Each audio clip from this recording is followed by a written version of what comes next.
Hello, hello, hello.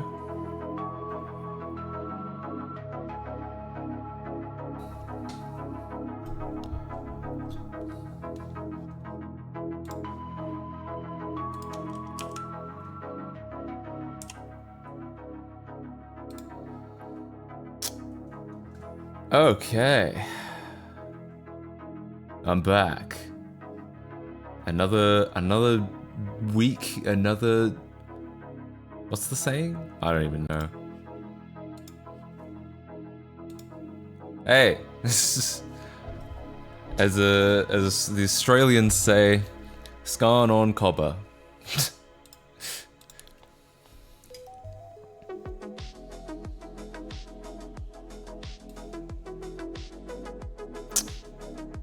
Alright, so I've got some interesting stuff I want to do today. I want to finally set up that billgates.sex/doinyour.mom email service. This is going to be exclusive to Twitch subs and patrons, simply because if people use billgates.sex for spam, people are gonna shut that shit down so quickly. And it's not that you couldn't use it to spam. If you're a sub, it's just a lot less likely. If it's open to like everyone, then it's certainly everyone will get some bad actors in there for sure. Yeah, how's everyone doing? How's everyone's weekend? What's going on? I had plans. None of them ended up happening. So, I'm trying to think, what was I trying to do? I still have work to do on that .NET patch that I've gotten like so far, but there's still issues, and I still have to, and then I have to make a whole video about it, which it's in itself is gonna take like 3 weeks. And then, I still have some Lego Island stuff I need to do, and then I should make another part of that. Then I have some other projects that you guys haven't even heard of. I haven't even mentioned them. They're a fucking secret. That's why. So yeah, there's a lot on my to-do list. But hey, how's it going? Just got out of chemo. Oof. Yeah, sorry about that. I know chemo sucks. Yo, yeah, it's me, Clive. Clive back at it again. .mom is valid now. It's been valid for a while. I think .dad just came out. Because of course it did. Who would dare use billhgates.sex to make a silly spam joke? That's what I'm saying. What kind of poor bitch-ass cardboard box are they living out of? Alright. But yeah. .dad came with .zip. Why does that sound like a euphemism? Like, dad came with the zip. Yeah, that's another one. .zip, that's another issue. So the stream title. The stream title is probably not wonderful. It's probably not like a great... It's not like probably the most clickable title because it's kind of wordy and there's a lot of symbols in it. But I just have to make sure I piss off Bill Gates's reputation management team again. That's my goal. I have to make sure I piss them off a third time. A third time. That's right. Bill Gates, if you haven't heard this story, Bill Gates's reputation management firm has emailed me twice so far telling me to please stop using billgates.sex. But they have no legal basis for it, so I'm just like, no. I'm like, hang on, I need to get, oh shit, I haven't got my desktop set up, hang on. Haven't got my bot going either. Oh! Here we go. At this point, TLDs are just a joke. They kind of are. I have to say, I get it. But I do kind of miss when it was just like, what was it, only 5? Like it was .com, .net, .org, .edu, and .gov, I think. I think that was it for a while, for a long time. And I do kind of feel like, now that you can have like, .donut or whatever, or .mom, or, you know, all that shit, I feel like it... I get why they did it. It's because there are only so many things you can fit it. There are so many websites. There are only so many things you can fit into 5 top-level domains. At the same time, it does feel like it's devalued domains a little bit. Anyone can get, you know, I have mattcasey.com, but does it matter when someone else could buy mattcasey.live and like point it to, I don't know, Meatspin or something? It's I mean, I think that the .com is always going to be like the flagship domain, but yo, Jen Cartridge, thank you so much for the resub. Why did that not, hang on, my overlay might need refreshing. Thank you so much for the resub. 3 months at tier 1. Hell yeah, I really appreciate that. MattK.C. Well, at some point a company, or no, at some point a country is gonna come along and claim .kc, the top level domain, and then I'm gonna have to be like, ah shit, anything could be .kc now. So yeah, that's gonna be an issue. No, there's not a Clive top level domain, just a live one. I guess you could be like, I don't know how short you can get them, but maybe you could get a c.live. I'll just be live. Okay. So yeah, when Bill Gates I was just gonna show a meme, that's the whole reason I brought this up. No, I don't think I will. This is me when Bill Gates's reputation management firm tells me to please stop using billgates.sex. No, I don't think I will. Yeah, so anyway, the goal of this stream is, of course, to get them to email me again. Like, they don't have any legal basis to sue me, I don't think. I mean, no, I do. It's not that I don't think, it's that I've actually verified this with an attorney. Because they contact me and they're like, we think this is trademark infringement. And I literally contacted a trademark attorney and they were like, nah, it's not. Because, to be honest, and I had a feeling it wasn't, because I read through the email and I was just like, this is, like, the trademark that they cite has nothing to do with my website at all. There's no, like, connection between them. So, yeah, so I had a feeling that there was no way, but I didn't want to be like, I didn't want to just rely on my own knowledge, my own I haven't studied trademark or copyright law. I didn't want to rely on that. So I did. I got a trademark attorney consultation to prove that billgates.sex is in fact legal.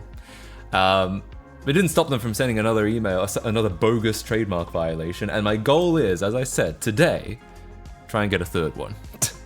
So, yeah, what I'll be doing today is I'll be writing just a really simple web page to let people sign up, essentially. If you're a Twitch sub or if you're a patron, you can sign up and get yourself a billgates.sex or doinyour.mom email. And yeah, that's the goal for today. Well, that's a goal for today.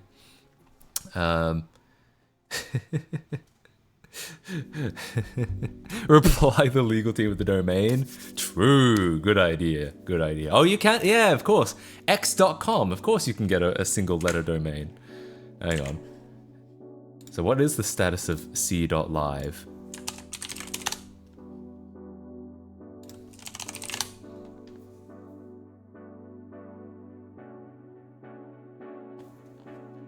Live.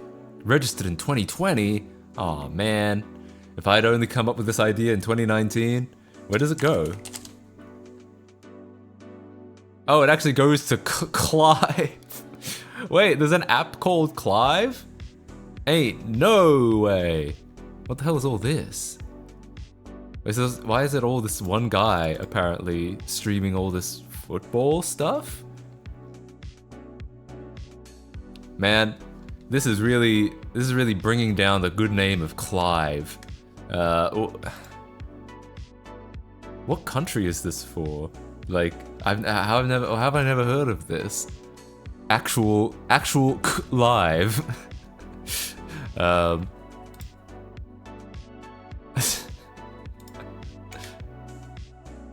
Huh. Yeah. Oh wait, AJ Media. Is that not? No, it just looked kind of similar. I was like, is that the same guy who's... It might still be the same guy who's streaming all these supposed events. I'm so confused now. What is this? What is .live? Well, anyway. How much is mattkc.live now? I remember the thing is people were always like, you should get mattkc.live, but I'm just like, by the time you have the .com... Oh, someone... A fan probably got this. Well, fair enough. Oh wait, I think actually a fan did get this from memory. I feel like someone on my forum might have mentioned it. Oh, hang on. mattkc.live. I feel like someone...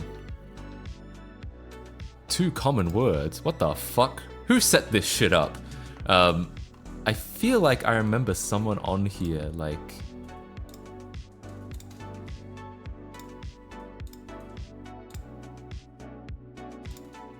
Yeah, I feel like someone on here mentioned that they bought mattkc.live, and I'm like... And I think I pissed them off because I said something like, just to be clear, this is not my domain, and I did not buy it, I don't control it, so if someone puts some fucking goatsy on there, it wasn't me. And then I think they got kind of mad at me for saying that.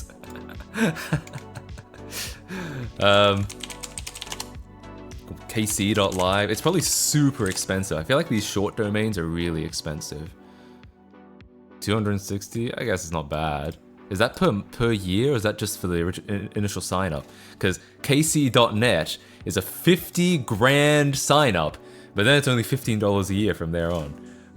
So is this 260 a year, like straight up, or is it 260 and then like $10 a year? kc.pro, that's me. I'm a pro. Yo, what the hell?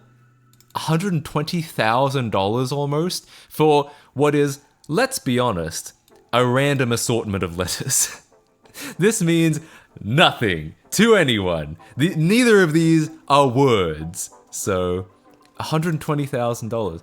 Two letter names ain't cheap. I know, but $260 for .live and then $120,000 for .xyz. Like, you're joking, right? This is supposed to be the cheap domain, isn't it? Like, every time you see like a really low-end community project. It's .xyz at the end. Yes, here we go. .gay. Yes. What about that is .gay? That'd be kind of funny. My friend always gets .xyz. Yeah, I feel like that's usually the cheap one. Oh, Matt is gay is taken. Damn. What a tragedy. Pour one out, guys. Press F. Oh, I can get Matt KC is gay. Who has is.gay? Like, you could get so many... You could just sell subdomains on is.gay, right? No one... What a great idea! So all I have to do is spend $6,000 a year, and then I just run a service where everyone can set up their website on, like, you know, something.is.gay. I just sell subdomains off this domain. Isn't that a great idea?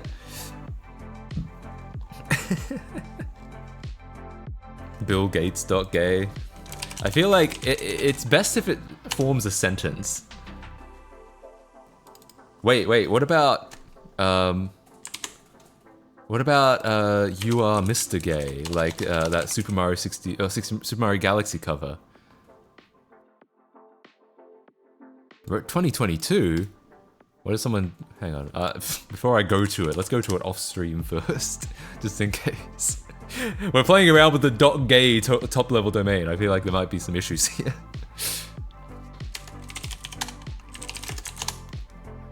Apparently it doesn't load anything. Damn, that's a shame. That Casey is my virtual landlord, just as bad as a real one. Hey, no, I am a benevolent dictator, okay? You can, it's a one-party state, but you can always count on me to be providing the best content through is.gay. Joe at is.gay. Yeah. It would be fun. Buy match.com, it's cheap. What? Firstly, it's not cheap. It doesn't exist. Secondly, is there a parking page? I mean, I'm not gonna buy it. Like, why would I buy matt.com? Anyway, no, that's not even how you spell my name. It only has one T. So, yeah, anyway. No, I'm not gonna buy matt.com. Even if it wasn't $1.5 million, I'm still not gonna buy it. I'm.gay. I assume that's taken, yeah. Matt.com, yeah. Damn, I can't believe someone bought I'm.gay. Where does that go to? Oh, nothing. That's so disappointing. Like, just put something on your website, coward. It's Joe. List of top level domains. Cause like, that's the thing, right?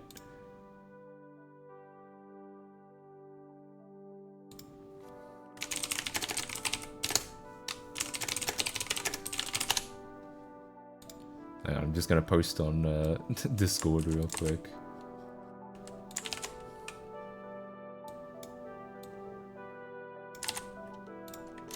Okay. It's okay to be .gay. Hang on. Why is this so weird?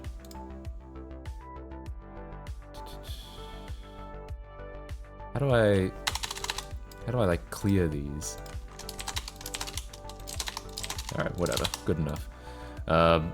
Okay. It's okay to be .gay. I assume someone's got this. 2020. What do they do here? Ah, what? This website was brought to you by Squarespace. Unlucky. I wonder what used to be here. Do we actually have to go to the internet Wayback Machine to find what a website that was registered in 2020 was? Yeah. Lego.island is available. Is that actually a TLD? No, I don't think it is. I'm fairly certain it's not a TLD. I know that I think .land might be. Yeah, .land is. It's for, I guess, real estate apparently. But oh, how is this? Why is this not listed here then? .island. .island TLD. Is this brand new? Why is it not on the page, on this page?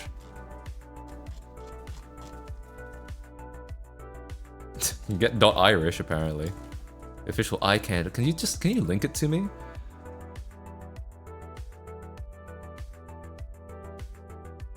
What is notified at WAV? You'll have to sub and find out. Donuts makes a new TLD every day. It's difficult to keep up with on Wikipedia. I guess so. I guess so. People are on Wikipedia the minute someone dies, changing all the is's to was, but apparently they can't keep up with the top level domains. It's a TXT? That's interesting. .africa? Yeah, island isn't on here either, so what the hell? Anyway, I'm not gonna buy this. I mean, I already have legoisland.org, and I still feel like, and maybe it's just me being like, an old man about it, I still feel like the .com, the .net, and the .org are the ones that really matter. Like, all this other shit is like, you get these because you couldn't get the .com or the .net or the .org.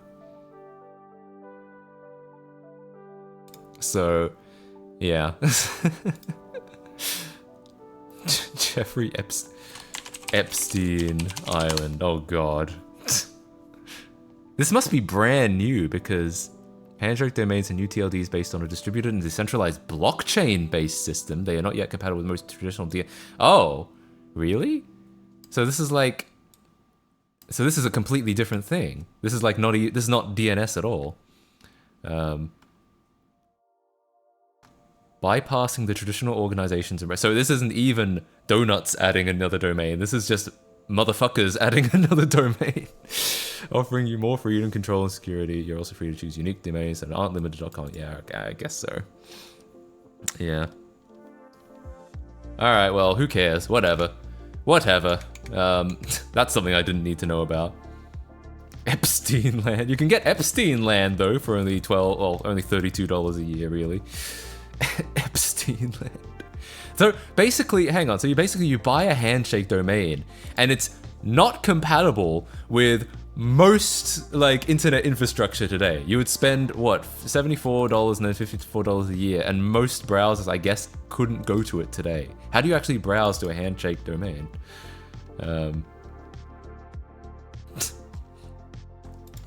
LegoIsland.zip, and then it's just you just go to it and it downloads Lego Island. I mean, not a bad use. Yeah, I mean, .zip was not smart. I feel like this was just not a smart domain to make. What is it supposed to be for?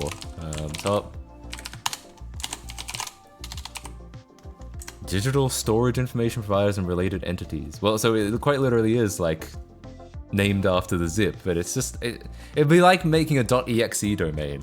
Honestly, they should do a .exe domain just so people control all day.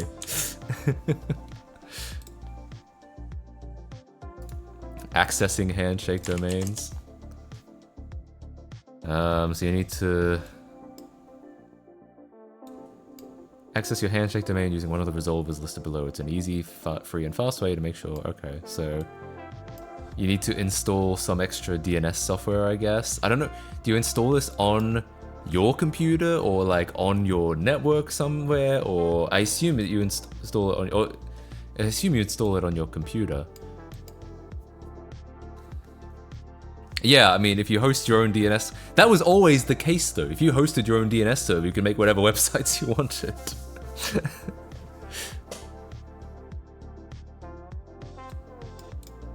Oh, okay, so you don't actually have to install this at all, in theory. You just have to, You just add some extra DNS in your shit, I suppose. In your browser, in Chrome, you just add some extra DNS. Alright, I guess so.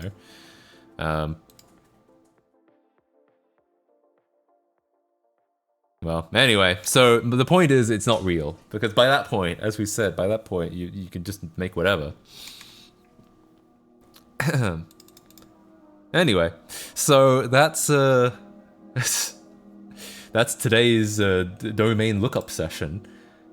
How's everyone's weekend? I was planning to do like some .NET stuff, I think, and make some plans for some future videos. But then some friends came over, and they stayed over, and then I had to do other work on Sunday, and so I didn't do anything that I wanted to do. The .NET stuff, I should probably make.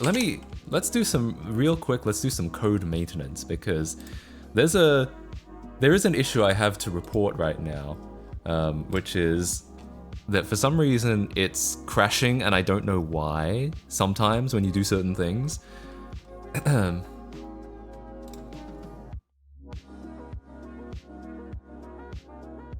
Are you going to be hosting the email service on your computer or through a host? It's not going to be on my computer. I turn off my computer at the end of the day.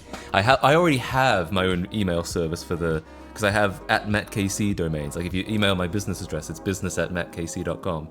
So I'm just going to hook it into that. Oh, thanks for the 50 bits. It's below the TTS threshold, but hey, thanks for the bits. My 98 VM just finished the scan disk after resetting itself every 10 minutes for 1 hour. I restarted the VM and corrupted the whole install. GG.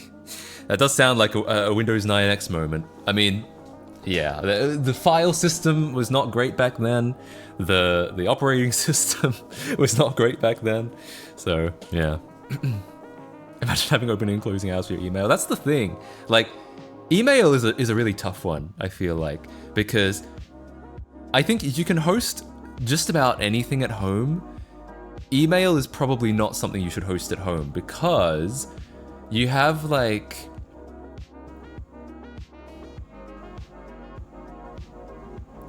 when one computer sends an email to another computer, basically it makes a direct connection and then sends some packets over. But if that receiving computer is not available, then that email just doesn't go anywhere. It bounces. In theory, it bounces back. In theory, the sender would get an email being like, "We couldn't deliver this email." But then, like, what happens next? They're not gonna. How likely is it that the person's gonna try again later? Like, oh, it's been a couple hours. Maybe the server is back up. I guess I'll resend the email. They're probably not. They're probably just gonna be like, "Oh shit, this guy's email doesn't work. Oh well." Never mind then. So yeah, I feel like whereas when it comes to websites kind of they're down sometimes, and I think people kind of accept that and they will try again later. Email is something that's like I feel like email has to be up 24/7. Like even if I had it on a computer that was always on, if I had some Spectrum internet downtime, which happens, and anyone tried to send me an email, like someone tried to send me a sponsor offer in that time, yeah, that would be tough. There are SMTP relays. I should probably look into that because just in case, because like I think we're spoiled nowadays with, you know, if you send someone a message on Discord, they don't have to be logged into Discord to receive that message. Discord will hold onto the email for a while, but email is a little more primitive than that. Oh, my commit messages. I had a little bit of trouble with the with the CI. Yeah, here. I had a little bit of trouble with the CI. That's what these are for. Otherwise, I try to be relatively accurate, I'd say. For outbound, not for inbound. Oh, well, that's not what I'm talking about then. It's well, maybe it is. I should read about those, but yeah.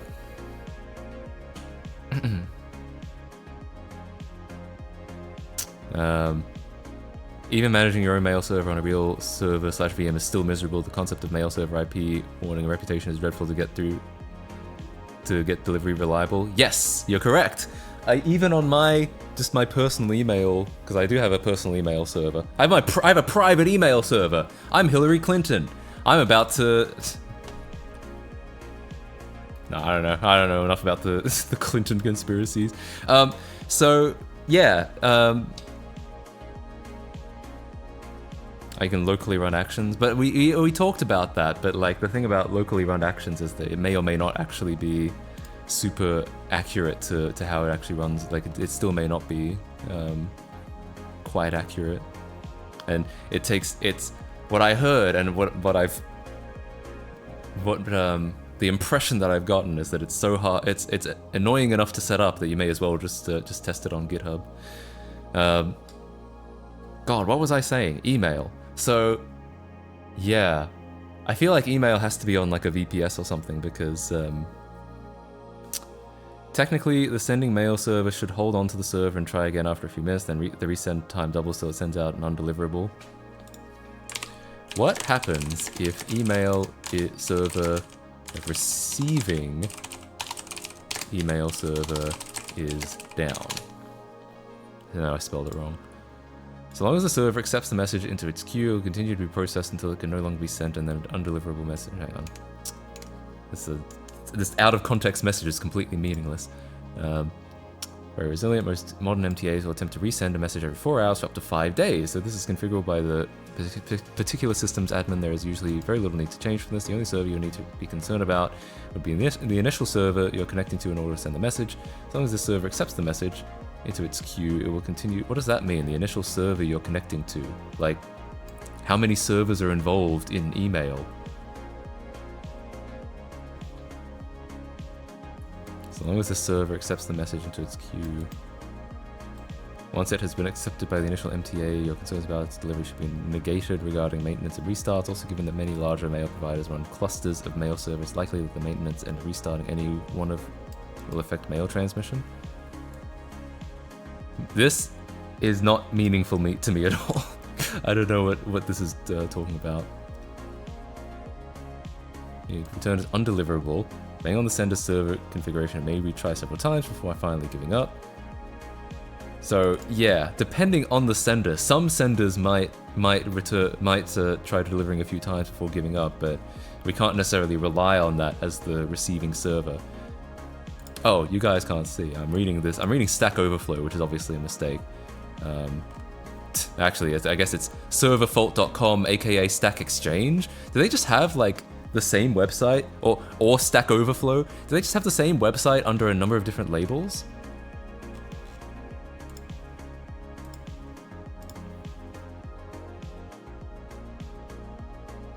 Yes, they do. Oof. Okay. Cool. Oh, what does ChatGPT say? This will obviously be very informative, I'm sure. When your mail server is down, incoming emails will not be able to reach your inbox until the server is back up and running. The sender will typically receive an error message indicating the email was not delivered, and they may attempt to resend the email later. It is always important to have a backup plan in place. Okay, whatever. I mean, sure, that sounds about right, but yeah. So email is like a kind of a tough protocol. The other thing is, it's kind of like me and my friends were playing around with MSN recently, and MSN has a similar sort of setup where if it's completely peer-to-peer and they won't hold messages if one of the parties is offline, you'll try to send a message, or at least this version of MSN, you'll try to send a message and it'll be like, they did not receive this message because they are offline, or because, yeah, whatever. Yo, Fear X Zombie, thank you so much for the tier 1 sub. I really appreciate it. I don't know why the alerts aren't happening. Hang on, I guess I'll try restarting my bot and then restarting the overlay. It should be working. Alert test. Oh, interesting. I can see it show up, but it's not making any sound. Is it because it doesn't default to a sound anymore? If I do this... No, it's just straight up doesn't make any sound anymore. Oh, wait, can you hear that? I can't hear that, but maybe you guys can hear that. Overlay, monitor only. No, I don't know what's happening. I saw it show up in the OBS audio meter. It made sound, but I can't hear it. Hang on.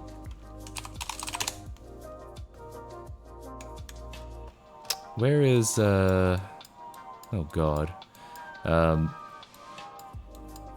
Where is OBS,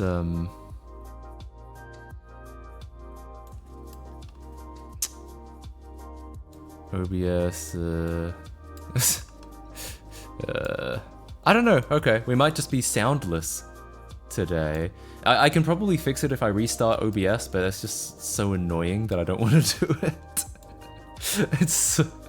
My guess is it's a restart OBS moment, but it's just, it would be so annoying to do that I don't want to do it. Oh, hang on. I think I found it.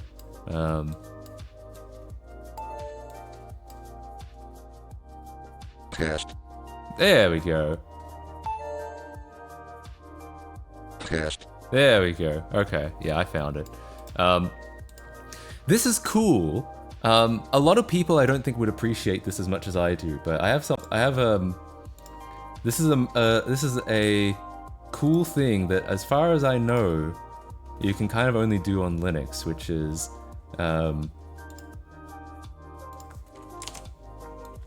like fuck around with where all the flow of all of your sound devices.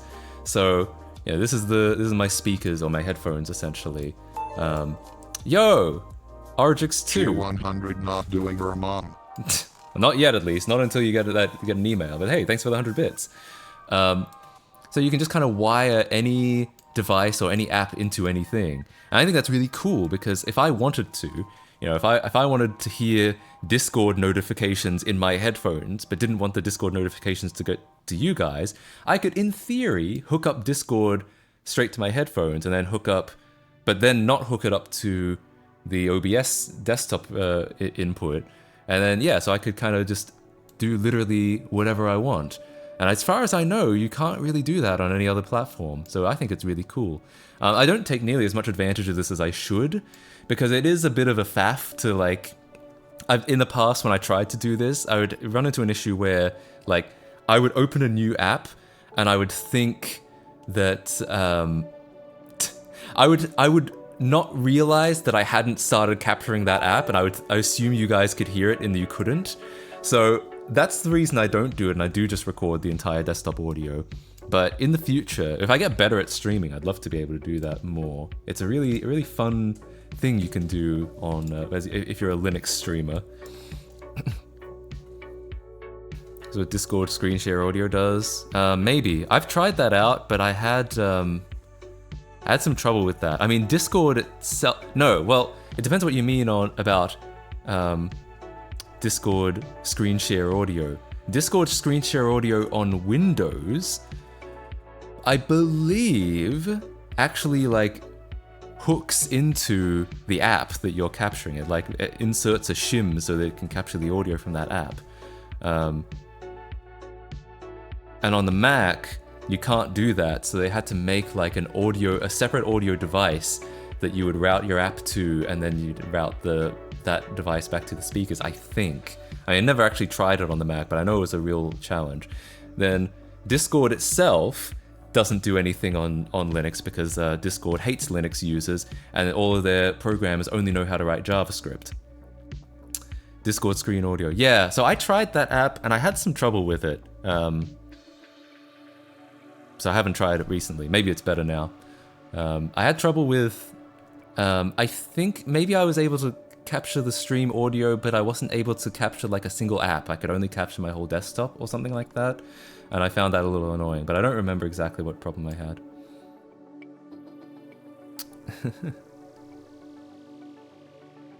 If that's on Mac, for a long time it was hard to share sound on Mac. It is still hard, but they've found a way to do it. It's essentially you have to install a whole separate driver, like Discord screen audio share Mac. Like, yeah, so you have to install audio capture engine, which I believe is like a separate device driver or something like that. It's your lucky day. Update Discord now. And Pac-Man reposts that. Yeah, that's fucking so annoying. Yo, Kerberos64, thank you so much for gifting a tier 1 sub. Hell yeah, I appreciate that. Yeah, thank you so much. Yeah, anyway, so Discord, as far as I can tell from what I read, Discord has like two different kinds of developers. It has TypeScript developers who write the desktop app, the web app, and the Android app. They maintain all of that. And then they have iOS developers, because I guess you can't do exactly the same. I guess iOS needs its own like app. And then and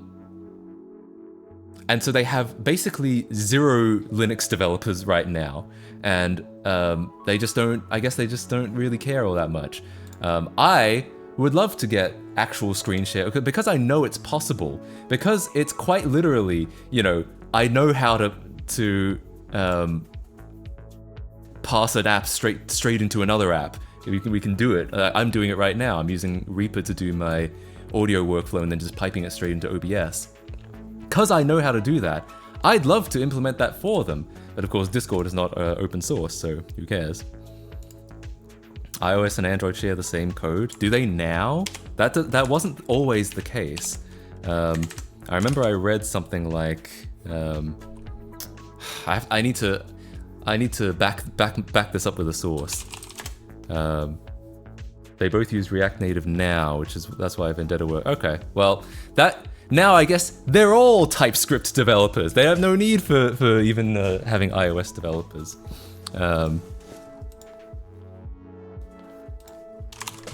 Discord, Linux, screen share, audio, TypeScript, iOS developers. I read a thing at some point.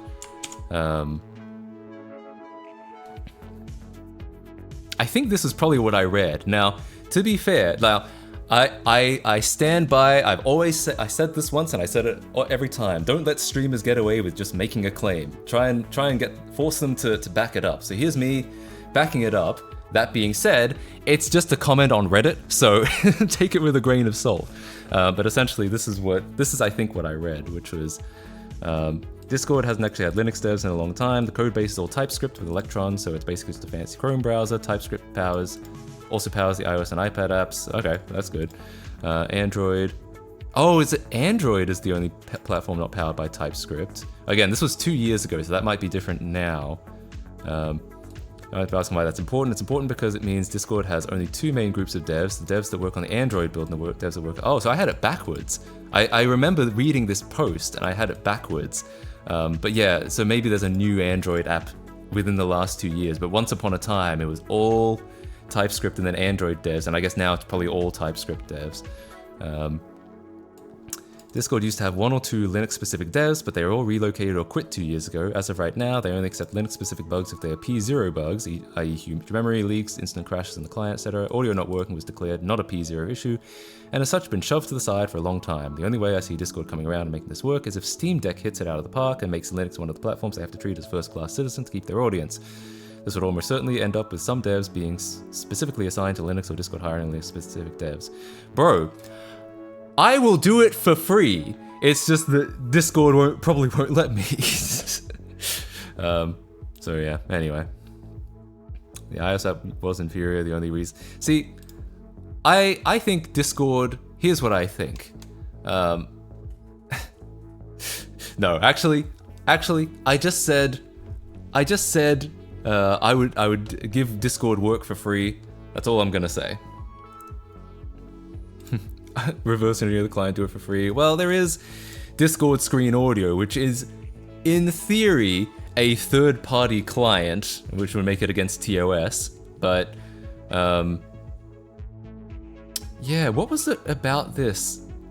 Can only share. Oh, this was the issue I had. So yeah, Discord Screen Audio, a third-party client, will let you, using Pipewire, using this thing I was showing before, will let you grab the audio off one app. The only problem is it can only grab, I guess, the entire desktop. It can't just grab one program, which kind of sucks. That's the issue that I had with it. Oh, apparently Vesktop might have it. The Firefox extension, which allows all websites to stream audio. Interesting. Vesktop. I haven't tried this before. But I know that like third-party clients are one of those things that Discord LLC or Discord Inc. really doesn't like. Mick, thank you so much for the... Oh, Nick. Thank you so much for the 2-month sub, the 2 months of Tier 1, CMBCS 17. Thank you so much, I really appreciate it. Anyway, just a classic Discord, just a classic Linux user moment. It's not that necessarily Linux always being the issue. It's frequently it's just companies not choosing not to support it properly. But yeah, Vencore to the rescue once. Yeah, I guess so. Maybe I should just install this, and then if I should try this. I actually unironically should try this, because then if I can just like share shit properly, that'd be kind of cool. And apparently it does it. So, oh, it's on the AUR. That makes it even easier. Cool. Discord doesn't really hate third-party clients. It's just it wants to be legally covered. If one runs malware, that is against TOS. I mean, probably, but still, it's kind of like. I still think that's kind of silly, but yeah, I mean, probably. That's probably the motivation. Why open source chat protocols are important. I'll be honest, I have been using a lot of Revolt recently. Revolt is like a completely unabashed Discord clone, but it's completely open source and it works really well for the most part. It's got a little bit of like, what would you call it? It's slightly rough around the edges in places, but like if you wanted an open source Discord, this is probably what you want. It's like, it works exactly like Discord. Though I don't think it has any screen sharing at all yet. I think it doesn't have any video sharing. I think it might only have voice call. But you know, it's getting there. This thing is brand new, so you know, maybe one day. Who hosts Revolt? Revolt? they have like a home server, but I think you can host your own. Isn't it Matrix with Discord skin? No, Revolt has a completely custom protocol. The problem with Matrix is Matrix evolved in a very different way. Matrix, I think, evolved out of IRC.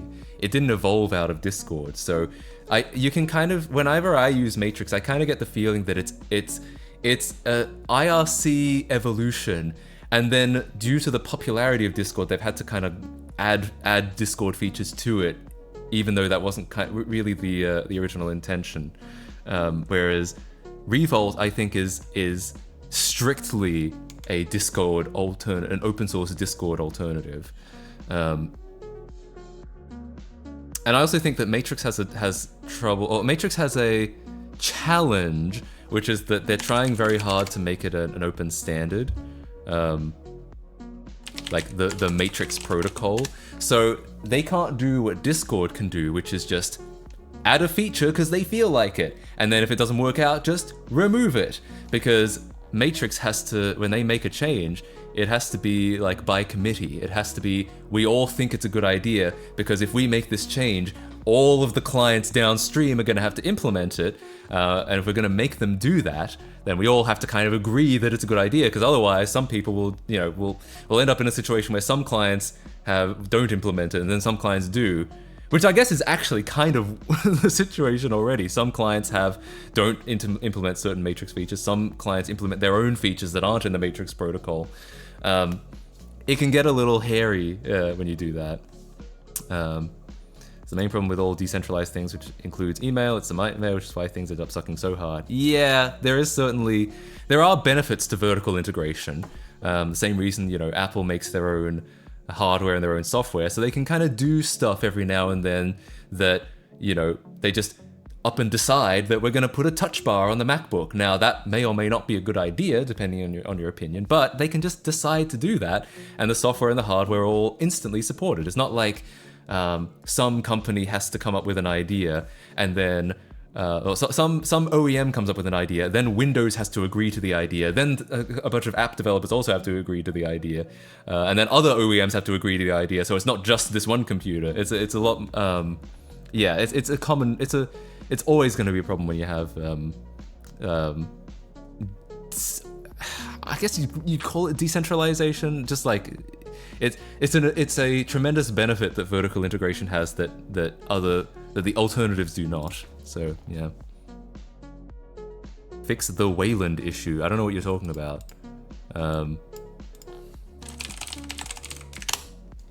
The issue I had was can only share primary screen on X11. Is that the Wayland issue?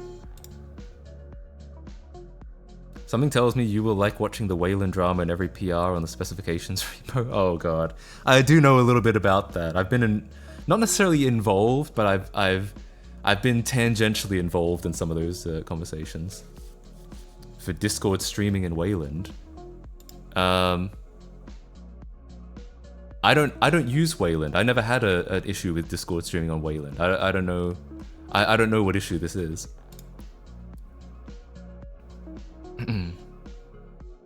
I love Wayland, but I hate how long it takes to mature. Yeah, I mean, I think it's another issue of, like X11. X11 was made in like the 80s, I think. Let me back that up with the source. The initial release. I guess Xorg, which is like the community version of it, was 2004, but the X window system, or X11, was 1984. And then people just kind of added stuff to it over time. And then now that we're trying to like replace it with a modern alternative, there's a lot of opinions, a lot of disagreements on what it should be like. Yeah. I don't use Wayland because it seems like it fixes a lot of issues, or it seems like a lot of things are better on it. However, not everything supports Wayland, and everything supports X11, so I just use X11. Yeah. Wayland is really old too, as well, over 11 years. Well, I mean, it's still not 80s technology. Like, 11 years ago is still the 2010s, it's not the 1980s.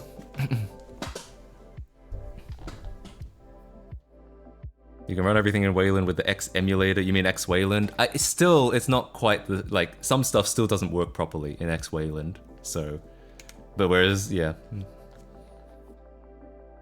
What cursed shit are we getting up to today? Oh, you know, just complaining about Discord.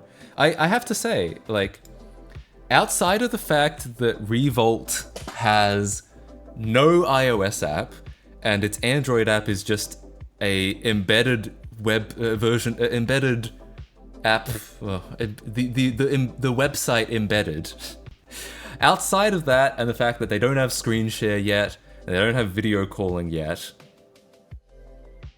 it's pretty good. I mean, it's really new, and it has more rough edges, but I actually think it's kind of cool. It's a lot more. I feel like for the average person, it would be a lot easier to go to Revolt than it would be to go to like Element. Wayland on NVIDIA was a pure nightmare, so I went back to X11. Yeah, well, it wasn't even possible not too long ago. It's only been possible fairly recently. So yeah, I'm not even an NVIDIA user anymore. But I still don't use Wayland just because, yeah, like I said, when I use Wayland, I have certain things don't work right, but everything generally has to work right on X11 just because it's still got so much widespread usage. The second you go outside GNOME KD, it goes to shit. Yeah, probably. Anyway, NVIDIA, fuck you. Yeah. Wayland has better support for different refresh rates on display. Well, in theory, X11 I don't think supports that at all. It's like out of spec, I think, for X11. So yeah, I mean, that's absolutely true. Yeah.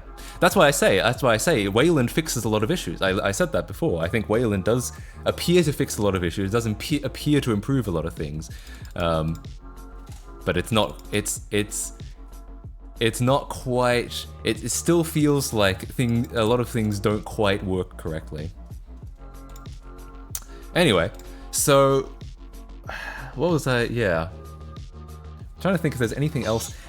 I wish I had more to talk about, but my weekend was kind of. I didn't end up accomplishing much. Usually, I like to come back and be like, "Oh, I did this, this, and this." A couple days ago, I built some shelves. You can't see them. Well, see, there's like the black shelves, but I built shelves inside the shelves so I could fit more game consoles in it. That's right. When girls come over, they're gonna be so impressed. Yo, Argix2, thanks for gifting a sub. Tier 1 sub, hell yeah. Ever tried Kubernetes? No, I don't think so. So yeah, I have, because what I found is the consoles that you can stand up vertically, you can fit a lot of those into these shelves. But the consoles that are only flat, which is like all the consoles from the 90s, you know, they have a cartridge slot in the top, or they have like a flip-top CD lid, then those you can't have them vertical, really. And then you can't stack things up, so I had to build some shelves so I could fit more of those, and they're usually pretty, like, low. So it was a big waste of space that there's this cube-shaped shelf and a really low console. So I built some shelves, some extra shelves, so I could put a console on top of a console. Yeah. Would you like shelves? Yeah. So, yes. Unfortunately, you can't see it very well in the in the video. I would take a photo. I guess I could, but no, I won't. I'll do like an apartment tour one day, and you'll see. But yeah, so that's pretty fun. I've been working on trying to make my setup more efficient. I'm always trying to do that, essentially. I'm always trying to find ways to do that. I have my computer has, I think, what's the count now? I think it has...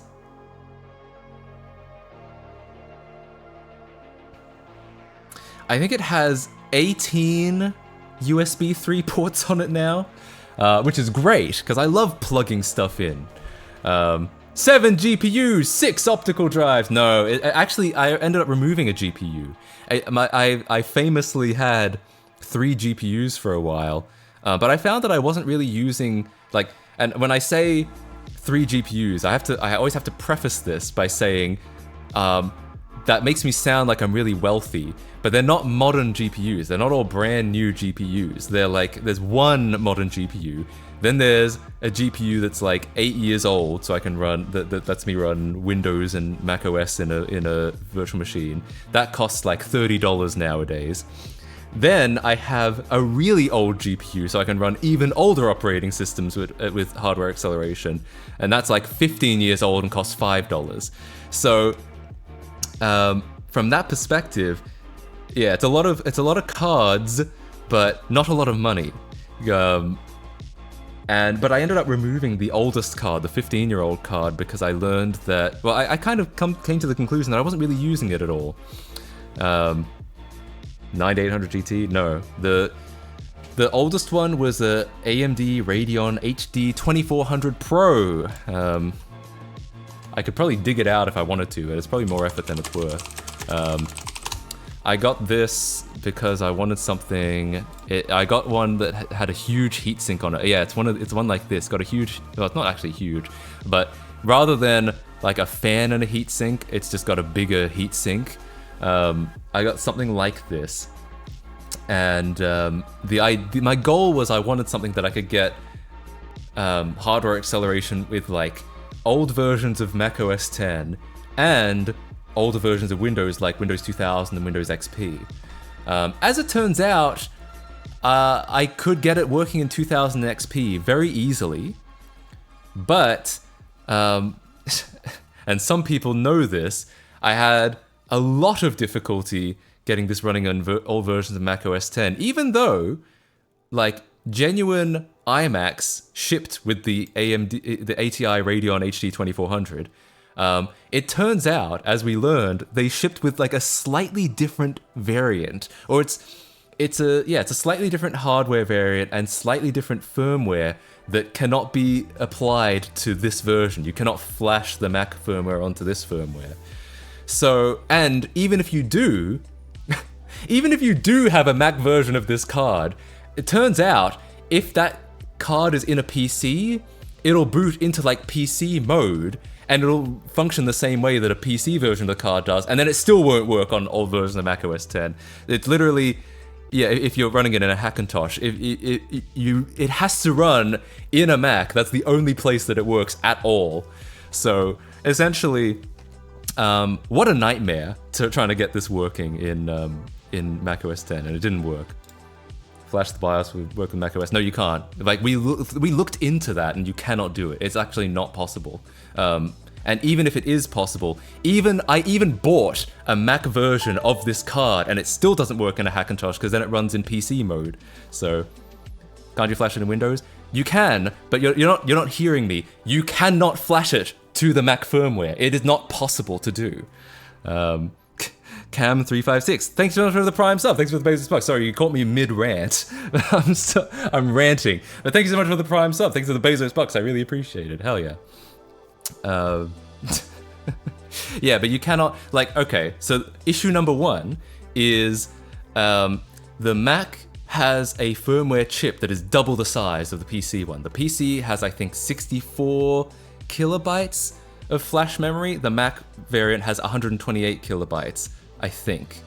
That's problem number 1. So the Mac firmware cannot fit in the PC card's firmware. It never can. Replace the chip? No. But here's the thing, even if you can, even if we did, I bought an Apple version of this card because I was like, surely an Apple version, an Apple ATI Radeon HD 2600 Pro that shipped with the Mac Pro, it's a PCIe card, surely this would work in Mac OS X.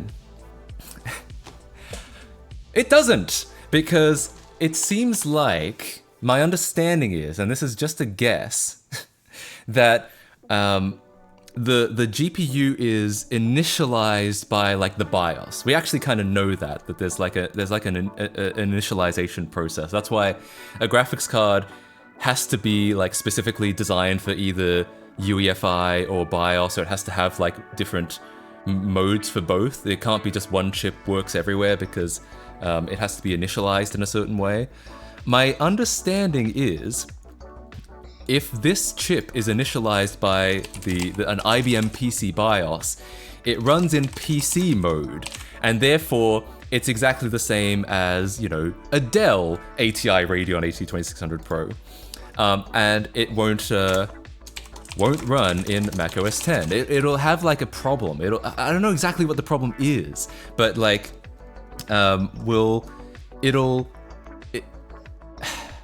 as soon as you try to boot into the OS, it just like completely garbles the screen, and no one seems to know why.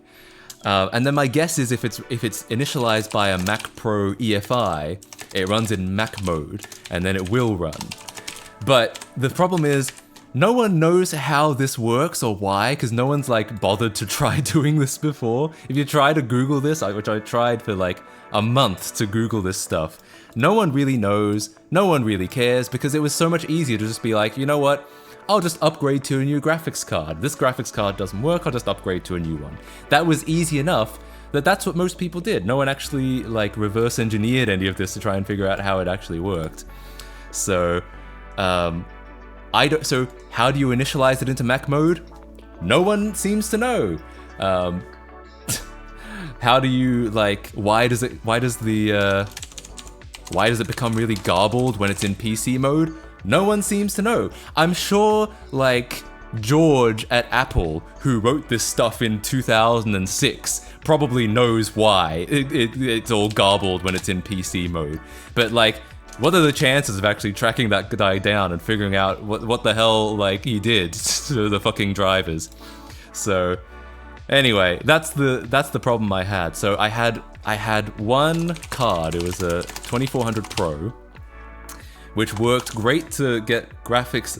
It got me 3D acceleration in Windows 2000 and Windows XP, and that's it. It literally. And I looked at this and I was just like, well, these operating systems actually work okay without graphics acceleration. These were the last versions of Windows before like they made the whole UI 3D. So it's not like Vista. One of the reasons it ran so slowly on PCs at the time was that suddenly the UI was 3D. Suddenly they were using graphics acceleration. So yeah, but these ones are all software graphics. So therefore, it's not like they work that badly without a graphics card anyway, so I don't really need them. So anyway, this is a long way of saying I decided I don't need this card anymore, so I'm down from 3 GPUs to 2. And that means I have extra PCI slots for other things. Oh, I will say, it probably doesn't look any different. If I've done my job, it probably doesn't look any different.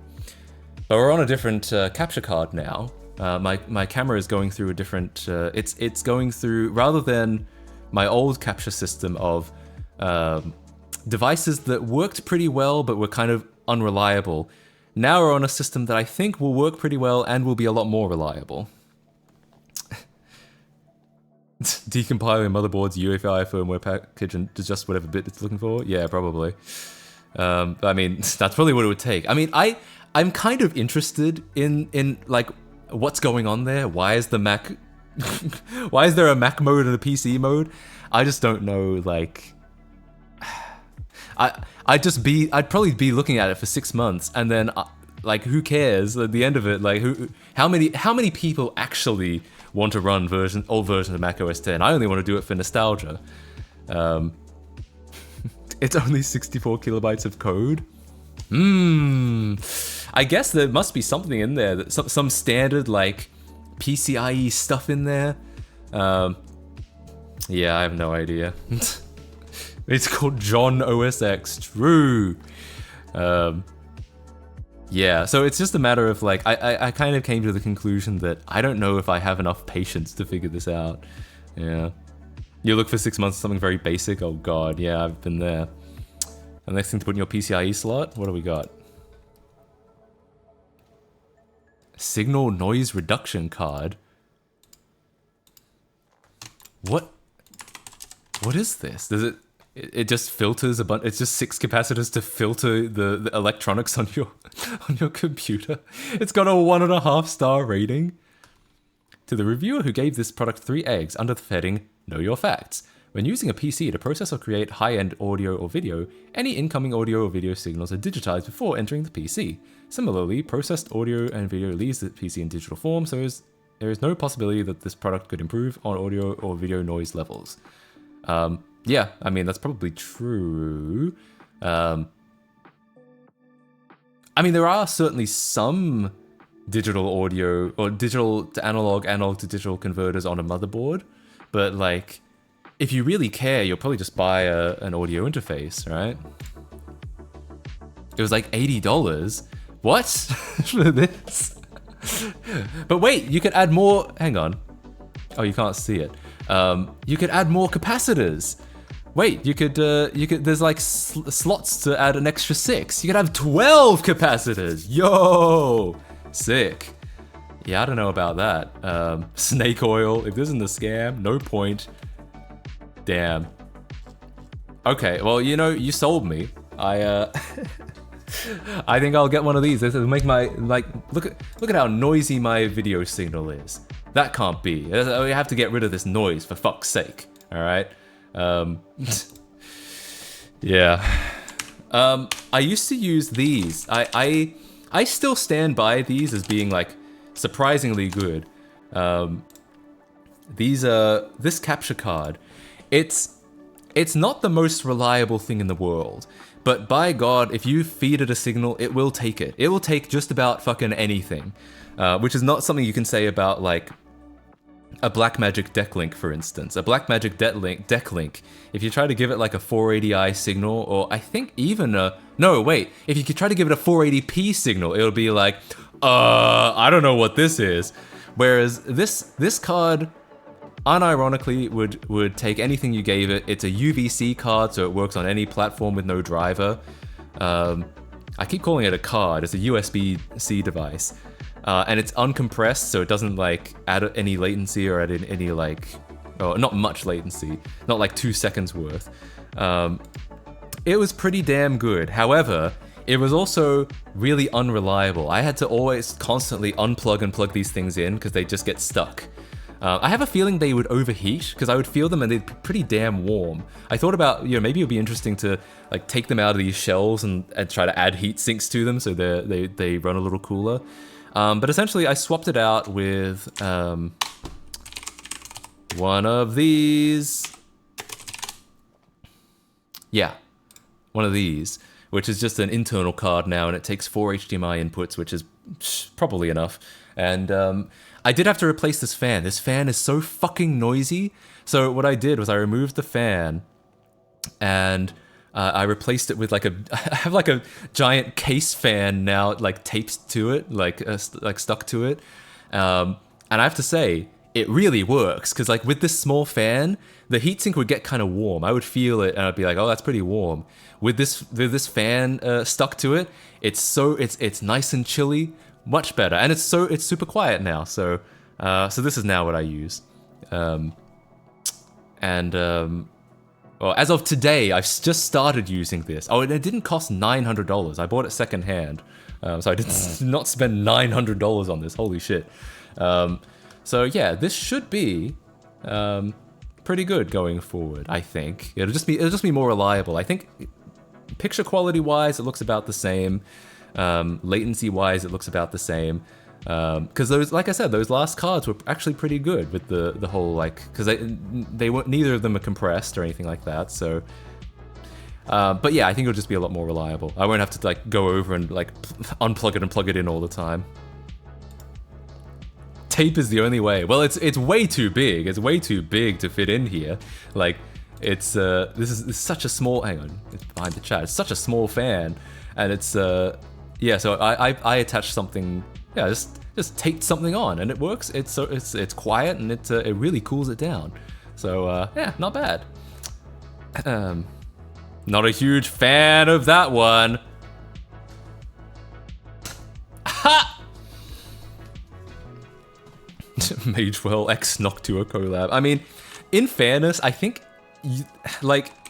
graphics cards are usually double slot now, right? So, I don't know, an RX 570 or whatever is like, it usually takes up 2 slots, and the second slot is entirely heatsink. Like, when you look at this, this is all heatsink and fans, right? This top bit.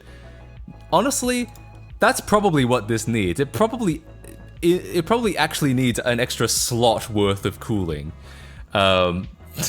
which is kind of what I've added. I've added because I added a case fan to it. It is an extra like inch on top of it, but like I said, it works. I just needed something quiet, right? So I'm all good. Cable ties left the chat. Cable ties I feel like would be less reliable, I'll be honest with you. Like, I can see what you mean as far as mounting a fan. I feel like the thing is that the tape, because I used like that double-sided mounting tape, I feel like the tape would actually, it like shock absorbs a little bit. I feel like it means the fan doesn't make a vibrating noise. Whereas if you had it like cable tied, I feel like it would vibrate and make more noise. You don't use enough ties? I disagree. I feel like ties would not only be uglier, I think it would also work less well. Super glue it. No, because the super glue wouldn't provide any shock either. Anyway, my point is, I fixed it. It's all good. Hot glue. Oh god.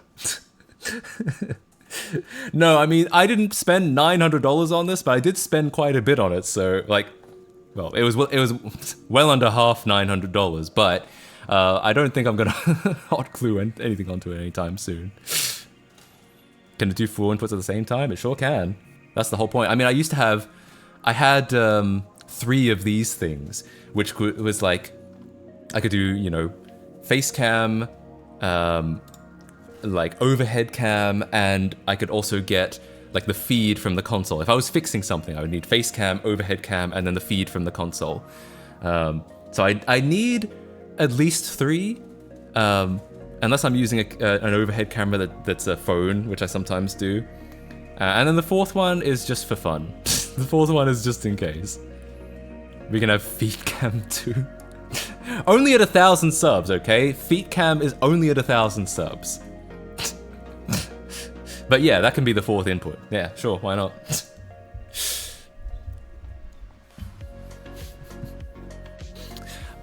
So yeah, that's kind of what I've done recently. I've kind of added more stuff to my setup. I removed my 15-year-old graphics card because, as I've said, I kind of feel like I have an alternate idea for getting those old OSs working, which is to try and like take advantage of this thing called Virgil, which is basically if you run a virtual machine on Linux, you can make it so that the guest OS just passes its OpenGL commands up to the host GPU. You can do that. And my thinking is maybe I could write something, and currently it only really works on Linux, like if you have a Linux virtual machine, a Linux virtual machine and a Linux host. I'm kind of thinking though that old versions of macOS also used also used OpenGL. I kind of feel like you could do the same thing with old versions of macOS 10. You'd need to do a lot of reverse engineering. Because not like pass-through. This is not pass-through. This is the opposite of pass. This is literally I removed a graphics card because we're not doing pass-through. No, this is literally the virtual machine makes OpenGL commands, and then a driver in the virtual machine just passes those OpenGL commands up to the host graphics card. It's not passing a graphics card through so that the virtual machine just uses the graphics card. It's making a kind of layer between the graphics card on the guest virtual machine, and it just passes the commands up to the host virtual machine. Does that make sense? Do I need to explain that better? So like you have a guest VM makes like OpenGL command. Now, if you have a pass-through, kind of like VirtualBox and its Direct3D driver on Windows,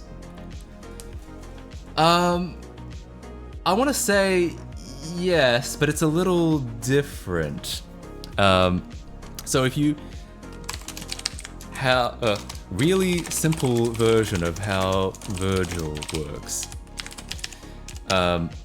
GPU splitting? No, I don't think so. So you have a guest virtual machine, and it makes an OpenGL command. If you passed through a GPU, it would just send that straight to the GPU. The GPU would handle it. The GPU driver would handle the OpenGL command. It would make a picture. The way that virgl works is you have a guest VM and you have an OpenGL command. Instead of going to a graphics card or even going to an emulated graphics card, it goes to virgl, which just like passes that command up to the host. And just runs it on the host's GPU. Like it's kind of like, I'm trying to think of a good analogy.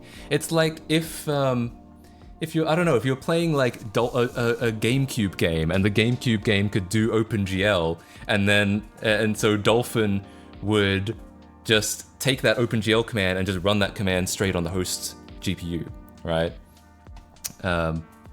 They should call it Virgin. The L looks like an I, so OTS Virgin. Good one.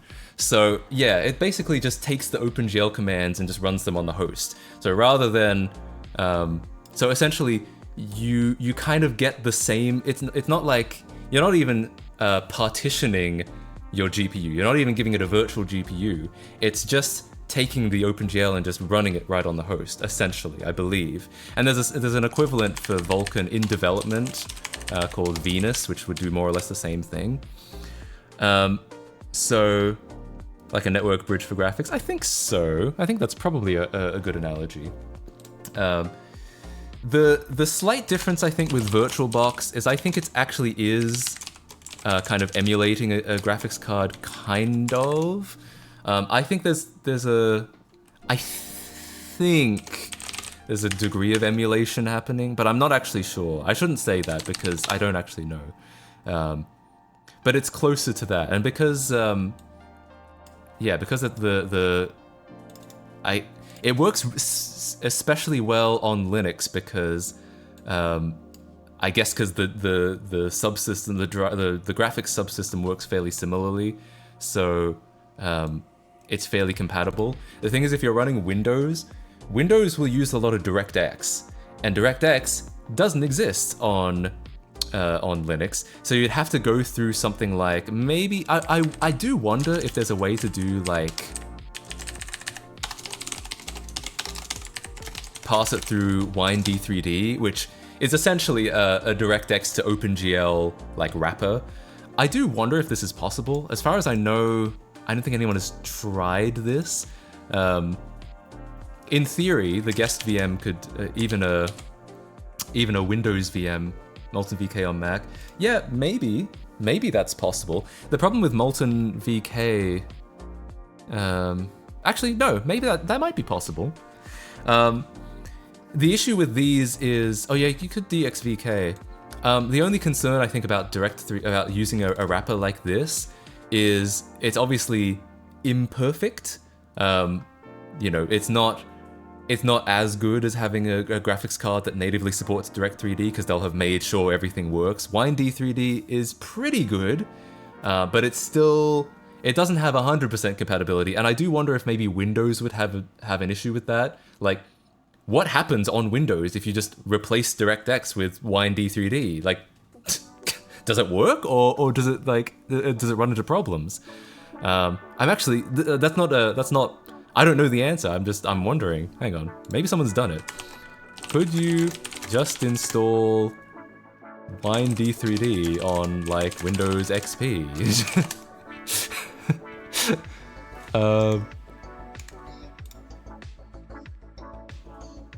Because yeah, this would wrap to OpenGL. So like, could you do a complete OpenGL conversion of Windows XP? Like, I'm trying to think. Like, in theory, I guess. I don't think there would necessarily be a reason you couldn't. I remember Monitor XP is allowed to use Wine3D instead of DX, so you can play newer unsupported games. This is back in 2015. WineD3D on XP. WineD3D for Windows wrapper? DirectX 1 to 11 OpenGL wrapper, that's quite a bit. WineD3D is far from perfect and many games will not work. So I'd accept that because I already run a lot of stuff through Wine, so I am used to, you know, maybe some things don't work, but by and large things tend to work. I just wonder if Windows would be okay with it. Would Windows get pissed off if you replaced all its DirectX libraries with the WineD3D? The source code is in the wild now, no reason you couldn't. I don't even think you need the source code. Like, you just have to compile the Wine DLLs on Windows and just replace the DLLs. Would that work? I'm actually really curious now. Could you make Windows just not use DirectX, or these like Windows XP, or I'm sticking to Windows XP because I feel like that's going to be easier. Like, it's just going to have it's a better chance of working. But like, yeah, could you just replace all the DirectX DLLs with the Wine versions, and then just the whole OS is OpenGL based now? I'm genuinely like, I don't know, maybe.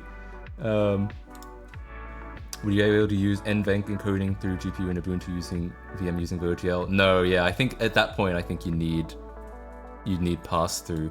I mean, there might be a way to pass like CUDA stuff from the virtual machine up to the host GPU, but I don't think that exists today. I found a thread on MSFN. Hang on, let's take a look. Windows Shorthorn.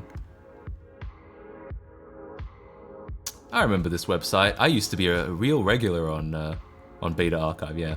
I used to be a real regular on Beta Archive. This was back in like 2008. I don't think I've really been on here since then, though. Look up ReactOS. Well, I know what ReactOS is, but like, what about it? Does it do that? Does it run? Is it entirely OpenGL based? I guess that makes sense. But like, ReactOS is not Windows, so it doesn't necessarily answer my question. Wine. Need for Speed Most Wanted DirectX 11 game runs on XP/2003. For now, it is very, very, very slow, but it is promisor. Was used WineD3D RC3 compiled by someone. Interesting. So this is this I guess works because you can get that OpenGL support, but it's DirectX 11 going through. Wow, wild. I would love a non-pass-through solution to hardware acceleration for macOS VMs. Ideally, miss Apple Pages for document writing. Yeah, I absolutely think my understanding is okay. Yeah, so we talk about macOS. macOS was OpenGL only from from a long time ago to, I think, my understanding is, so do you guys remember how in 2018 macOS Mojave came out and absolutely murdered NVIDIA support? My understanding is it's because in Mojave, that's when they dropped all support for OpenGL only cards. They switched over to the UI being based on Metal, and because I'm pretty sure, was it Mojave? Yeah, it was Mojave. I remember because I was so annoyed. I was an NVIDIA user at the time, and I had a High Sierra. I was dual booting with High Sierra, and I was like, cool, let's upgrade to Mojave. This will be fun. And I spent 2 hours waiting for it to convert the file system from HFS plus to APFS. And then when it was done, it didn't work on NVIDIA. I was stuck in 640 by 480. So yeah, that was really fucking annoying. But speaking of the never upgrade hack and dog, I mean, it worked. The upgrade was fine. It's just they just dropped NVIDIA support, and I was just fucked from there onwards. So, for example, this old card, a lot of these cards died with High Sierra. A lot of these old cards specifically died on High Sierra, and I think it's because they switched over to requiring Metal for sure. So all these old cards that never had, this is getting too old now. All these old cards that never had Metal support got cut off with NVIDIA. They all got cut off after High Sierra. Yeah, High Sierra, High Sierra, High Sierra, High Sierra. Yeah, so many got cut off in High Sierra. I think up until High Sierra, yeah. So I think Mojave was the first to require a Metal card, I think. So I feel like up until High Sierra, it seems we might be able to make a VirGL solution, because it seems like up until this point, they were introducing more and more Metal stuff, but I think up until this point it supported OpenGL only cards. So yeah, there's, I think in theory, someone could, and that someone might be me, someone could write a Virgil solution that gets at least all these old versions of macOS able to run without a pass-through GPU. Is it just me, or does Virgil sound like Virgin? I think you probably spend too much time online, because there are people named Virgil. It's a person's name. That's the joke, is it comes from a person's name. Metal is a name, is like Apple Metal. It's Apple Metal. It's so, you know how the whole world went to Vulkan? Apple was like, no thanks, and they made Metal instead. They still don't support Vulkan.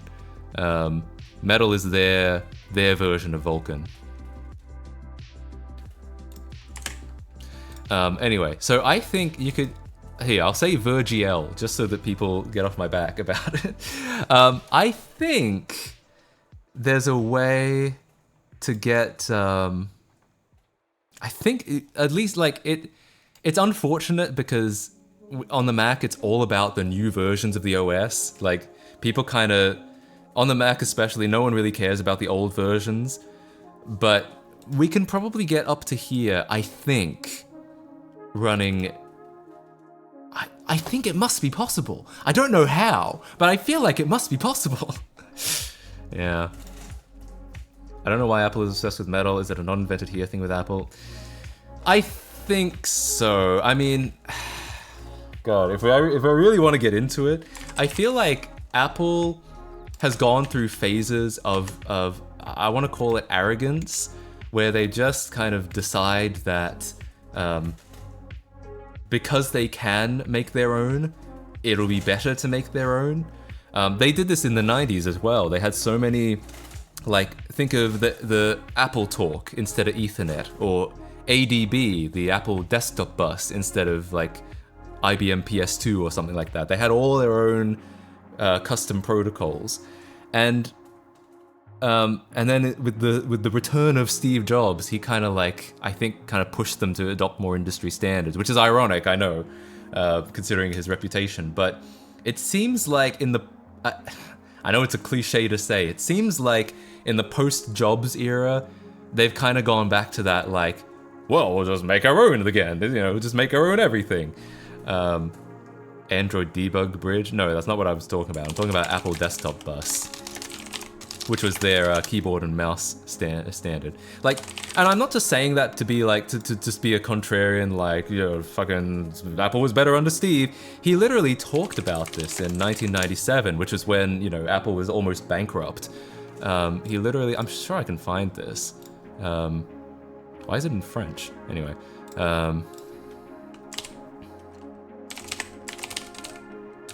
Yeah, here we go. Yeah, he literally says this. I feel like this, I hate to say it. I know this is a cliche. I know everyone gets so mad when you say Apple was better under Steve Jobs. But he literally said this, and I think I feel like this applies today. It even applies to like Apple being so fucking like resistant to adopting USB-C on the iPhone until recently. Here.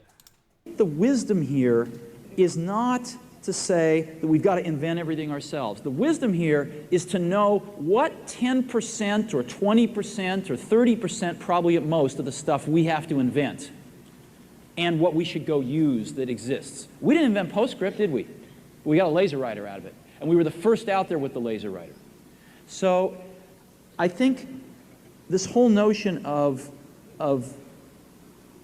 being so proprietary in every facet of what we do has really hurt us. And again, the management and the vision that we had encouraged that. Encouraged people to go, you know, reinvent the wheel out there our own way. And yeah, it might be 10% better, but usually it ended up being about 50% worse because there's a lot of smart people that don't work at Apple too. Well, the only other thing I'd like to add is that... Anyway, yeah, so I kind of feel like...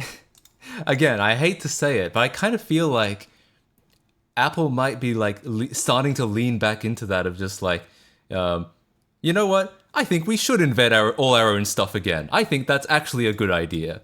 And that I think you can kind of see that in their absolute refusal to support Vulkan, their absolute refusal to put USB-C on the iPhone. Just stuff like that, you know what I mean?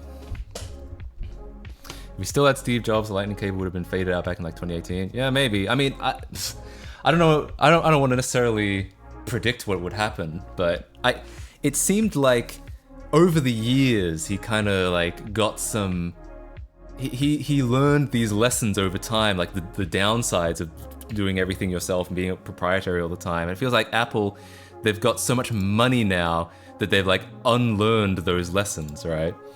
But yeah, anyway.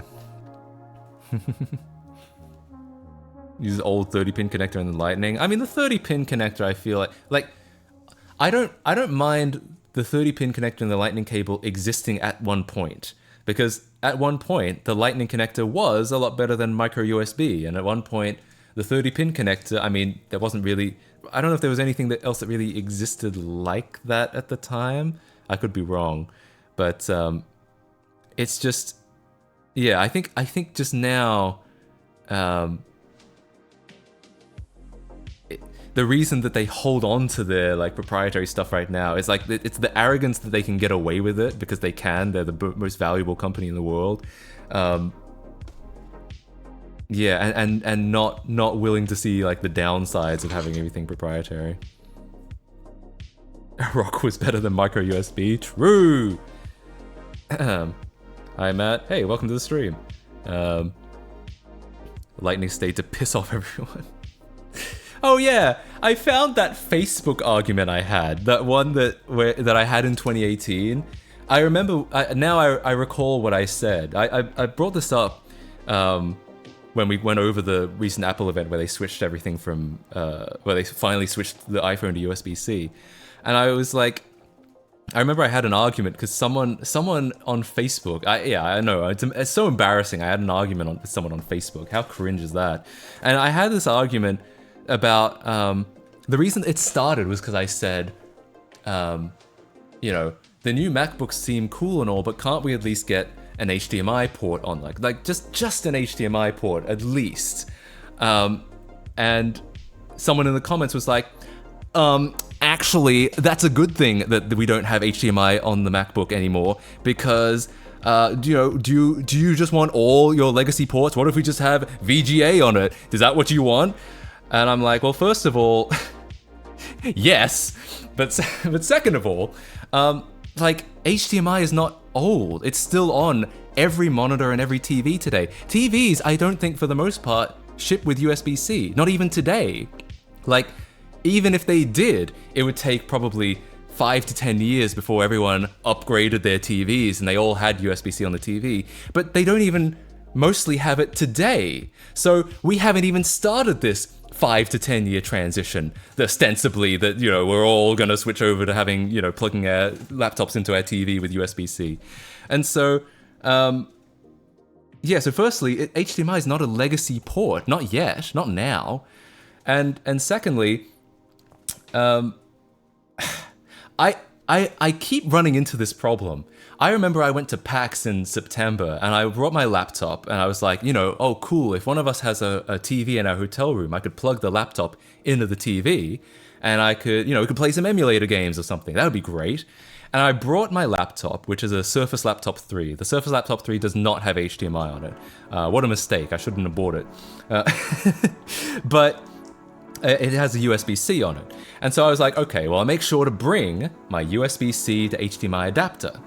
And so I brought everything I needed, got everything, flew out to Seattle, hung out with my friend in their hotel room, and I said, you know, I brought my laptop, why don't we play some emulator games on the TV? Set up my laptop, set up the HDMI cable into the TV, looked at the dongle, I brought the wrong one.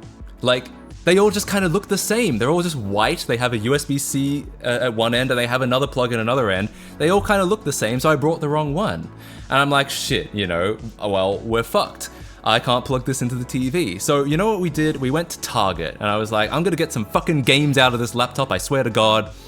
So we go to Target, I look at the USB-C to HDMI adapters, motherfucking things cost $40. And I'm like, oh my God, like, just because I didn't even, it's not even like I forgot the dongle. I just brought the wrong one. I just didn't look at it closely enough. And now I'm penalized for fucking $40 because the laptop doesn't have an HDMI port on it. So, I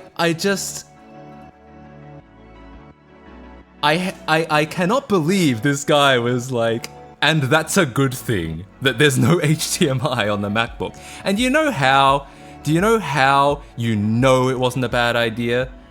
It's because Apple brought them back. The MacBook Pro has an HDMI port on it. So clearly, it was not a good thing. Anyway, that's another rant of mine out of the way.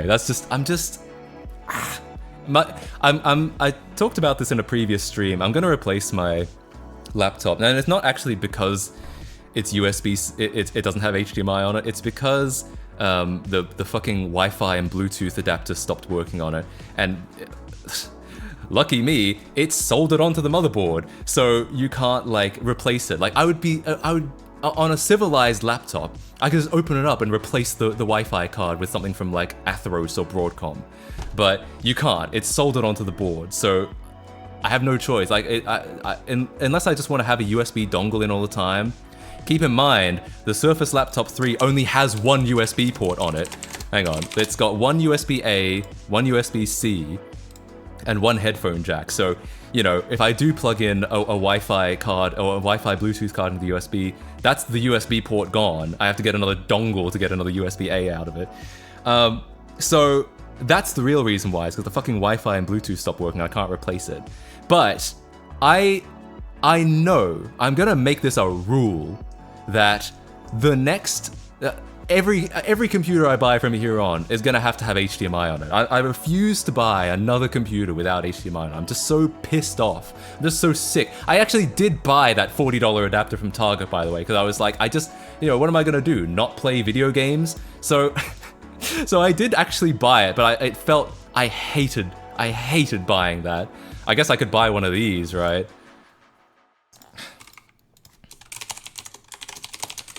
Like, so you have to buy, what is this, $40 or $50 worth of plugs just because the laptop itself doesn't have enough. Anyway, so yeah. Remember when MacBooks had a mini DisplayPort? Yeah, I didn't love the mini DisplayPort either. Because that was another thing that you spent $50 on an adapter, and then like, in my experience, the adapters would break all the goddamn time. Regardless of the laptop, do you have a specific size in mind? I'm probably gonna get something around 14-inch. If it's 13 or 15, I'd consider it. I think I'm leaning towards like more 14, 15 nowadays, but 13 is nice because it's a little more portable. Something around there. Do you ask at the hotel lobby? Don't some have conference rooms and potentially tech for that? I didn't think to ask at the hotel lobby. I mean, maybe I will next time. Not all adapters are made equal either. Yeah, true. Framework laptop. Oh yeah, I've thought about the framework laptop, but honestly, I'm probably just gonna get one of these. I know it's such a boring option, but I really like the ThinkPad, and these are on sale. They're for like Black Friday, so I'm probably just gonna get one of these. And it's a 14-inch. It's a 16:10, which is nice. It's not quite as nice as the 3:2 screen. Like, I really like having vertical space on laptops, which is hard to get because most of them are 16:9. I feel like 16:9 is good for watching movies and maybe playing games, but if you're trying to actually do work on it, it's too cramped. So I really like the 3:2 screen. The ThinkPad, you get a 16:10, which is a little shorter, but it's not as bad as, it's not 16:9. Framework is 3:2. Yeah, isn't it expensive though? Yeah, it's expensive. Which, I mean, I get it. It's like, it's something kind of unique and you get like repairability and modularity out of it for sure. I don't know if I care all that much or if I need that all that much. Like I said, I might just try and get one of these, maybe secondhand, something like that. For the price of a framework, I have got a 17-inch laptop with a graphics card, so yeah, interesting. Yeah, so I feel like an older used Dell XPS with 8th or 9th gen Intel, they have pretty good build and screens.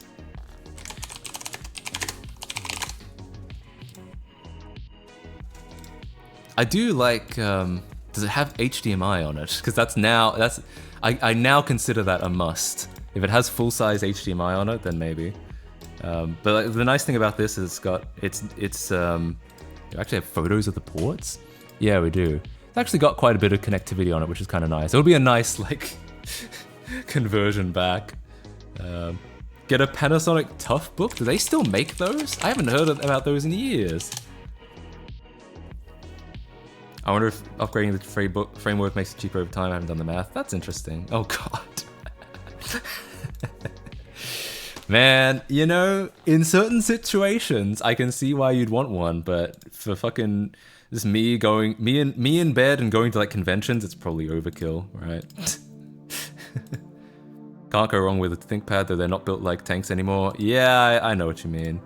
You know, the ThinkPad has a nice keyboard though, and I'm probably gonna replace the trackpad, because I always feel like, I know that like if you're a ThinkPad user, so you're supposed to use the touch, the track point, but I like to use both, and I find that the trackpad on the ThinkPad is usually fairly underwhelming. But on their upper class models, they have a glass touchpad like the MacBook, and it turns out you can just buy this part, like, Yeah, you can just buy this for the ThinkPad X1 Extreme. You just buy this, and I might upgrade the touchpad if I do get one of these. The nipple supremacy. See, I was calling it the track point. I was being all proper and formal about it. You're right, though. It's the nipple. It's easy to swap. Yeah. Because the ThinkPad don't hate you like MacBooks and the Surface laptop does. See, I could have, if my Wi-Fi Bluetooth adapter broke in a ThinkPad, I'd be able to replace it. I can't replace it on the Surface Laptop 3. It's so annoying. But yeah. Always hated the nipple. I liked it back in the day, but I think nowadays I use too many like touchpad gestures. I kind of use a combination of both whenever. I've had many ThinkPads in the past. I had a T470 for a long time. I had a T430 for a while. So I just kind of got used to using a combination of both. The ThinkPad is a woman? Men have nipples too? There's a lot of questions going on. The Dell XPS does seem like a nice computer. I've like read a bit about it. It might be too close to the Surface laptop though, in the sense that it might be more sleek than usable. I kind of like the idea of getting more ports back. Like I know I'm in the minority on this. I know that nobody cares, but like, I even kind of like having an Ethernet port on my laptop.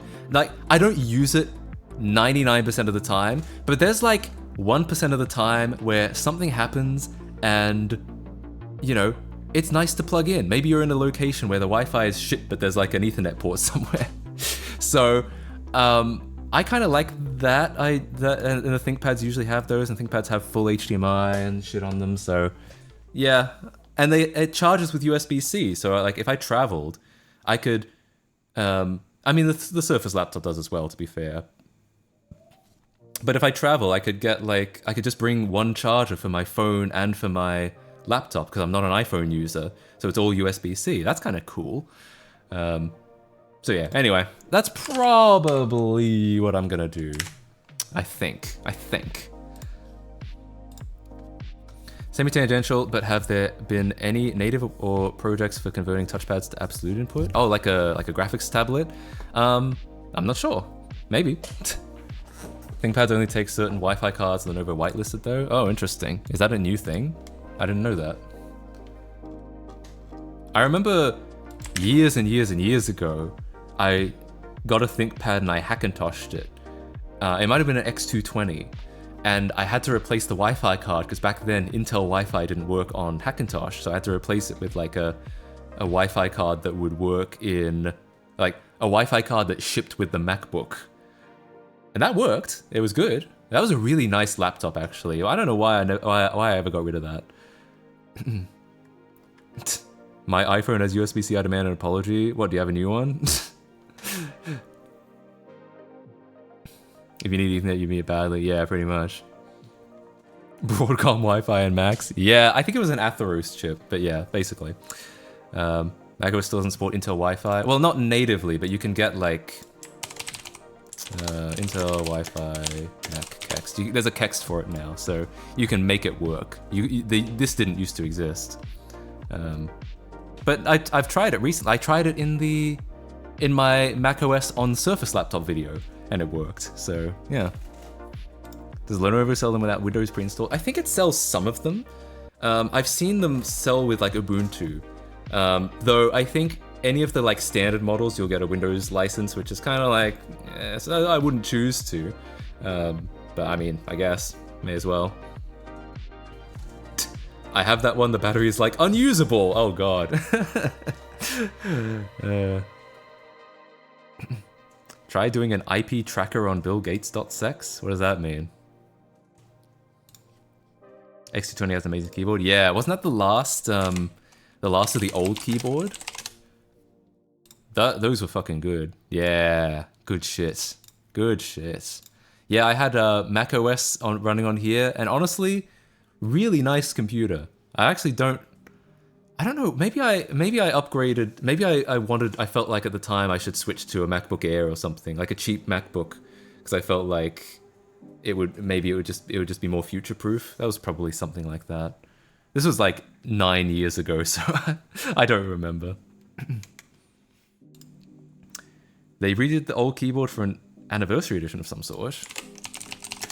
Really? Huh. That's kind of cool. T25 Frankenpad, oh god.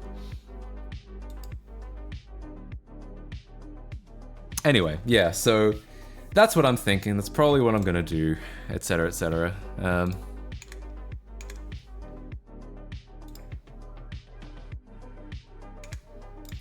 I do have some stuff worth unboxing.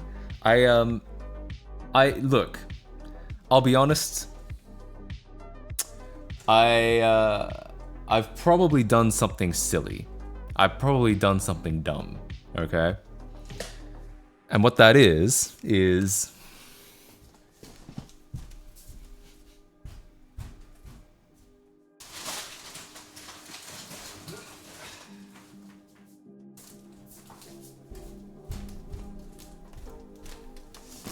I bought some boxes. And these boxes have things in them, which is the most frightening part of all. Yeah. I mean, they'll make an interesting project at some point, I think. I'd love to learn how to do this. Is it broken things? Yeah. I did in fact buy some e-waste. I hope they were just boxes. I mean, me too. Boxes are pretty cool. Which side do I open this? This is one of the... I see that this is the kind of box where they've just wrapped the cardboard around it pretty much. Uh-oh. Don't dox me, guys. Anyway. Alright, so I bought some e-waste. Let's take a look inside.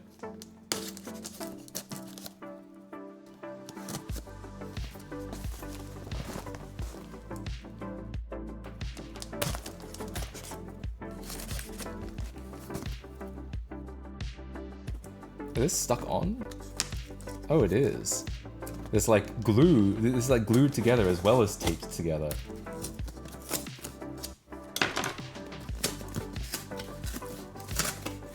Alright, well, fair enough.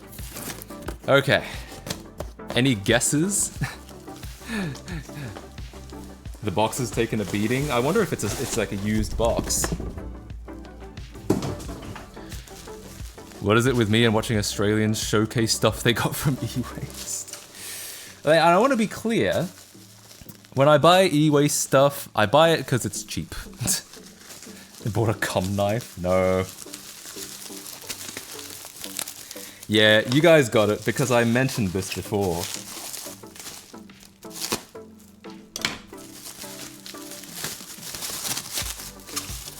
Which is that I was really curious about picking up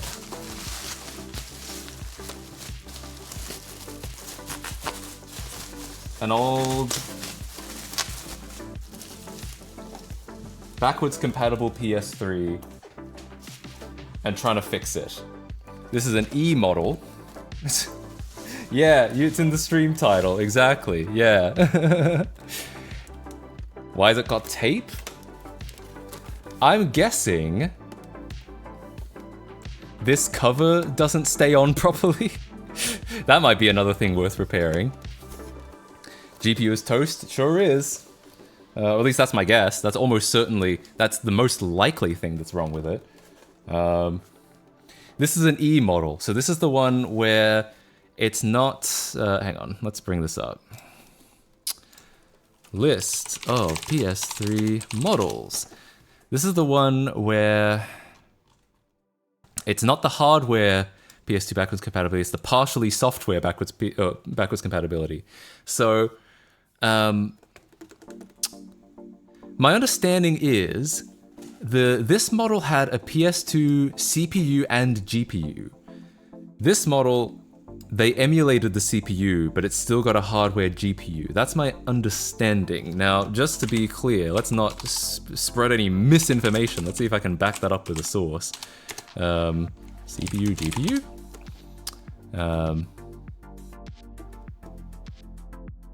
only maybe it's the other way around. PS2 CPU is still on the board, only GPU is emulated. Or is that guy wrong? Which one of us is wrong? You guys in the chat saying I'm right. I really need to take it out. Oh, I have my original full hardware back in my PS3 in the basement. I really need to take it out and make sure I do all the things to preserve it. Yeah, that's my plan. EU model for EU waste? Yeah, probably.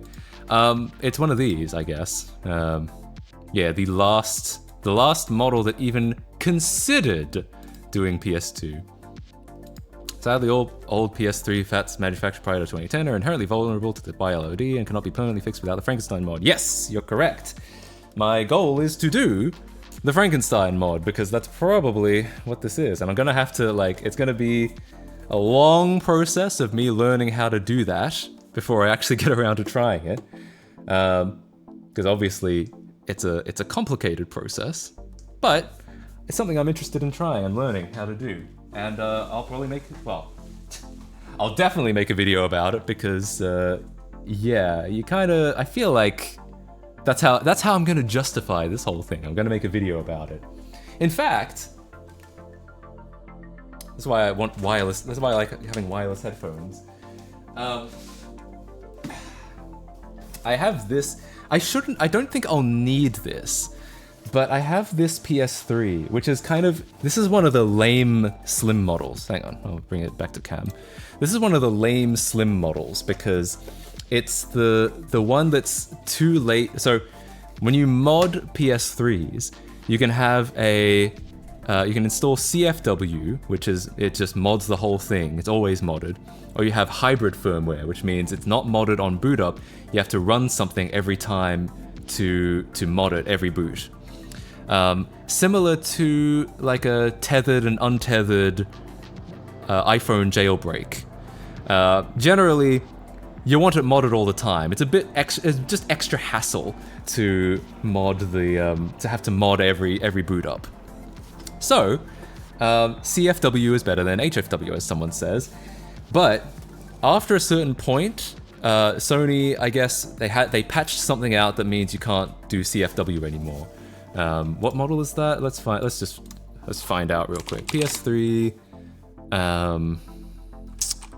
CFW, because it'll say pretty clearly on it. Yo, 1,000 bits. Cheer 1000, bring on the Frankenfacty. 1,000 bits. Thank you so much for the 1,000 bits, that Colin guy. Yes. Probably not by the end of this year. I think this will take a while, but it's definitely going to be on the to-do list. Let's see. You don't have to downgrade them anymore. Like the latest firmware, I think, is moddable now. Which PS3 models can be? I know what it is, but I just want to find. Here we go. If model is 20XX or 21XX is compatible. If it's 30XX or above, it's impossible to install CFW. You're stuck with HFW. This is a 3001A, so it very much falls under this this category of the inferior. It's inferior modding. You can still mod it. It's just not as good. That being said, what it does have, well, not the accurate RSX. What it does have is 3000X. It does have a 40 nanometer GPU on it, which is potentially something I could harvest to fix my some of these earlier model PS3s. Now, I think I don't need to. I think you can buy these like old stock or something like that. Let's see, off AliExpress. Like if I go PS3 RSX 40 nanometer, I think you can get one, or maybe not. Maybe I have to look on eBay or something. Drive your RSX while you talk on your cell. That's me playing GT6. Okay, so you can kind of buy these sometimes. Oh, this is a service that does it. Oof. So yeah, you can kind of buy You can probably buy the 40nm RSX chips. Yeah, $900. Yeah, I mean, apparently they sold 8 of them, so some motherfuckers got some money. But no, if I can't find an RSX by the time I get around to doing this, a 40nm one, might just grab it from here, honestly. I don't know what else I would do with this. I actually tried to sell this a year ago, and no one wanted it. To be fair, I wasn't selling it with a controller, and it is an inferiorly moddable version. But I was just kind of like, well, if no one wants it, then maybe I'll just hold on to it and harvest bits from it. They are on AliExpress. Ah, here we go. Yeah, only $10 redos, not bad. Though I don't know if this is a 40nm specifically. Like what? Yeah, I don't know which what model this is. What is the advantage of the Frankenstein mod? Better GPU performance or just better temperatures? I think almost entirely better temperatures, because that was the fatal flaw with the original PS3 model, is that it just runs really hot and it just fucks things up. So the 40nm, that's kind of the way that chips work, the way that the evolution of chips work, is that as they shrink down, they can become, like, from 90 nanometer to 40 nanometer, they become more performant for the same area and for the same power, but they can also just become, you know, you can also take the inverse of that and just say, well, how about the same performance for less power and less thermals? So that's kind of the idea of using a newer RSX in the older PS3. Same thing on the 360, ironically. Yeah, I mean, the 360 arguably had it worse. But yeah, they both suffered from terrible thermals. Yeah. Reality synthesizer is such a badass name. I mean, so is Emotion Engine, right? The PS2 Emotion Engine, like graphics synthesizer. That's the PS2 GPU, is the graphics synthesizer. Like, whoever's on that fucking marketing team, like, well done. Well done. Yeah, but so I got me some back compat PS3s, and I'm gonna try. I know they're broken. They weren't super expensive. I didn't spend $900 on them. I didn't even spend $100 on them. And I'm gonna look into try and fixing them at some point. That's my announcement, but like, I don't know when it's gonna happen. Like 6 months from now, 7, 8. Yeah. Fuck you, now I wanna buy an old PS3. Tell you what, maybe I'll, you know,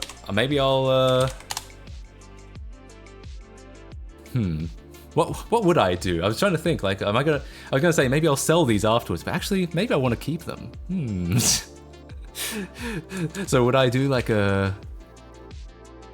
I wonder what it would be like to run a PS3 a PS3 Frankenstein service. Like, people send them in to me and I like fix them. It's probably too expensive. Like, well, am I going to charge people $400 and then who's going to do that, right? Like, for $400 you could buy a... How much is a PS5 nowadays? At Best Buy.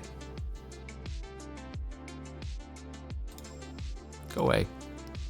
Yeah, 500. So like, you could pay me to make your backwards compatible PS3, or for just a little bit more, you could get a PS5. It's kind of like, I don't know. Yeah, too expensive and too risky since it's BJ rework. That's the problem with a lot of this old console stuff, is it's like, most of the time, it's hard to make like a profitable business out of a lot of this stuff, because a lot of the time it's just not, it's not actually worth that much money. Like, old consoles they're going up in price for sure, but it's still like, you know, you can still get a PS2, an old PS2 for like, I don't know, probably $60. And then if you have to replace it with a part that's like $50, you may as well just get another PS2, right? And they'll be readily accessible. So yeah, that's tough. Less than that used? Yeah, that's true. You could get a second-hand PS5 probably for less than 400. Yeah. Could be a long-term investment. Might be worth over 1K in like 5 or 10 years. Yeah, that's true. That's true. I've kind of come to this realization, which is, you know, I do so much with hardware. I used to make a lot of repair videos more than I do now. And I would always say stuff like, hey, I think it's cool that we let this console live a little bit longer. We get to make it bring us joy for even longer. But there is certainly a part of me that started to feel like, well,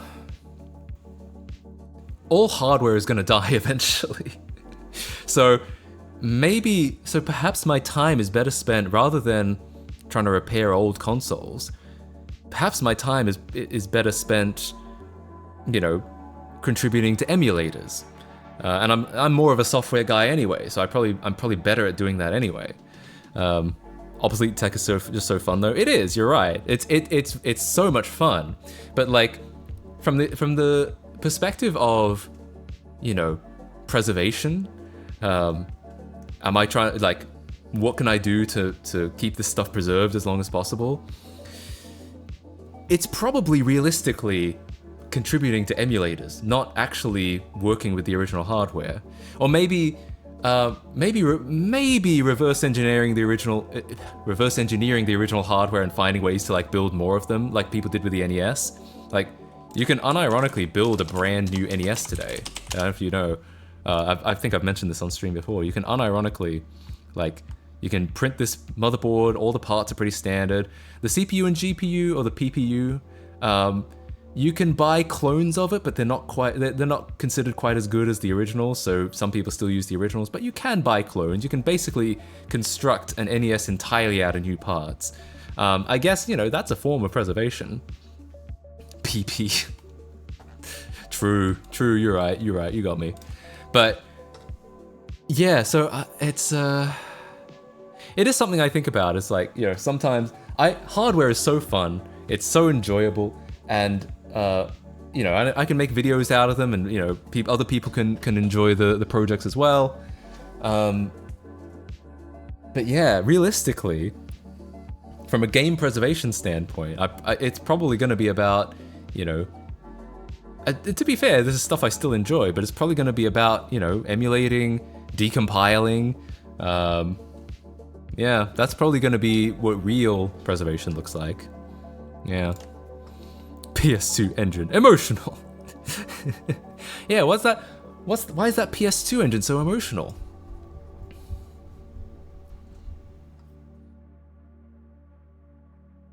FPGA might also be high up there. They've got N64 working on FPGA. Isn't that still mostly... That's still kind of... I know this is controversial, but FPGA, it's not emulation, but it suffers from the same problems as emulation in that it's a re-implementation from a reverse engineering, right? So... like the reason why, like part of the reason why hardware is better than emulators is because, you know, an emulator has a lot of overhead. FPGAs, you know, they get around that overhead because you're literally like programming the chip, but you're still relying on, you know, the existing documentation. Whether you're writing an emulator or you're writing an FPGA, you're still relying on the available documentation, which may or may not be official, probably not. It's probably been, you know, reverse engineered and analyzed over the course of, you know, the console's life, but it's likely to be imperfect. So from an accuracy standpoint, I don't know if FPGAs are necessarily any more accurate than an emulator. They're probably more performant in the sense that, like I said, there's no overhead, but yeah.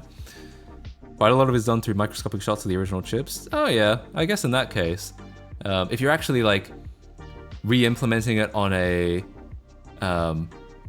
like a circuit level, yeah, I guess so. NES and backwards from NES have mostly perfect emulators, but when you go SNES and forward, it's life in hell. Yeah, I think that's true. If you're like decapping chips and like, what do they call it? Because there's like cycle accurate, but there's also circuit accurate, I think. There's like different levels of of accuracy. Hang on, what's that list that I was looking for? Yeah. So cycle accuracy is usually about as high as they go. Sub-cycle accuracy, and then like chip transistor logic gate circuit accuracy. Contrary to common misconceptions, FPGAs don't quite provide for emulation with chip accuracy. Each logic element on the FPGA consists of multiple inputs, outputs, and a lookup table. However, the exact contents of each lookup table for each LE is more or less entirely up to the software that's used to synthesize the bit stream for programming the FPGA. So emulating a chip on a transistor level is something that is still under the purview of CPU-based solutions. Oh wait, the HDL used to define the behavior of an FPGA is a series of mostly logic-related equations, but beyond that, it's entirely up to the synthesis software how these equations get mapped to each individual LE. If a pair of related and/or equations can be mapped into an arbitrary LUT or on a single LE, the synthesis software will produce that even if the original chip has separate gates. So emulating a chip on transistor level is something that is still under the purview of CPU-based solutions, and even more deeply accurate than an FPGA. FPGA don't involve transistor level emulation and never have. Interesting. Are you still making emails? Oh, we haven't actually started. We got kind of sidetracked. We'll do that soon. So I'm guessing, yeah, it's a like compilation in code. Yeah. So I feel like if anything that might have raised more questions for me than it answered. But yeah, I don't really know anything about FPGA, so I'm not gonna act like I do. I just know that hang on. Like how there's difference between code that does the same thing and code that is byte for byte the same instructions. Yeah, I see. Okay. So it's still interesting. Anyway, so yeah, I mean, I guess it's possible. It's possible. I don't know how common it is, but it's certainly possible that you could get really close accuracy with an FPGA. I think. Again, I only know like bits and pieces. FPGA has accuracy issues just like software emulators. Accuracy depends entirely on the emulator developer. Just look at BSNES. Yeah, that's kind of the impression I got. It depends how closely, I guess, they're looking at the transistors, right? Like, or how much effort they want to go into in re-implementing the transistors, I suppose. But yeah, I'll have to read more about that for sure. I'm more of a software guy. I feel like I'm always kind of, when it comes to hardware, I'm always a bit out of my depth.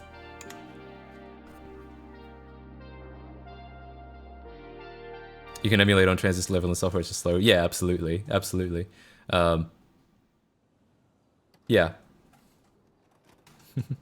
I think with a skilled FPGA developer, it's easier and less CPU intensive to get closer to a more fully accurate implementation. Yeah, well, does the FPGA even have a CPU? I thought that like the whole idea was that you're kind of programming the chip itself. You're like programming the logic in the chip itself, so... The keywords there, a skilled FPGA developer. Gotcha. Yeah. Right. Interesting stuff. No CPU. Yeah, that's kind of my assumption. So the idea is that yeah, you could in theory you could if you like looked super closely at the chip and mapped as one-to-one as you could get, then yeah, I guess you could get something pretty accurate. Interesting to think about, yeah.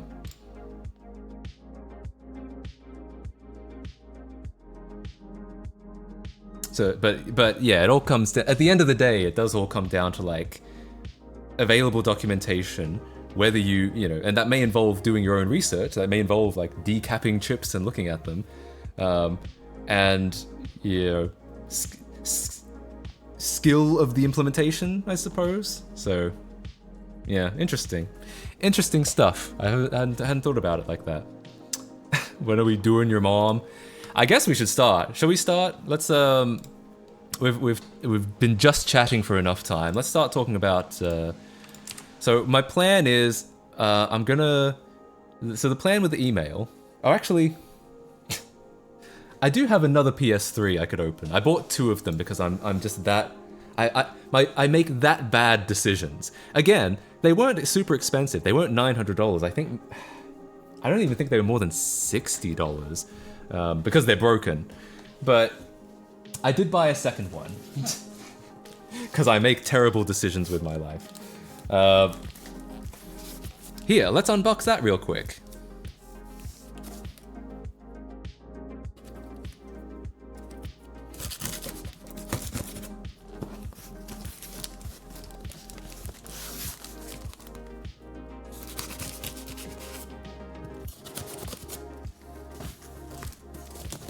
So yeah, when I do this video of looking at these backwards compatible PS3s, there will be 2 of them. It won't quite be 3. It won't be 3 PS3s. It won't be triple PS triple, but it will be 2. I get 2 shots at it, I guess. Hopefully I won't need 2 shots. Hopefully I get them both right, but we'll see.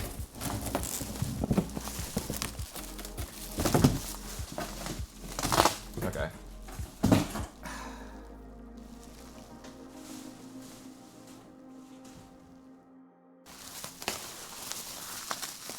What about 23 PS3s? There are actually a lot of broken backwards compatible PS3s on eBay.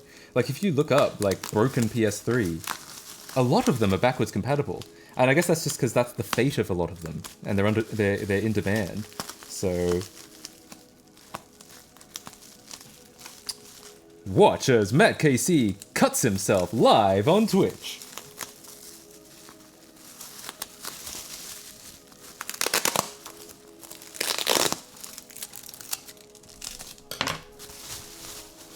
They put a lot more bubble wrap on this one.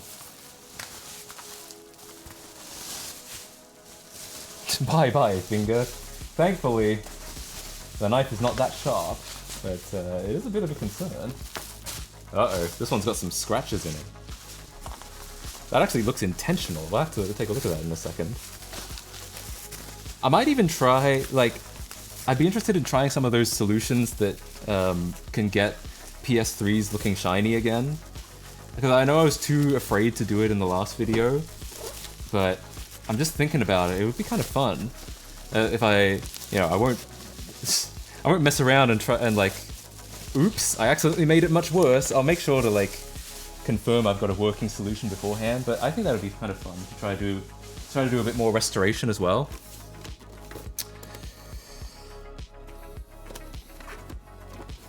Oh, right, we're still on the desktop view. Here it is. Wow, it's another PS3. Oh wow, you can see my window and my my light. That's kind of fun. You get here's a behind the scenes look, making of twitch.tv/MattKCLive.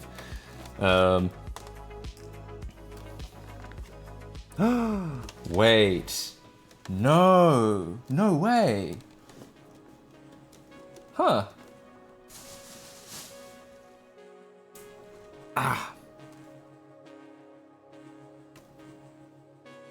Ain't no way. So, I have just learned they are both E models. But that's not what the listing said. According to the listing, one of them was an A model, which would have been the hardware emulation. Hang on, what is it? List of PS3. Why is it not in my history? The A model. This one, yeah. This is what the listing said I was getting an A model, but instead I've gotten an E model. How strange. I mean, I guess I can't complain. It's backwards compatible either way. Report going out to eBay? Maybe. Hang on, let me just double check that real quick. I'm gonna go hop on over to eBay. Get that refund? I don't know if it's really worth getting a refund over. I mean, either way, they're like... Let's see. It says A in the title.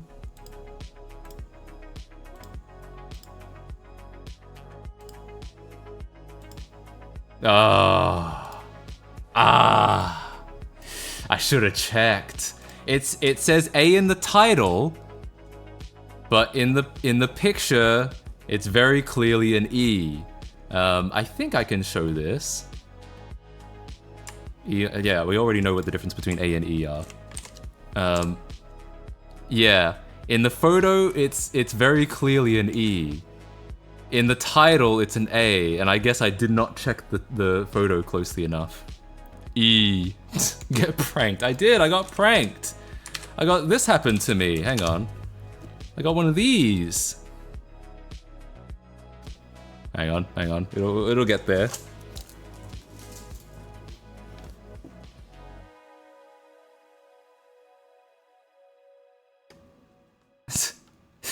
A set of 2 E's. Yeah, Jesus. This is my life with these 2 PS3s. It's E everywhere. Damn it. Oh well. You know, like I said, I don't know if it's worth complaining about. I mean, they're both, assuming that, yeah, they're both validly backwards compatible. I mean, they're not. The A would have been nicer. I would have liked to have an a better, that have the better backwards compat, but it's not like I spent $900 on it, right? If I spent $900, I'd be a little pissed off, but AI generated Rick and Morty. Is that a real thing? A evolved more valuable, but like I don't know if we're like. Yeah, we're literally talking like $60. I don't know if it's like, yeah. I mean, I might mention it, but I don't know if like, if it comes down to like returning it for a refund, I think I may as well just keep it. You know. Similar misrepresentations, up to you if you do go through the process. It's just eBay does kind of nudge people and they're just copying listings. That is true. That's definitely true. They'll be like, it was in the image. Yeah, they might be like, you should have looked at the images. I mean, I could make a report. That's the thing, is like, I can make a report, but I don't know what I expect to happen. Like, if they're gonna say, oh, you can return it and have a refund, I'm just like, well, actually, I'd rather hold on to it. Like, it's not like I really lost any. Like, I don't think it's not like I'm gonna lose any money out of this or anything like that. And it's not like it was a lot of money to begin with. So yeah, that's the only thing. It's like, I don't know if I care enough to like return it. If you reported it, would a random eBay support agent know the difference? I mean, I could show them and be like, well, the title says A and the photo says E, and the E is what I got. So yeah, I don't know. Buy another one. Description was still, yeah. You could almost certainly report that the title is misleading because it's, you can see in the photo that it's wrong. But like I said, I think the reason I'm hesitant is just because I don't know what I expect to come out of it. Like I wouldn't intend to return it. So is it? I guess it's just to. Is it just to send the seller a harshly worded letter?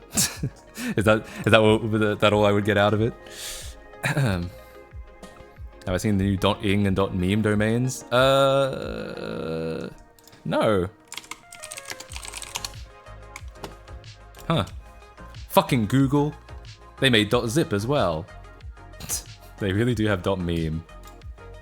I mean, that's kind of fun. .meme will probably be funny.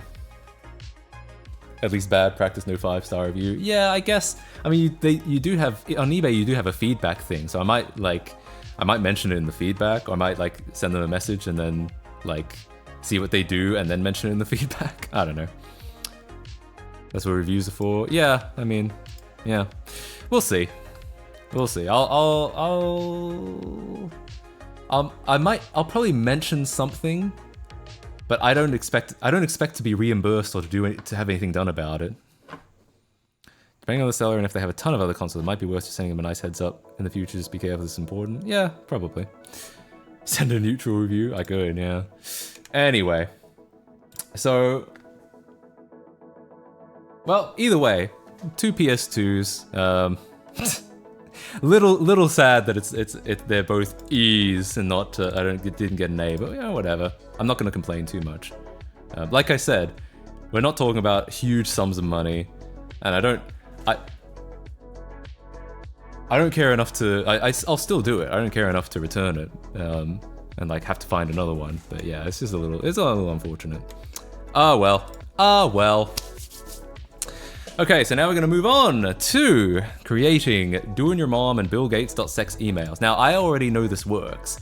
I've already created some for myself. So the goal today is going to be to make a web page that you guys can use to sign up for emails, but it is going to have to be, I'm going to be locking it behind Twitch subs and patrons because I don't want some guy in Nigeria to use it to spam people and then everyone blocks my billgates.sex email. So I think it is probably safer to keep it exclusive to subs and patrons. It's genuinely, it's not me trying to make money off you guys, or not me trying to make like a fortune or anything. It's just, it's always been the easiest way to like just filter out spam and shit like that. I mean, it's only, most people have just come in with a Prime sub, so it doesn't cost them anything. But yeah. Harvesting our private information. No. Channel points? Maybe enough. If spam filters would pick up Bill Gates as suspicious and market as such, maybe. I don't know about Bill Gates. Yo, thanks for gifting a sub, FDD the Lucario. I really appreciate that. Tier 1 to Halomix 2. I think the Bill Gates probably isn't the suspicious part, because like I'm sure there are other people with the name Bill Gates. The suspicious part is probably the .sex part. Because there's probably a lot of like porn spam that you get from .sex emails. That fuck-ing domain is crazy expensive.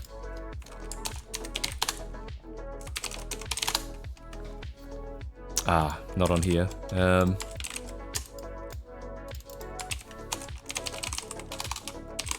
There's ing domains now, so you can get like, oh, get.ing. Ooh! Ooh!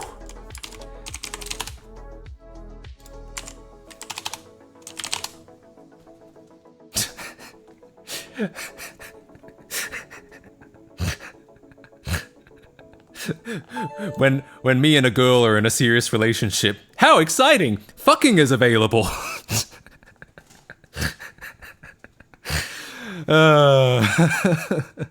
Anyway, finally, fucking is available. Ain't no way. I've been waiting so long. When you grind long enough to unlock the extra dialogue options. How exciting!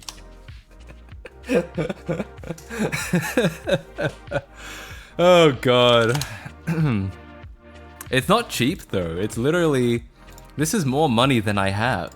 Like, I don't even know where I would begin to find this much money. Oh, but good news is fuck.gay is only 6,500. Fuck sucks. Damn, I'm surprised someone hasn't picked up fuck.sucks. By google.ing. They must have taken that already. It's their own domain. Yeah, Googling. Matt KCing. I mean, that's not very interesting. God, I'm trying to think. What's a funny word to put in .ing? Crowdfund it. With your help, I could be the proud owner of fuck.ing. You know, fuck.ing would be a fantastic domain to make emails on. Farting? How much is farting?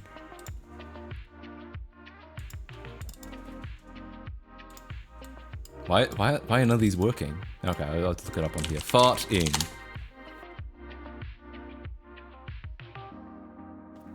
Well, it's a lot less, under 4K. It's easier to pay for.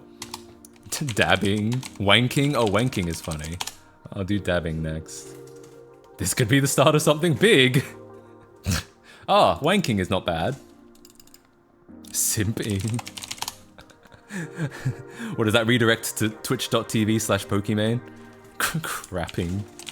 Well, that would have to be, oh, capping, of course. Like, just me capping over here. Are they all $200? Lego Islanding. Wanking is not bad. Finally made a stream. Oh, you're here just in time for us to look up wank.ing. The new .ing domains are out and we can do dumb shit like this. Sleep.ing is more expensive? It's probably like certain like really common, oh, god damn. You could buy a nice, actually nice car for that. I guess it's like how common the word is. So probably like maybe walking might be a fair bit. Oh, it's already taken. What about coming? Oh, bro, coming is cheap. That's not bad at all. I love coming. Fuck.sucks. Yeah, we saw that earlier. It's only like $200 or something. I'm surprised. There's exciting. Okay, that's not bad. Per year though, that's quite a bit. Like, remember .com is only like $10 a year, so... edging. Oh, edging. That's about the same. When I first heard about .ing domains, I instantly thought that something like this would happen. Well, obviously, why wouldn't it? Bill Gatesing. Oh, not bad at all. Bill Gatesing is cheap. That's what I do. Whenever we go to billgates.sex, it's Bill Gatesing. Bing. Microsoft must have that already. Oh. Oh. Oh. Oh. Oh. Per year. Oh. Oh. Dying. Yeah, okay, so not Bing. Maybe Microsoft can. Microsoft is probably one of the few companies that could afford 130 grand a year for Bing. A nice. Yeah, I was gonna say a nice house in Sweden. You can get Bing for a single year. Yeah, as there are places like there are parts of the world where you could buy a nice house for that per year. Like within 1 year, you could buy a nice house. Yeah, holy shit. Dying. It's not okay. So dying is certainly cheaper than Bing. Cheer 510, let's make fun.ing happen. Yeah, we're already 510 bits towards it. Here we go. Let's go. Let's fucking go. Only, so what is that? 510 bits is like about $5.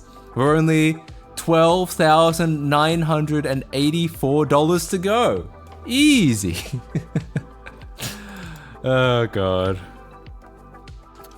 Or if someone gets booting and like sells a bunch of jewelry, that's probably a good hustle.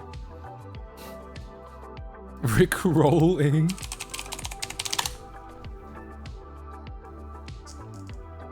Honestly, I'd consider rickroll.ing. This is just directing to Rickroll for $20 a year.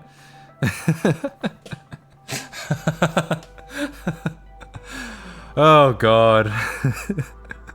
This is what I get for looking at this stuff on stream. Alright, alright.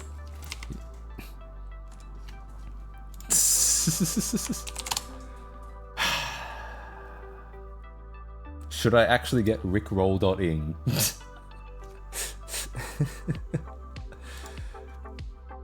Tell you what, we'll add it to the email pool. You know what? Add it to the email pool of you can not only will it be a Rickroll website, you can also get an email at rickroll.ing. All right, all right. That's how we'll make this work. Don't get it? Oh no.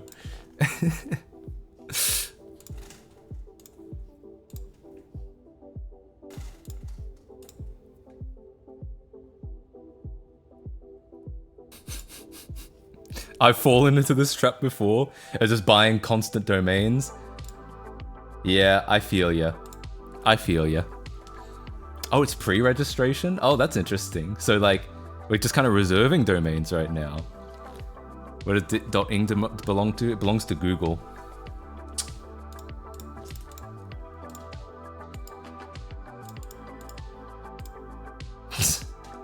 Cheating?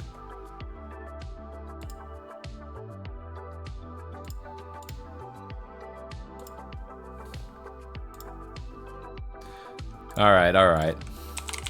Coming. We did look at coming before. It was only like 4 grand or something. Hang on, coming.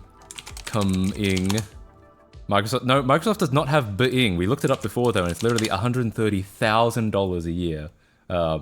So I think Microsoft is one of the only people that could get this. What about Xing though? Oh, Elon Musk is frothing at the mouth right now. Bing chilling. Oh yeah. Wait, Bing chilling. Oh, that would be such a good domain to get. I actually want Bing chilling. I actually unironically want Bing chilling. Oh god. Oh god. Wait, so they're not actually available yet. Tempting.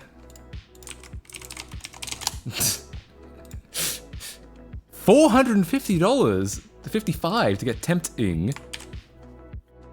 Bill Gates with ice cream. Oh god. Oh lord. It's tempting. It really is tempting. I won't lie. Nintendo's biggest nightmare? Which one? Emulating. That would actually be kind of cool to have a like a wiki for like. There's that Game Tech wiki which is pretty damn good. Yeah, this one. Like this has good information, but it would actually be kind of cool to have this information on like this stuff on emulate.ing.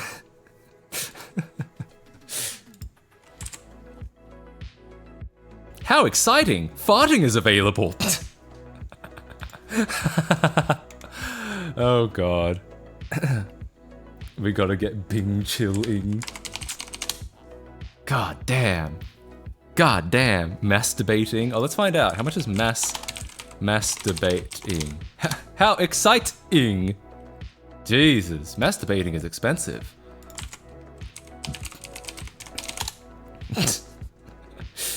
So on average, .ing costs about $20 unless you're getting like a short one or like a small domain.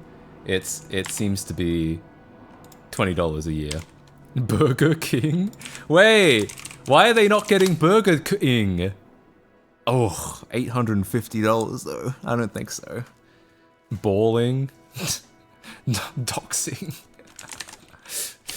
That's a new website. That's a new domain for Doxbin. Can be Doxing. Can you actually get Dox with 1x? It's not terrible. Doxing is cheap. Not bad. Only available from GoDaddy. There's like a Getting. Oh, they already got Getting. There's like a chunk of people you can get them from. But I only know GoDaddy out of this list. Just make doxing that one gif of the caterpillar smoking with network info. Oh god. Dabbing is cheap. Yeah, dabbing is cheap, which is good. I always like dabbing. Enslaving, crashing. Yeah, I mean, people are gonna pick this up so quickly, so damn quickly.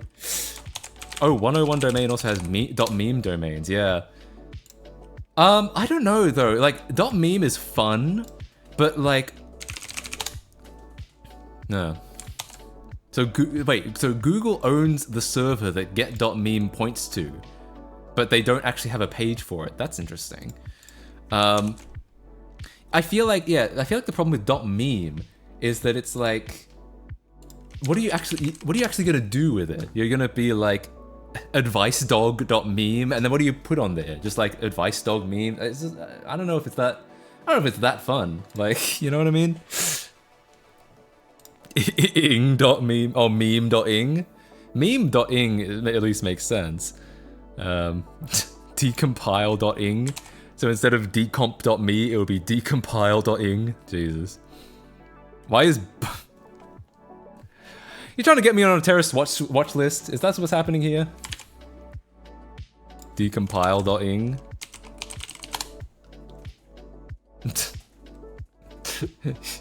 Alright, thanks guys. Alright. Why is that? Wait, is GoDaddy down? Have they been inundated with a flood of .ing domain buyers?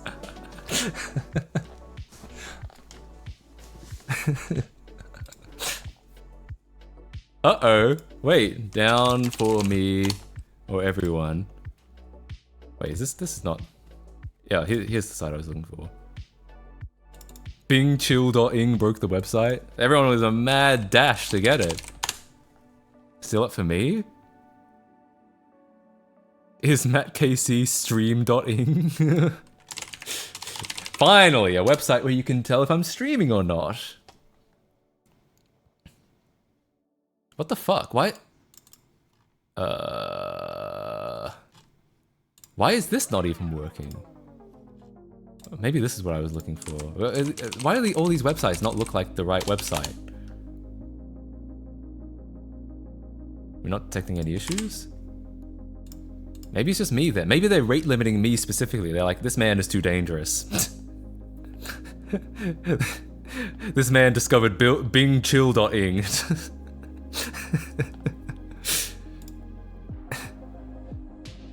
It's messed up for me too. Maybe it's like a certain region, like whatever our point of presence is, maybe.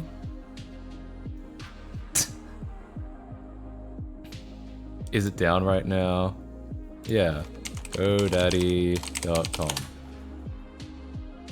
Checking GoDaddy. Works for me. It doesn't work for is it down right now? Strange. What's going on? Anti-botting? I guess, but like it also... It doesn't work on my... it doesn't work either through or not through a VPN either. Maybe, I mean, maybe the VPN is getting rate limited as well? I'm confused, I don't know.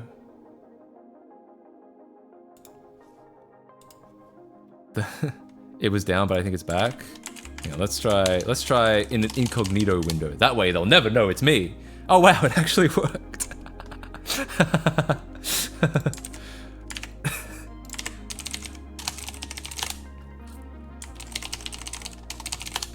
If you want to get a domain during phase 1, it costs 1 million. Wait, what? What does phase 1 mean?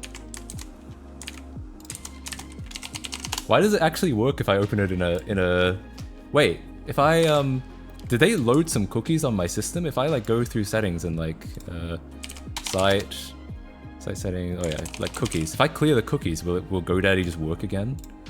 No, not that. I want like the specific site. GoDaddy. Delete, yeah. What the hell did they put on my system? Why do they have cookies that just like fuck it up? What the hell? Oh, click the padlock. Okay, that's a good information. I'll keep that in mind. They have the phases here. Oh, what phase are we in right now? Registry.google. Google is too powerful. The fact that they have their own TLD is just fucking... That's just completely unacceptable. Anyway. .ing is the domain that enables new homes on the internet in a single word. With .ing, people, businesses, and brands can express themselves in a whole new way. Whether it's design-ing, or write-ing, or ink-ing, or row-ing, ing is ready for action. Whatever you're doing... Wait, how much is doing? How much is doing your mom? Oh god, really? Okay, fair enough. Check phase 1.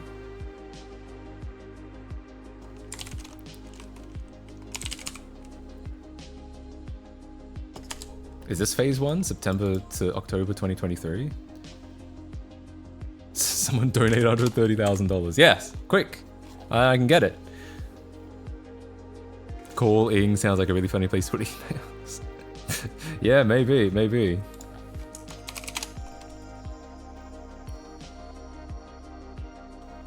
One or two character long ones, yeah, definitely. That definitely doesn't help, for sure.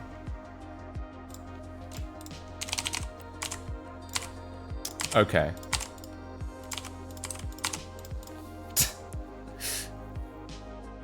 What I kind of like about Mastodon is that you could set up like actual like social medias on these on like domains like this, and then you could and they all kind of interoperate. So it's not just your own thing, your own site. You can be something at doinyour.mom and you can still interact with other people. That's kind of cool.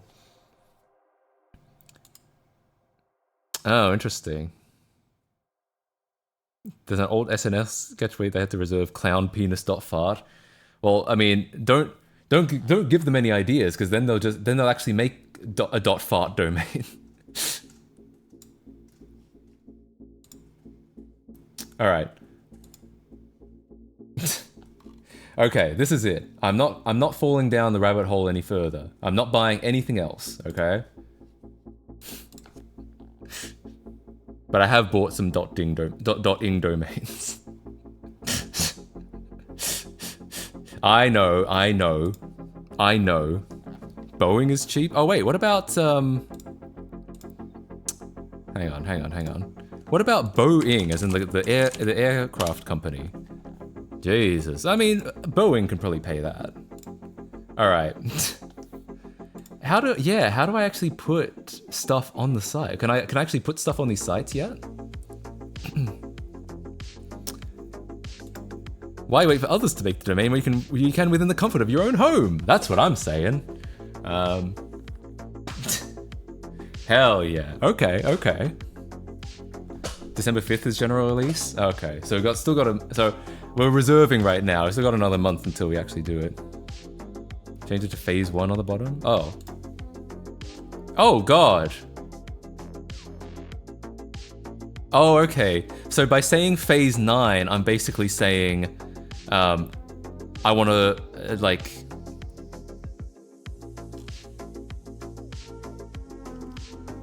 Wait, so if I buy it at phase 9, does that mean someone can come in at 1.3 million and, like, get it before me? Like, do I get fucked out of it if it's phase 9? If no one before you takes it, it's yours? Probably? Okay. So I might put down 4 grand, but if Boeing comes along and puts down 1.5 mil, they get it, right? Is that how it works?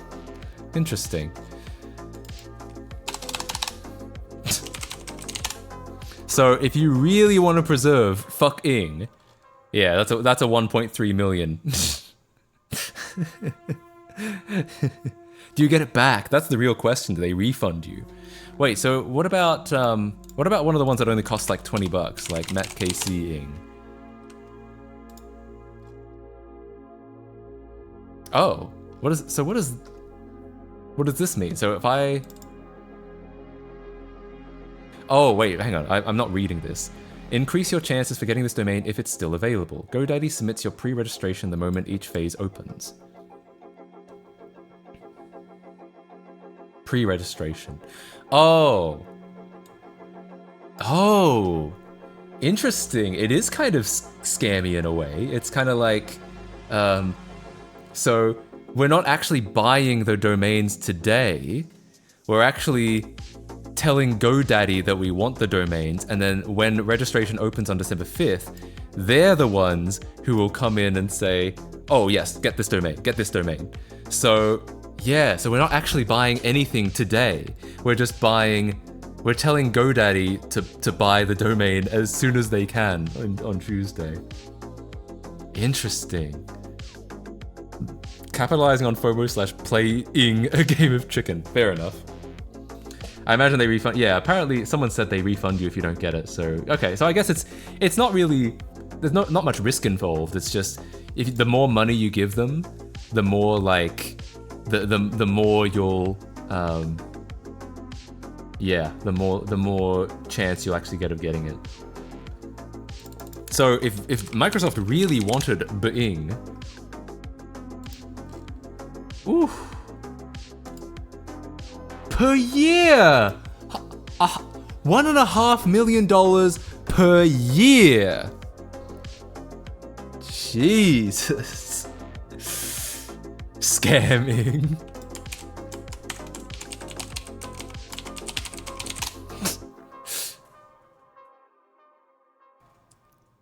Oh no, scamming is not bad. Scamming's pretty cheap.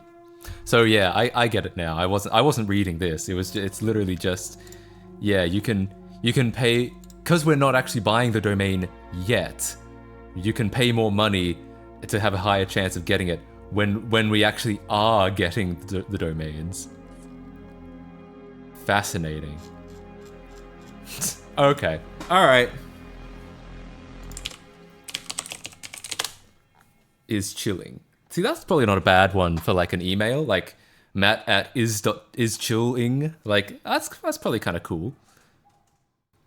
I'm gonna register .oogle and sell Google for 10 billion a year. Come protect your brand, Mr. Google.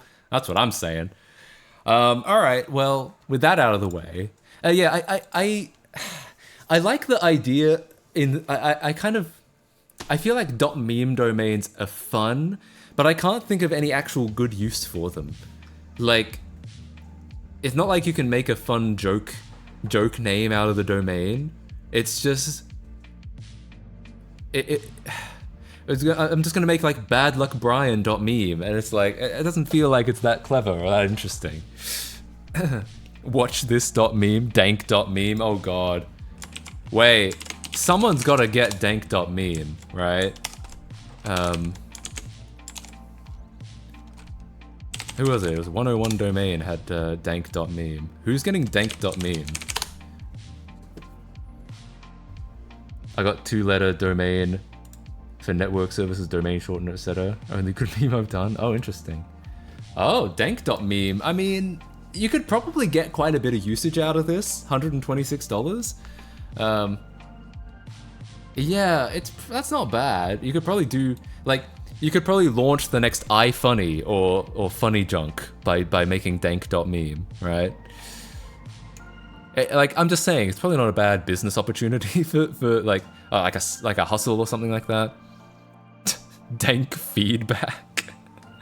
Oh yeah, I always wanted my feedback to be dank. Yeah, anyway.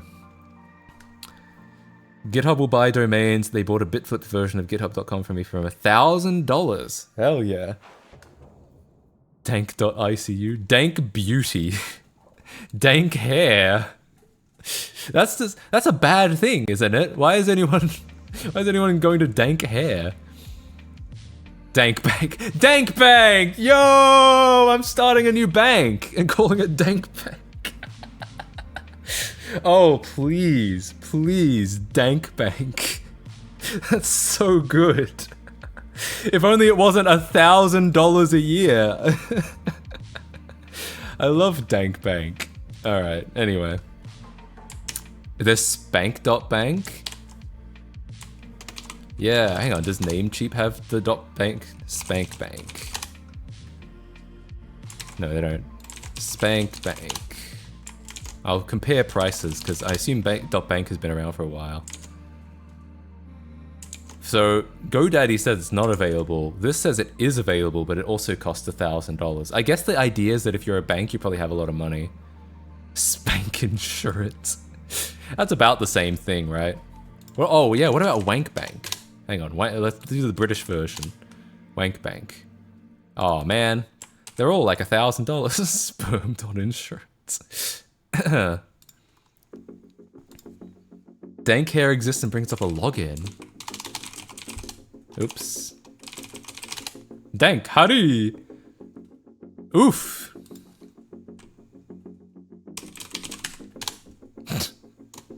It's worth a shot.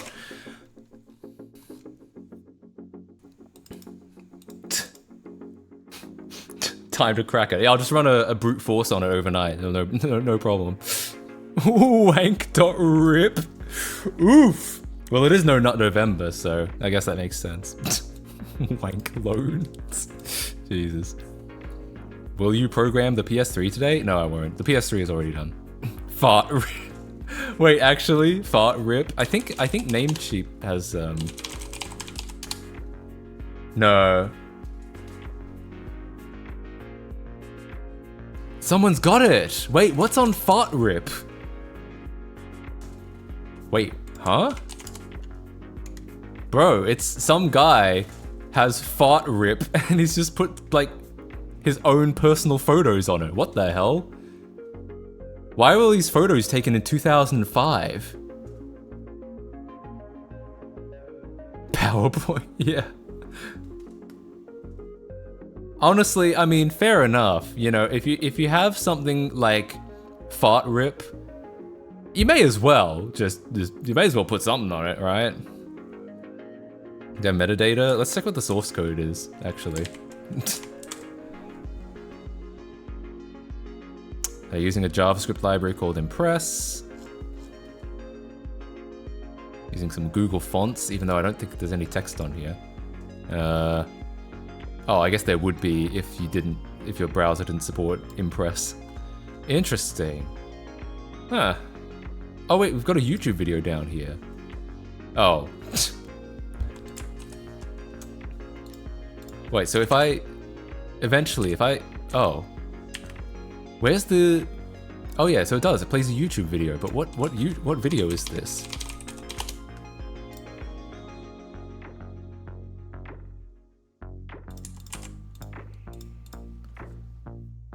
Oh, what? Oh, I have to like...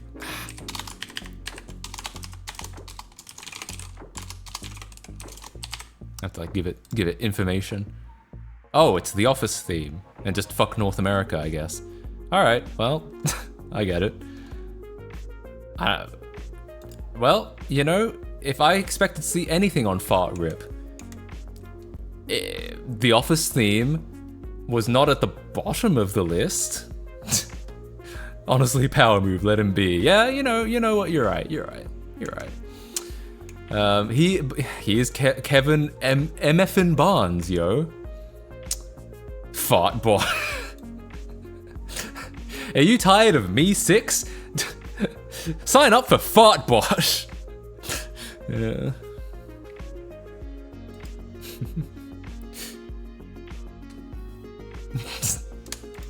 Jesus.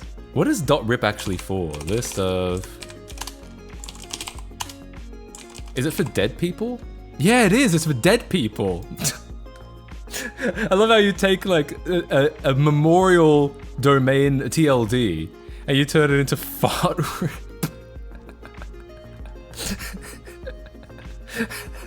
Kevin is dead. No. Wait, yeah, rip bozo. Is there a bozo.rip?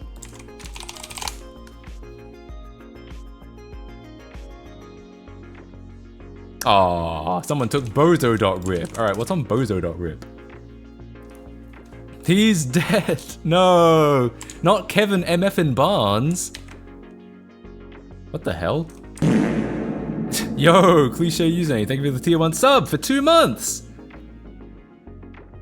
Wahoo. Hey, even Microsoft Sam is excited. Yeah, thanks so much for that. Apparently bozo.rip redirects to like a game developer of some kind. Yeah, these guys. Well, congrats to them for getting bozo.rip. Oh yeah, the sound is so relevant. True. That's fart.rip essentially. Unsecured, by the way? No. I love domains. I feel like that guy who comes up to the camera, he's like, I love refrigerators, but for me it's web domains. BillGates.Miami. Wait, there's a Miami. No way. No way. No, I'm not gonna get it, because like, what the hell does that even mean? But, man, if I lived in Miami, that would be so OP. I like turtles. Go to tldlist.com. Why? What does that give me that I don't already have? Ah, cheapest registration. That's interesting. So if I was to be like, I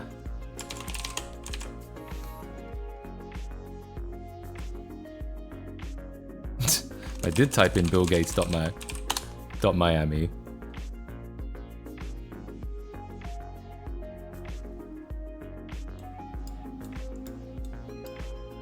Oh, it's not very popular, I guess. Okay, fair enough. Hotline.Miami. Alright, sure. Who's up for Mario takes a .piss? Is .piss... Piss is not actually a domain, right? Yeah, they took Hotline Miami. I think. Or is that not what this means? Yeah, not available. They must have taken it. Man, if I lived in Miami, it would be so cool. Oh, what the hell is this? What is it? What is this? What is it doing here? Yeah, it must be a redirect loop. Window.park equals base 64 maybe? Or just it's just a random string, alphanumeric string.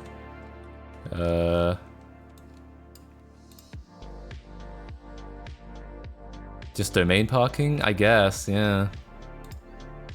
But how am I supposed to buy it if it doesn't give me that, like, this domain is available for $2,000? How much is the irate gamer available for? Oh, for God's sake, it's one of these. Get the fuck out of here. Wait, there's a .ss? Take a piss.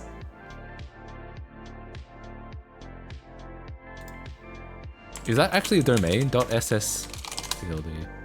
Oh yeah, it's for South Sudan, I guess.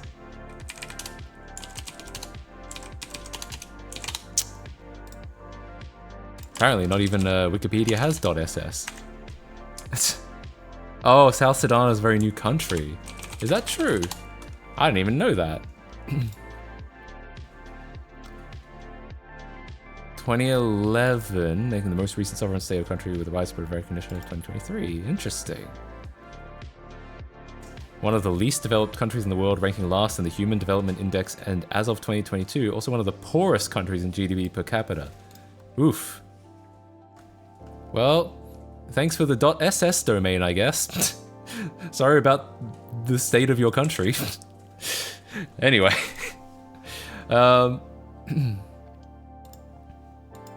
This feels like you're taking us to the shop and we're all like, I want that one, and we're all trying to get you to buy something for our entertainment. Yeah.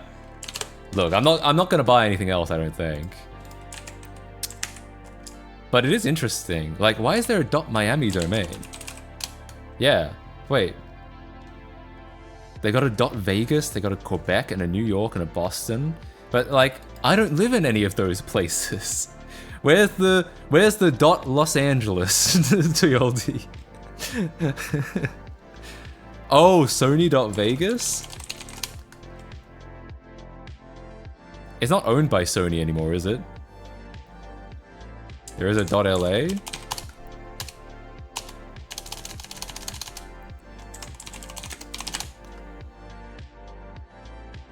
Oh, it's for Laos. Okay, fair enough. I guess so. I guess there's a .LA. No .Canberra? Yeah, that too. What the fuck? Where's my dot? Oh, there is a .Melbourne? Oh, nice! My, yeah, I'd get a .Melbourne.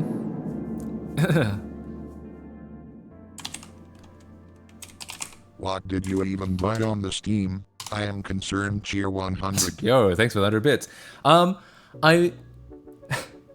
So here's the thing. It turns out I didn't actually buy any .ing domains. Oh, and Spank Bank is unavailable. Good to know. Because the way this works is the .ing domain has not yet come out yet.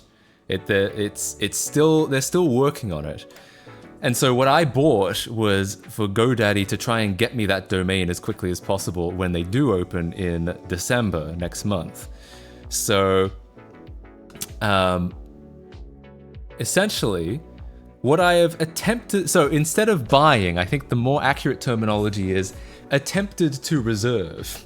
What I have attempted to reserve is Bing Chill-ing and Rickroll-ing. So, in December, we will find out if we have some more domains to add to this email service. I mean, you could have paid 1.3 million and got it today. True. Oh man, why did I not think of that? The FAQ say if multiple goes for it, it goes to auction. Interesting. That's what. So that's why. Yeah, that makes sense. That tracks. That's why you can pay more money. GoDaddy is buggy. That's why I have to open it in the incognito tab. What? Why is GoDaddy have so much like downtime right now?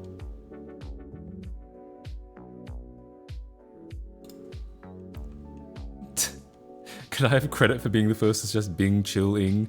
I thought I suggested Bing Chill-ing. Uh-oh, everyone's fighting over this already. No.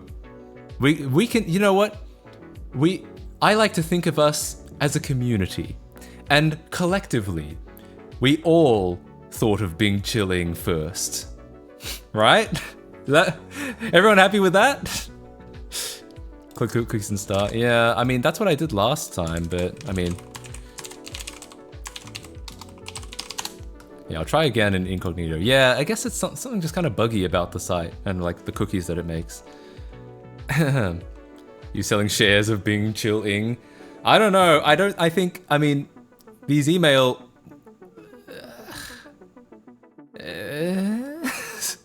I don't know. Some could go back and watch this again and see who said Bing chilling first and give them credit. I mean, maybe. I feel like I can already sense this is going to become is going to become drama. So I'm going to say no. I'm going to say I'm just going to credit the whole community with it. Communism-ing. Oh, man. What the hell is wrong with this site? Bing chilling on the NASDAQ. And now we're looking at the NASDAQ. Bing chilling up 5,000 points. That's right. Anyone? Yeah. Reproducing. I don't know why the .ings aren't working on GoDaddy anymore. Guess I'll look at them on this. Communism. No, that's not real. Stealing. Not bad, not bad. So yeah, right now the issue is, like I said, we're not actually registering anything until December. We're just telling a company to register for us in a couple in a couple weeks time. So Nintendog, is that actually? I know that .dog exists. Yeah, obviously someone took it. I kind of like .dog. That's just kind of fun. Cock ring. That's pretty good. I'm gonna say that's pretty good. Death Stranding. Yeah, I mean, if I was Kojima, I'd be trying to get all over that, honestly. Okay. All right, enough fucking around. Let's make a page so that we can actually get some damn emails out there. I will be writing this from scratch because I'm no longer sponsored by Squarespace anymore. So I'll just be drafting this up here for now. We'll put it onto a server a little later on. Dogging is cheaper than I thought. Well, that's always good to know. I'm always happy to hear that.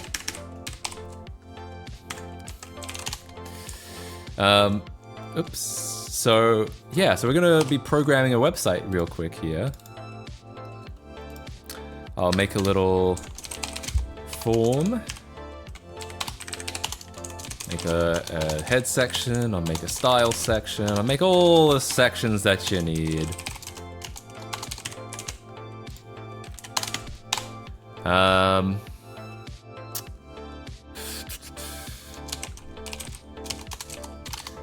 So I guess if we, I'm gonna make a table real quick. I know everyone hates tables, but I'm gonna make one anyway because fuck everyone. Let's say email, and then here. All right, I'll just format it like this for now. Select option. Not writing this in React and deploying the ADOs. Unsubscribed. Yeah, I did learn React. I learned it to make my note-taking app, notekc.com if you want a note-taking app. But for something like this, I feel like just a static web page is good enough. I mean, it's better than making like a Discord bot or something. doinyour.mom. What's it? What's the second one? It was BillGates.sex. What does this look like? Okay. Oh, right. We need a input type text. Alright, so you can be ass at doing your mom. Alright, so then we need a password field. For this we just need password. I don't know why it capitalized it. Okay. And we'll make another one for confirm password. Sure, that's all you really need to make an email. But, I'll also make a, I'll make a placeholder. Some kind of anti-bot captcha. Okay. And then I'll put a button. Actually, this might be a good time to use an input type submit. Create account. I think that's how it works. No, it's I think it's got to be text. No? How do I do input type submits again? Who's messaging me on my phone? Oh, it's value. Of course it's value. What was I thinking? Boy kissing? Oh god. Hey, thanks for 100 bits. This is the way to do it. Vanilla HTML, just like Tim Berners-Lee intended at Cheer 100. I love vanilla HTML. I started programming not so long ago and you're blazing fast. Well, I'm just a good typer. Some kind of anti-bot capture. I'll put that in center tags for now. I'm just drafting this up right now, basically. Oh, and I'll put these in center as well. The button. Yeah. Cool. Center tags. I like center tags. Center tags didn't do anything wrong, alright? So use label for your inputs to avoid using tables. I think it's alright. Maybe at some point. I'm just drafting this up right now. I will put these in a div. Yo! Cheer 100 our password stored in the decimals. B. In the decimals, B? I think it's bcrypt, the way these passwords are stored.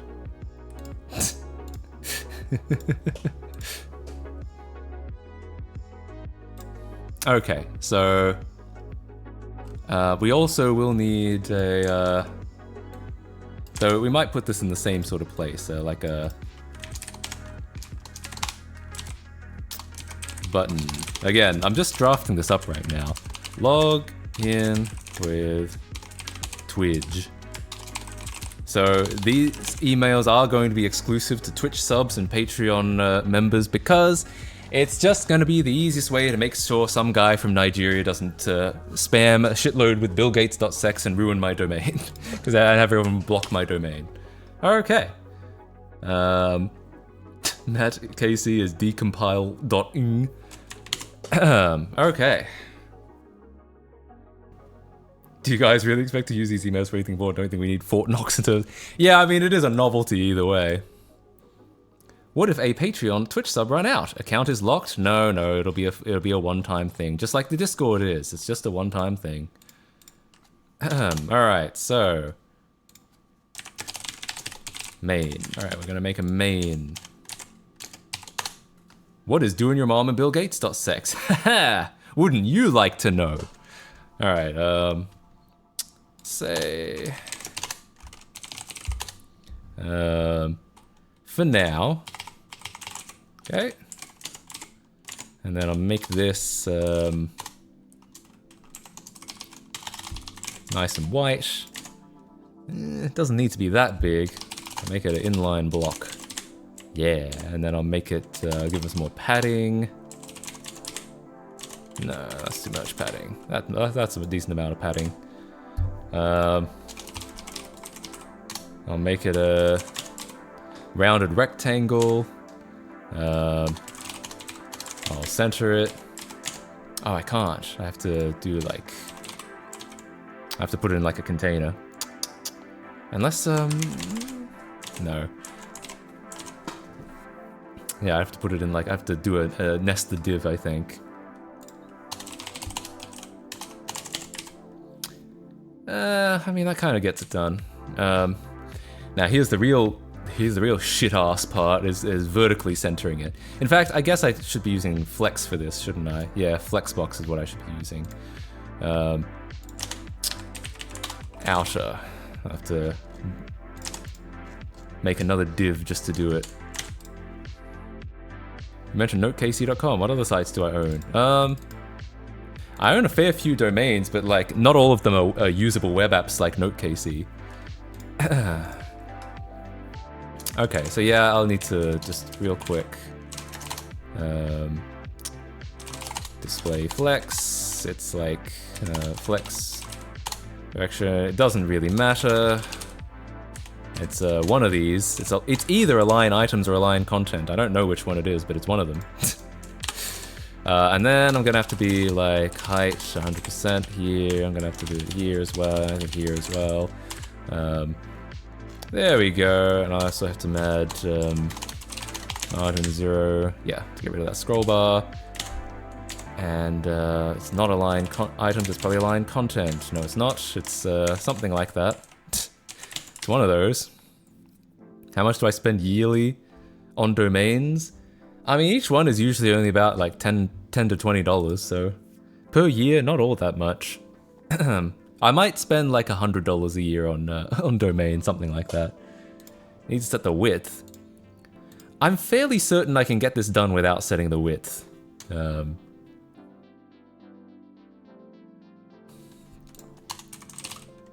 Oh, maybe I want, or maybe I actually want justify content.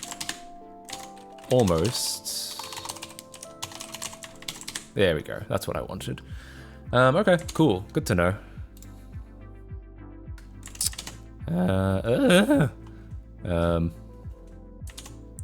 I guess what I'll do... VH and VW. Yeah, those work sometimes. Not all the time, though.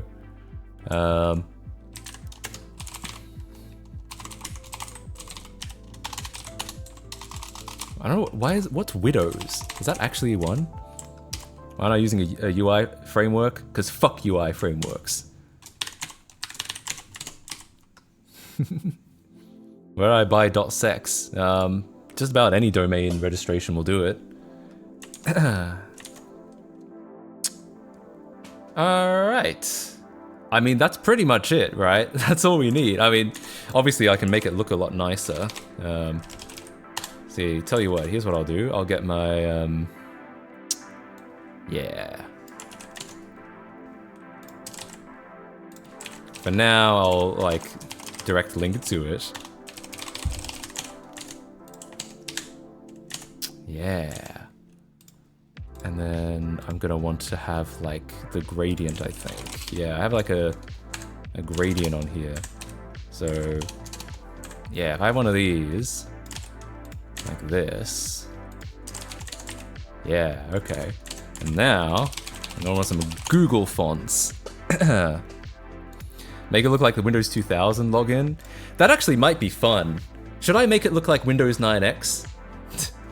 Should I actually, like, I was gonna try making it look good, but I could just try and make it look really close to Windows 9X. Alright, okay, might as well. Here's a poll, because there's a couple different flavors of Windows 9X, so here's what I'm gonna bring up. We've got the Windows 98 style. That's this kind of teal background with, oh god, really?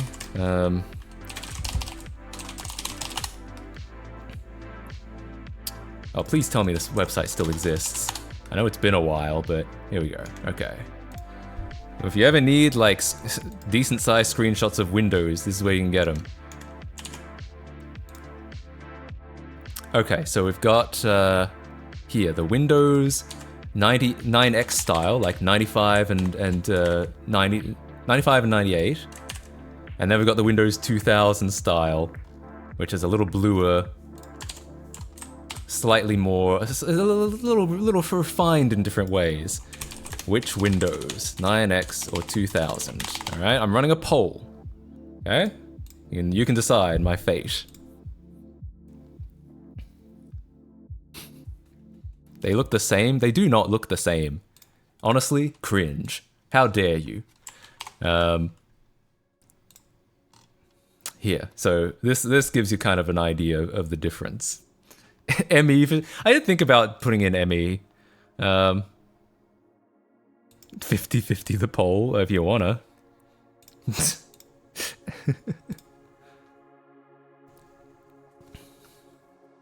9X is winning by a little bit. Actually, should I actually put ME in? Because ME is like...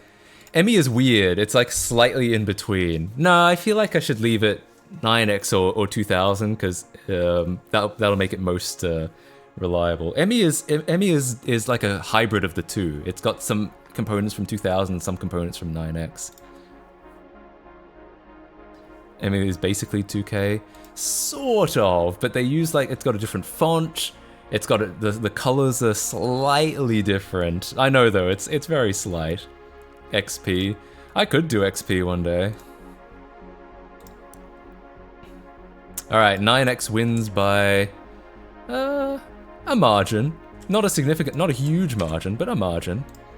I guess we could always try and do both. I could probably do both, because like, it's the same 3D styling. It's really just the colors and the font are a little different. So, let's start with 98, and maybe we'll add a 2000 mode a little bit later on. 55% the same margin as Scotland remaining in the UK. No, oof, really? Wild. Yeah, I could have a theme selector just for fun.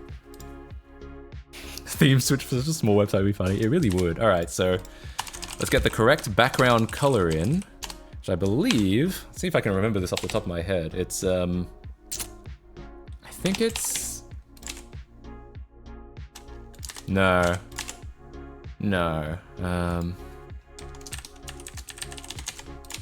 Yeah, doubt it. It's a much more green than that. No, it's okay. I'll find it. I'll use the real screenshots. So if I throw this over here, and get, now I have to install something. I have to install K color chooser.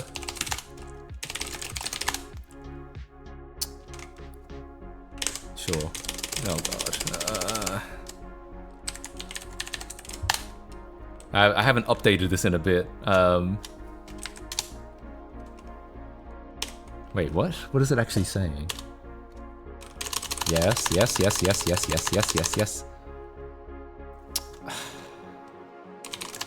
All right, whatever. Well, looks like we're gonna do a full system upgrade right now. Using color picker from GIMP or Spectacle as a Chad move. Isn't it all basically the same though? Like none of these is color managed. Well, GIMP might be color managed, but yeah. I mean, I guess I could just do like. And then what? I've never actually used the color picker in here, if there is one. Oh yeah, I hadn't done this. I have to remove like GitHub desktop. Oh, is it actually 8080? Interesting. There would have been a time where I knew that off the top of my head, because like I did so much of this stuff. Here we go. This will work. Yeah, there we go. Okay, so get rid of that. I know someone posted a CSS sheet before in the chat, but I actually think it'd be fun to try and do this completely manually. So I'm gonna do that. Background, it's gonna be, I think. We'll see soon.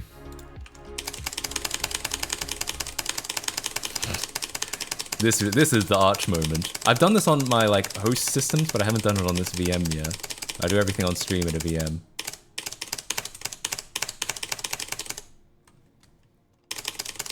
Oh god, no! It's having to ask me again.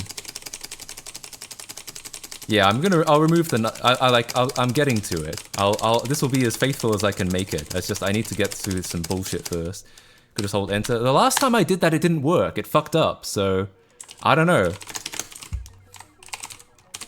I tried that before, but it like fucked up somehow. Arch keyrings. No, it's just like... Yeah, so it just renamed all these packages, but then it keeps coming up with an error that I keep ignoring. JDK and JRE are in conflict. Well, I'll just reinstall them later then. Like, I don't care. Oh wait, I'm still pressing enter. All right, yeah, I'm just gonna remove both of them. Acquired by Ghidra. All right, well, I'm removing Ghidra as well. I mean, it doesn't matter. I'll just reinstall these things later.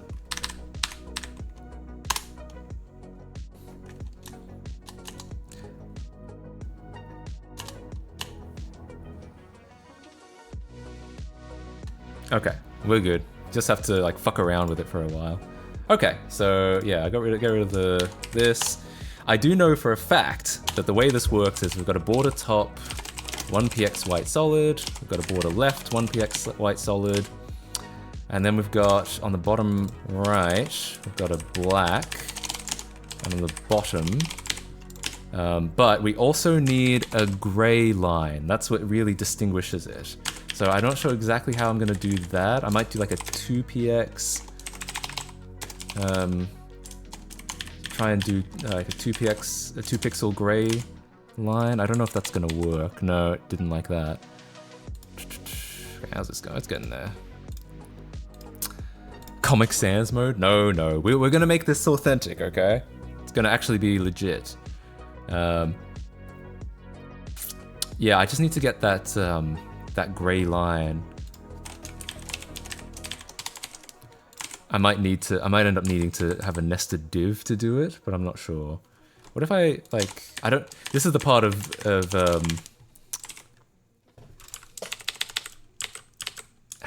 yeah, I need 2 borders on it, essentially. With Microsoft Sam, hey, one feature at a time, okay? We're just gonna get this looking accurate, and then we're gonna get to everything else.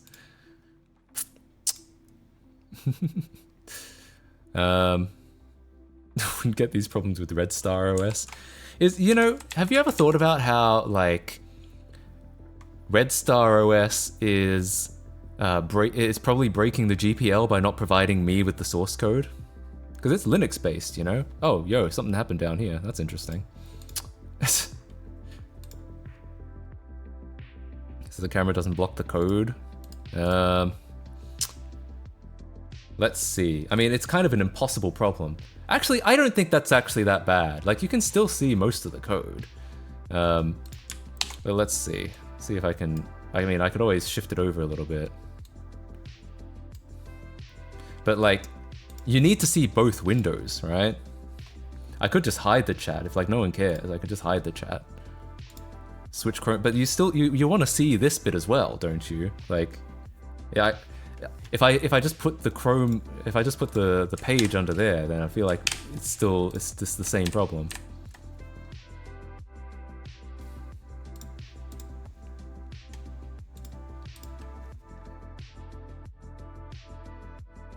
It's just standard HTML. What are you missing? True. I mean, I guess if people really care all that much, fine, I'll put it over there. But like, all right. Yeah, the font would be MS Sans Serif, which is tough because that's a bitmap font, not a which it kind of isn't really compatible with the web. But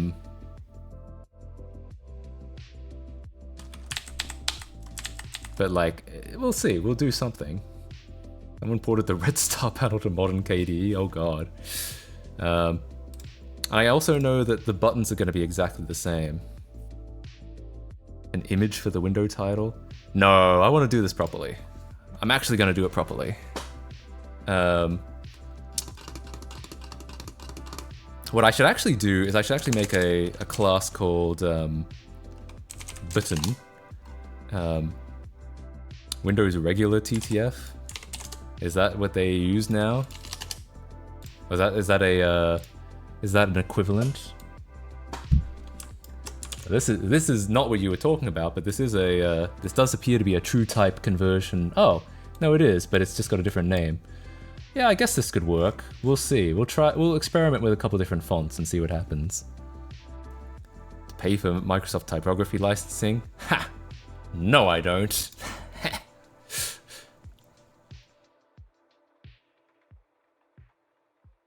Okay, so... Where are we at with this? All I wanted to was to install one app, but the problem is I hadn't updated in such a long time. Anyway, so essentially I should make a class that's all of these things, because it's used on the buttons as well. So if I say main, I'm just doing that, and then these buttons will also... these buttons will change, those won't always be like this. Alright, so that's still obviously doesn't look right. Because we need to get like a decent amount of padding in there.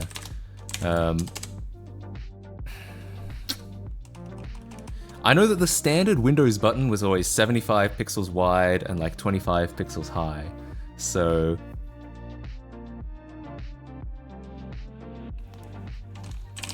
what if I actually just hard code that in and see what happens? Oh yeah, we can't do that. It'd have to be button dot button. For God's sake.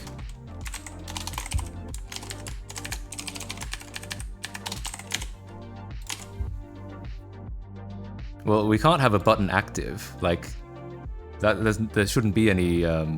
Shouldn't be anything on mouse over. Button color C0. Button color black. Border top.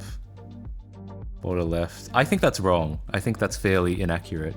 Because we're not getting the gray line at the bottom. Oh, active. Right, yeah, you're right. Never mind. You're correct. But I still feel like you're not getting the gray on it. Which I could show better once this fucking shit was finished. Yeah, I still wanted to use K-Color Chooser. Is backend for the site functional? Not yet, we'll have to write something. So, if we want to get really technical, because I spent my entire childhood looking at the Windows UI, and looking really, really closely at the Windows UI, because I would pixel peep it, because I was trying to make my own icons and stuff like it. So I would do this all the time. If you want to get really technical, maybe second edition has better screenshots. It's a sad childhood. What are you talking about? It was the best time of my life. The Windows buttons, yeah, they have a gray line. So it's white on the top and the left, and then it's black on the bottom and the right, but there's a gray line here as well. This is... hang on, I need to get like... I have like Critter or something. I need to get something like that so you can see this better. We need to be able to pixel peep, but the problem with zooming in here is it makes it blurry because it's doing bilinear interpolation. So I'm gonna need to save an image. I need to open it in Critter. Use a box shadow for the outside and a border for the inside. Maybe a box shadow might do it, but like it would need to be, yeah, I mean, we could try it. I just need to look at this like pixel perfectly. Can I hide this like I can in Photoshop? Maybe I should have just installed Photoshop. How do I hide this toolbar without like just closing them? I don't necessarily want to close them because I want to bring them back. Alright, I guess I'll just close them. Like, fuck it. Alright, whatever. Okay, so... oh, right. Okay. Oh, there is like a bright line there. Why have I never seen that before? Huh. Yeah, all of these have like this bright line here. That's super interesting. Alright, well...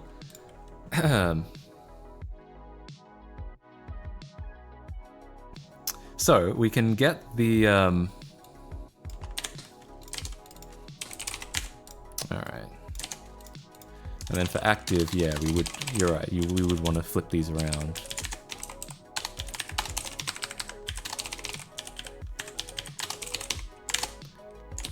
some point you mentioned a specific version of VMware that worked with 9X. What is that version? I did not mention that. All I mentioned was that at some point VMware has gotten worse. Its drivers have gotten worse. I don't know when that happened. Okay. Oh. That's unfortunate. Okay, well I guess we probably shouldn't have... oh, I just attached it to the button again.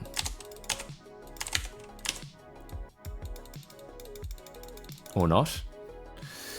Anyway, so well, this'll take some time. I have to just like keep pixel peeping and keep and trying to get the right look, because it's all possible. I'm sure it's all possible. Oh yeah, so it's not actually quite the same styling. There's something else happening here. It's similar, but it's not actually the same. So in which case, I'm gonna just copy it actually. Let's make button instead and get rid of that.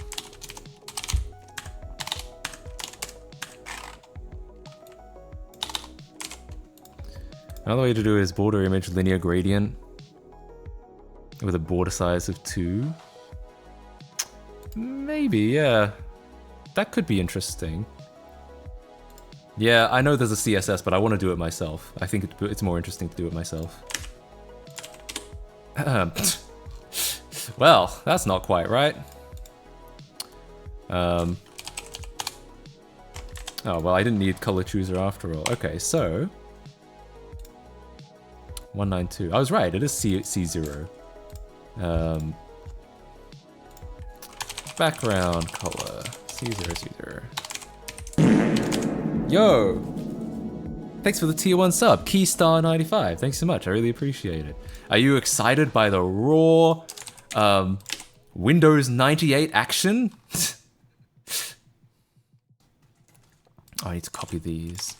Because the window is actually not exactly the same. Yeah, so maybe I will add temp mail for non-Patreon, non-Twitch members. I feel like I don't know if really that's necessary. Like, if it's temp mail, just use like a temp mail service. I guess I can probably use this. Use JS to make the login div follow the cursor. It's impossible to click on. No, this is a real site. This isn't a joke. We're actually making a website here. Alright, yeah, so I'll throw this up. I'll have to convert it to a WAF, I think. It'll be fine. Screenshot of the login screen. I don't know if it's necessarily supposed to look like the login screen, but yeah, it does. I guess we can... This is probably... Yeah, you're probably right. This is probably a good basis to build off.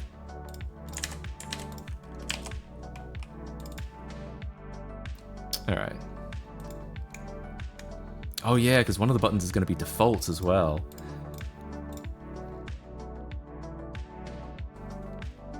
If you use WAF, it won't work on iPhones. Huh? Since when did iPhones not support WAF? Yeah, it works on iOS. Who gives a fuck about iPhones anyway? Yeah, true. I'm fairly certain this does work. Like, this is used in a lot of stuff.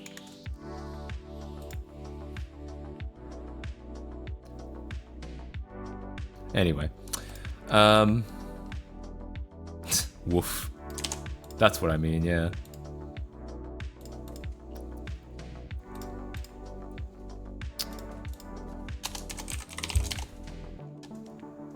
I could add random banners. What do you mean? The borders, you can use outline or even the pseudo element before and put a border on that. Hang on. I'm still working out, yeah, I'll have to make it okay and cancel if we want to. Yeah, I guess, yeah, we probably can just model it after this, as like, silly as that is. So what we're gonna need for the window, this needs like, is it 3? No, it's just 2. It's just slightly different because rather than white on the outside, it's gray on the outside, whereas the buttons have white on the outside, so they've just kind of flipped them around. iOS Safari does support WAF. Yeah, I like, that would be unbelievable to me if it didn't. Okay, so we've got I've been given a couple of ideas to do an inner border. What does this look like now? All right, so still not accurate looking. If we're gonna do it like this, maybe we should break this up into divs then. We have the Hoff at home. The Hoff at home. Woff. Okay, so yeah, I'll have div. It'll be a left. Fine. A div for the center. Oh, that's gonna be like, okay, actually, because it's gonna, that'll make things confusing if there's a center, because that's a tag.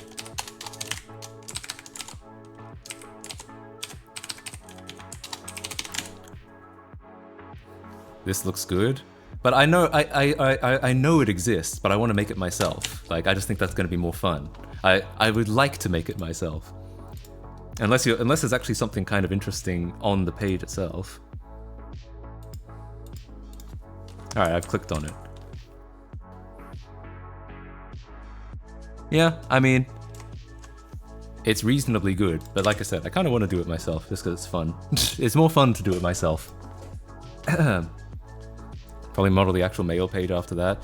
Well, I mean, I'm not making a mail client here. I'm just making a sign-up page. The mail client I already have. I just used Roundcube. But if someone, I mean, I guess one day maybe we could do a mail client. But like, I'm not actually going to write my own mail client. This is literally just the sign-up page. Will I be able to use Thunderbird? Yes, it has IMAP support and SMTP, but I mean, everything has SMTP. Be down to work on it if you wanna.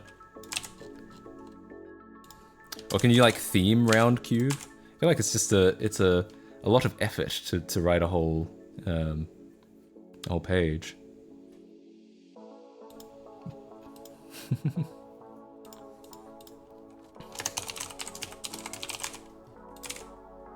How does this label work? Input label. Oh, I see. It's not a label attribute. It's like a label for, to give it an ID. Email. Will this be only available to current subs, people who subbed before?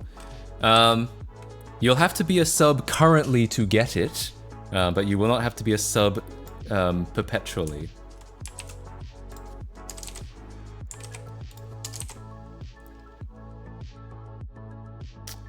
For email,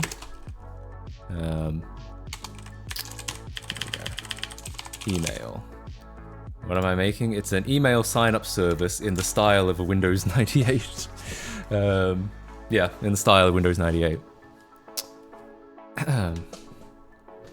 Will both tiers on Patreon get it? Yes. Anyway.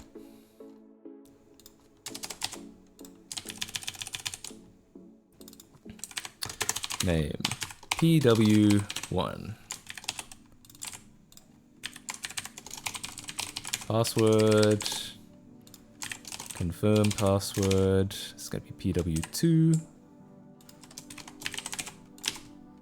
Alright, so it looks like shit right now. That's because I've still got like a bunch of everything. Okay. Yeah, get rid of the entire table. We will need these buttons at the bottom. Alright. Icon. There will eventually be an icon there, but not yet. So what I'm looking at on here is... So I'm trying to basically... I guess I can write that as well. Hang on. Type a username and password to log on to Windows. Alright, so now we just have to style this properly, which is to have main left is going to be like, I'll make it a percentage. It's going to be roughly something like, not that one, it's something like, so the whole thing is roughly like 450 pixels, and this is roughly like 89. So that's again roughly. Oh no, other way around. Roughly 20%. Good enough. Font, bro, font. We're getting there. Fucking one thing at a time, okay? And then this, I think, is probably also about 20%, I want to say. Yeah, something like that. I mean, it seems like it's actually a little bit bigger, but it doesn't matter.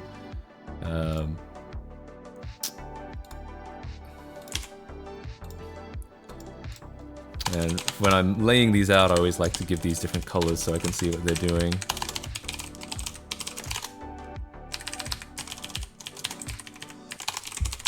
Didn't know you could type equation. Yeah, it's a habit I'm trying to get into because I'm not at the moment. And people in chat roasted me earlier for not knowing how, or not doing it. I knew I could do it. I'm just not in the habit of doing it. So I'm trying to get into the habit of doing it. Oh, this should actually be flex. That's what I'm doing wrong. This should probably be flex. Flex row, or flex direction should be row. There we go. That's what I wanted. Okay, and this is, I had it zoomed in, so this is actually what it would look more like. I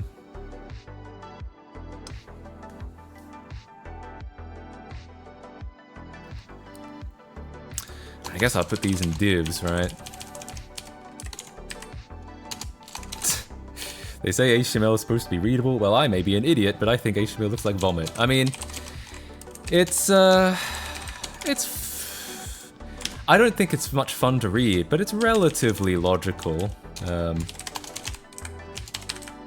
Like, you don't have to be a programmer to understand what HTML is doing. Like, you know that button and then button means this is a button. Like, yeah, I've tried to teach people programming in the past, or like web development in the past, and like sometimes they struggle with the JavaScript because that's quote unquote programming, like real programming, that's logic and all of that, and they really struggled with that. But they were fine with HTML because they were kind of like visual learners. So yeah, so I mean, I don't know. I don't know what my point there is, but some people find it okay. Alright. Definitely still not quite looking right, but we're getting there. I feel like there's definitely some padding in here. Oh, not the button.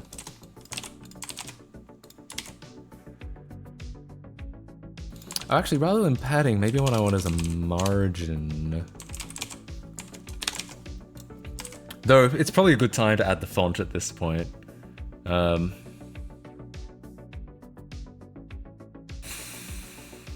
Yeah, probably. Oh, I already have this, so... I'm just doing this on the desktop. I should probably move this into a folder. Mail reg.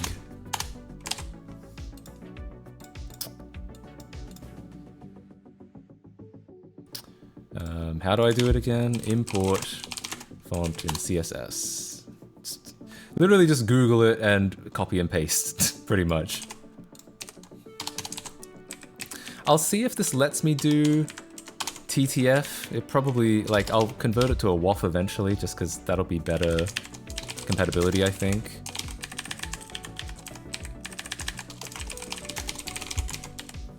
Alright, font family. Windows regular, and I guess I'll have a fallback, whatever. Oh yeah. Mail reg.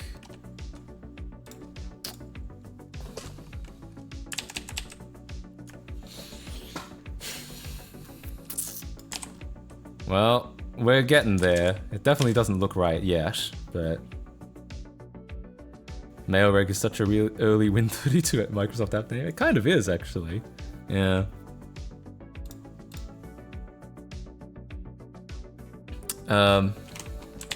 This is the problem with this font, like the bitmap font. I could do such a better job with an HTML canvas and just rendering the bitmap manually, but then it would be a lot more work. I think there's the right font. Yeah, it's based on the right font for sure. The problem is that the original font is a bitmap font, so it doesn't particularly cleanly map onto the way that the web works, which is very like, I don't know if you'd call it vector based, but it's very much like, it's very text based. So it's correct, but kind of at this small size, it's kind of goofy. But you know, we'll figure that out later. We're still working on it.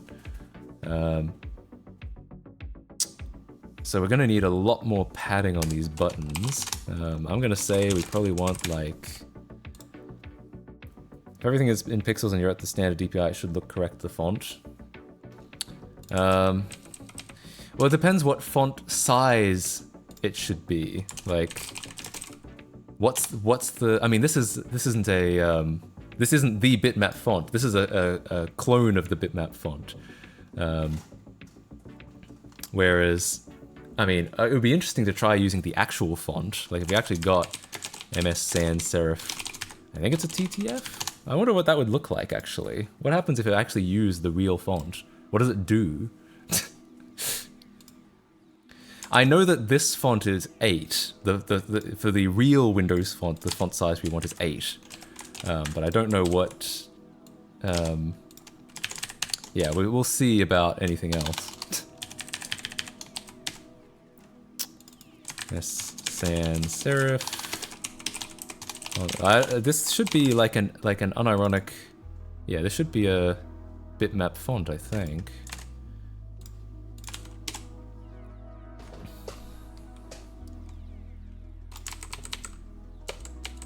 I actually think this... Is it actually... I actually think this might look better, ironically. What if I'm like... Weird. What's... Is this actually right? Hang on, does Wine have a font viewer?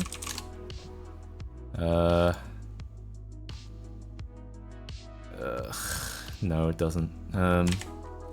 Is this even right? I feel like, I don't know if this is the right... Or is this another copy? Because this doesn't... It's not behaving how I would expect it to behave. Oh, I guess this is from that 98 CSS that we were looking at before. Oh, it's the same thing. I think this might be just another vector font that's been made to look like it. But I mean, it's not bad looking.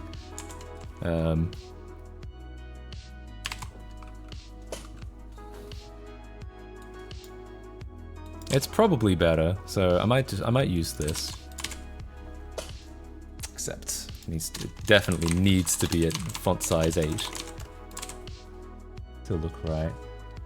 Get the front from a 9xVM? Yeah, I might have to.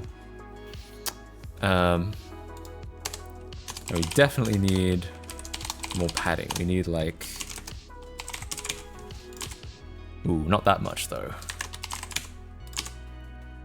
That's not so bad. And then when you click them, the font should go down a little bit. I know that.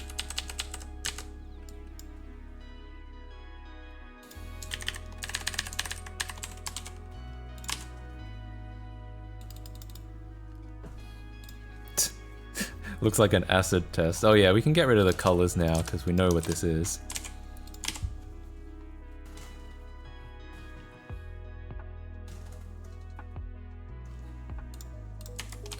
Clever way to get the alignment right. It's just so it's easy for me to see, really. It's no more. It's not It's not intellectual. It's just a way to see what's going on. Someone said, oh, they got the key icon for me. But is that the same? This is a slightly different one. This is a bigger icon, interestingly enough. I might just grab it from here, actually. Like, I could just, like, it's got the right pixels and everything, so if I was to, copy and then create from clipboard, yeah. And then, oh, does Critter have the fucking magic eraser tool from Photoshop? I'm so used to Photoshop. Draw my own. Yeah, I could. I'm no artist though. That's the thing. Yeah, I can probably get the. Let's probably find the icon somewhere in here. Here it is, I think. Yeah, found it. This is the one. This one. Cool. Good to know. Oh, except we should actually have that in the folder. Key.png. Alright, so let's go add that in real quick. It's under icon. Img source key.png. Okay. Now, here's something that a lot of browsers don't support, but some of them do. So, disable bilinear interpolation. Yeah.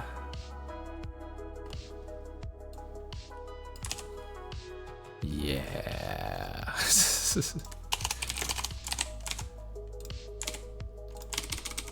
No? Not here, not yet. It's in Firefox only. Where's the what would I use for Chrome? Maybe Chrome doesn't support it? Do I have Firefox on here? So I can test it.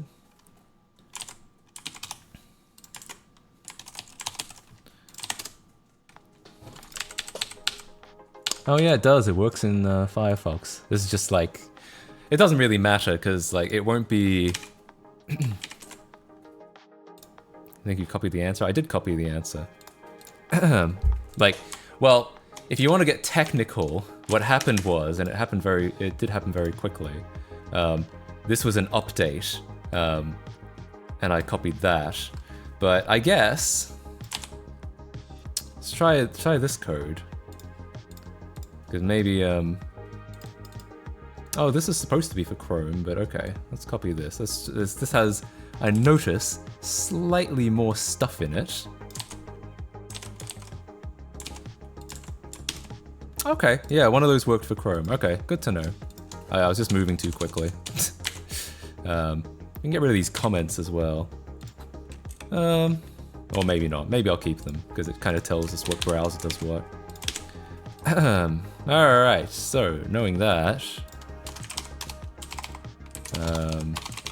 align center, so we want to center that. We'll add some margin at the top, like 2em, maybe like 1. Yeah, okay. Anyway, no.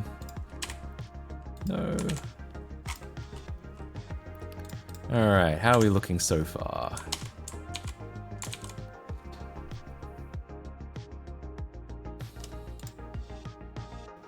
Why are they all vendor specific? Because you're not really supposed to do this. Like, I don't think the web is not designed for like making things look bad on purpose, but that's what I want to do.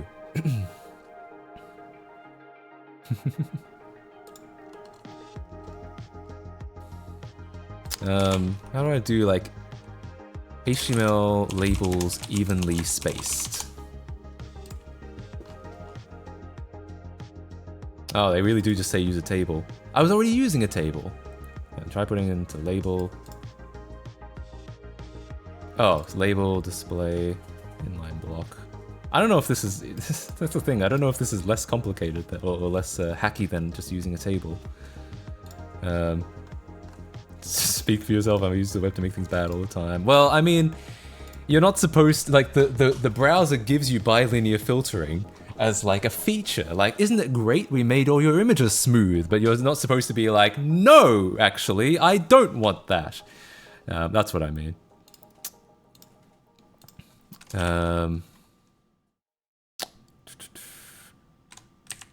All right, so let's look at what size are these buttons right now. There's going to be so much pixel peeping involved, which I kind of like. I kind of enjoy really pixel peeping to get it right. Oh, I wonder if we can turn the anti-aliasing off the font as well. That's probably disable text anti-aliasing. That's probably a bit too much. Well, not for all browsers. Oh, okay. We We want to put that in body, I think.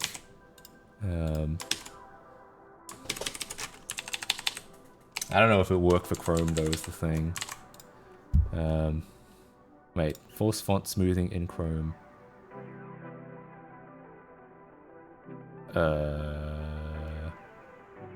Oh, so there's like a hack to like use text shadows? Interesting. That's my secret, Cap. To me, the web is always ugly. True. Is this another thing that works in Firefox but doesn't work in Chrome? No, it's still definitely anti-aliased. It's okay. I'll get back to that later. I'll come back and do it some other time. Anyway, let's keep working on this.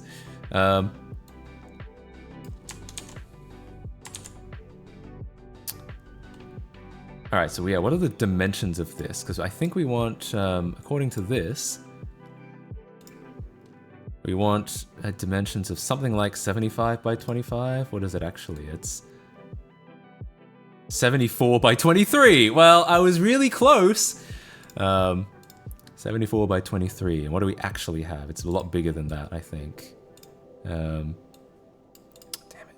It's 170 by 48. Oh, but like, it's gonna be doubled because I have it zoomed in. Never mind. Let me get it back small again and do it now. Individual PNGs for each character. True. That's the thing. If I was doing it in a HTML canvas and like doing all the rendering myself, I mean, it would be stupid. But you could, I could actually get something that looks really, really close that way.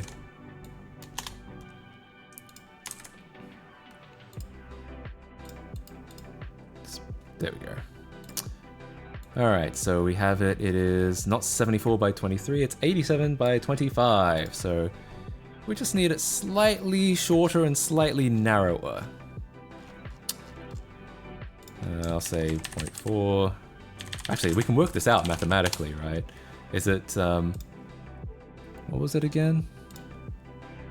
It's 25, we want it to be 23, so 23 divided by 25 multiplied by 0.5, so we actually want this to be about 4.6. And then it's 87 wide. Oh, but while we're here, I'm gonna use border box sizing. That actually might...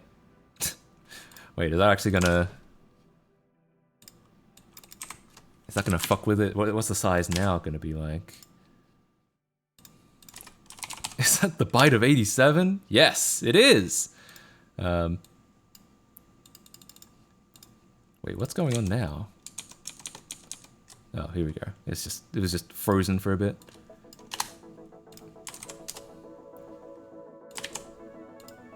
If I could be using Photoshop, I would. I probably actually could. It's just not as... It doesn't integrate very well, so it's hard to do stuff like copy and paste. Yeah. Alright, so how tall are these images now? They are 25. Okay, so no, I was right the first time. We want them to be 46. 46 EM. And then they are 87 wide. And we want them to be more like 74 wide. So that's going to be 74 divided by 87 times, well, 1. So it's 0.85. Good enough. So, in theory, it doesn't quite look right. In theory, that should be...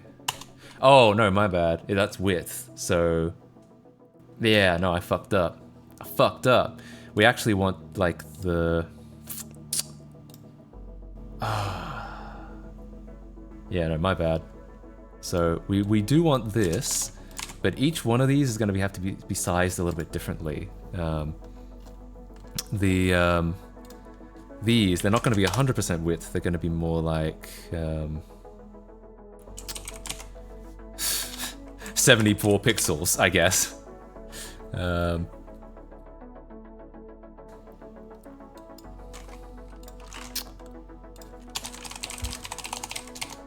It's gonna be hard to disable the anti-aliasing. Really? Does it like actually specify? Oops. Does it actually specify like how it doesn't work, or when and why it doesn't work? I mean, I'm not surprised. Again, it's kind of like, I feel like that's a bit of a no-no in web browsers to do something like that. But yeah, I'm just curious. Like, what did you find? Okay. Oh, it's actually not quite that big. It's probably more like half an EM. And then we might get some more like from the container.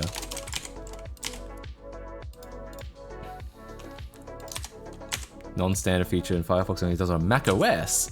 That's kind of random. Okay.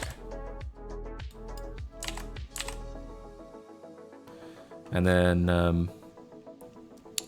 I guess on these buttons over here, I could just do, yeah, it's padding on all sides about the same. Except that's kind of ugly. Yeah, that's more like what we'd be looking for. Starting to look passable. Yay! Passable! Alright, we're getting there. It's slow work. It's hard, it's honest work, but yeah, we're getting there. Yeah, I know. Like, I'm not saying it's done. I'm just saying we're getting there. Okay. I'd probably go ahead and add padding in the whole, like, probably go do one of these, like EM0. Oh, but that makes that means we probably remove that. And that.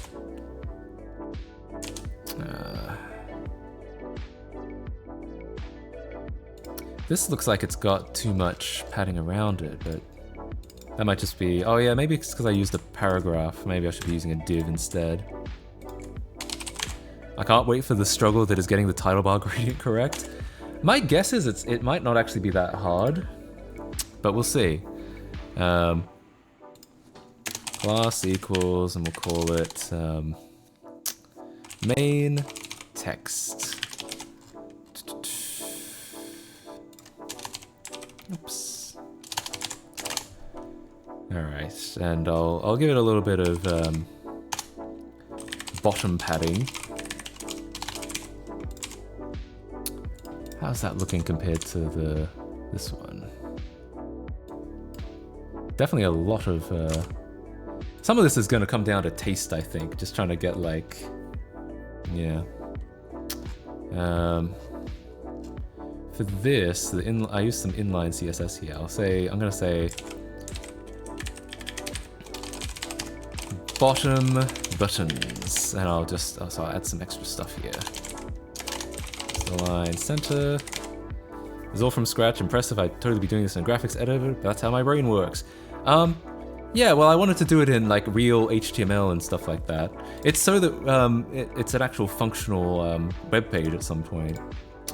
And then I'll go margin top 1em. It's not looking so bad. Like maybe we might want a little bit more padding at the top. Yeah, I'm kind of eyeballing it a little bit here.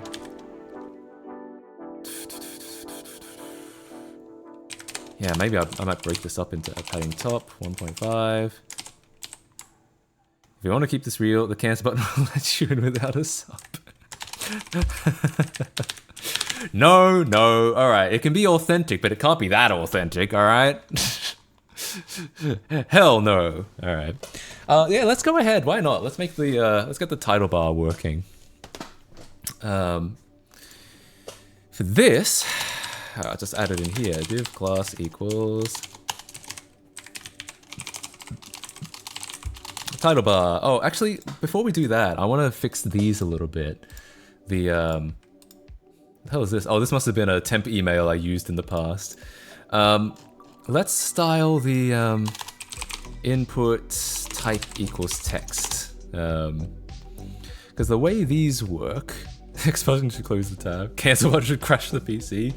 We should use that ActiveX code that shuts down Windows 95. Not that anyone from Windows 95 is going to be using this, but yeah. Now, where was I? What was I? Oh yeah, I was looking at this the text editors. So these are oh god. So okay, let's figure out how we're gonna do this. The double outline. So people mentioned that like there are a couple strategies people mentioned. I think people mentioned text shadow, using a linear gradient that's only 2 pixels high. How can I? Okay, well, I'm gonna look it up. CSS 2 color border. Just in case there's like 2 things. It's just something I haven't. Oh, outline. Access the second border outside the border. Beware that it can interact in a wonky fashion with margins, patterns, and drop shadows. In some browsers, you might. So okay, I could try outline. Yeah, the other solution is just to use a.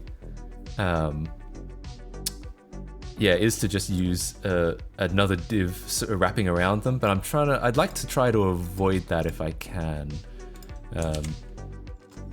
Okay, so let's see what happens if I just give it a big outline. Okay, cool, good to know. Good to know. One only has to access this out while being subbed. No, as I've said before, you only have to sub to sign up. You don't have to sub to have the email address. Now make it modal. I mean, yeah, we gotta have a modal button. We gotta have something so that, well we'll see. We'll see. How long do I plan to stream for? Until this is done! Hopefully. Okay, so the answer is, I think this is probably not a bad way of doing it. There is a modal HTML tag? Holy shit, really? Is that wise? Alright, so I think we can, my guess is we can do outline and border in the same way. In which case, the outline, the top, we're doing buttons right now, not the text editors. We're doing, so the top outline is white and the left outline is white. The next one is DF. Any DFs in chat? And then these are gray. These I already know off the top of my head. It's 80, 80, 80, 80. So, oh, I can't do outlines for. Can I not do outlines in this fashion? Outline top on only one border. Oh, okay. No, I can't do outlines on only one side. Oof. So yeah, okay. Maybe it's okay. So it's either we're back to box shadow or linear gradient. Yeah, that's so rude. How could they not have fucking outline on the top and the bottom? Box shadow is the only way. All right. So it's an inset box shadow, correct? This is gonna be annoying. Okay, fuck those off. 0, 1px 0. Let's make it red inset. What does that look like? Okay. Okay, I think we can do that, yeah. So this way we would do this is, I think we do... No, that's wrong. Is it this one? Yeah, okay. So this way we get df, df, df, df. Alright, and then I think this is, and then we do another one. Oh wait, what? I got rid of the 0, my bad. Wait, what actually happened? Huh? Yeah. Yeah. Yeah. how did I not do that last time? Anyway, whatever. And then have another one, and I think these would be negative 80, 80, 80. Oops, 80, 80, 80. There we go. Now it's looking... Oh, that didn't look right. But now it's looking a lot more authentic. You left red in? Maybe. Oh, I guess I wasn't paying attention. Okay, so now we'll... Oh, we don't need this here. And now we do the same... I believe... If you click the button, I believe it would just be... These would just be made inverted, so just make these like -1 and these +1. Yeah, I think that's how it works. Just to be safe, let's get a virtual machine. Let's just make sure that we're getting this right.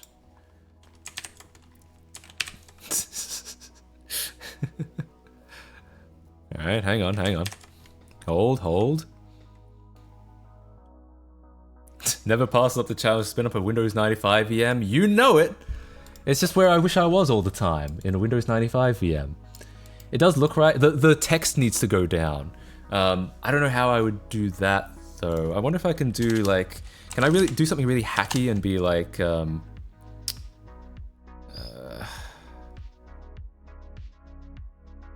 1px, 1px...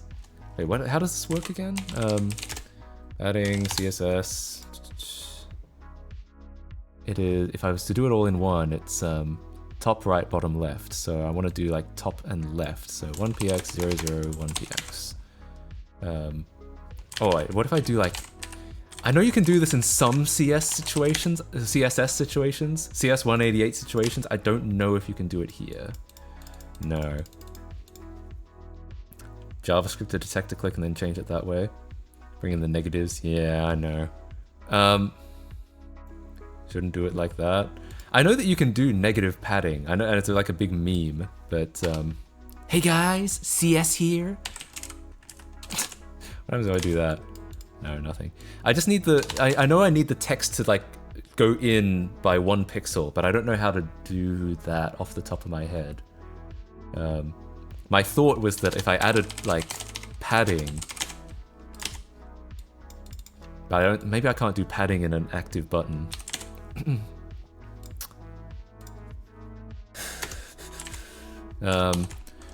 Div, shift text, moving text within a div. No, I'm not trying to text a line right. I'm trying to do something much more complicated. Just press space a bunch of times. No.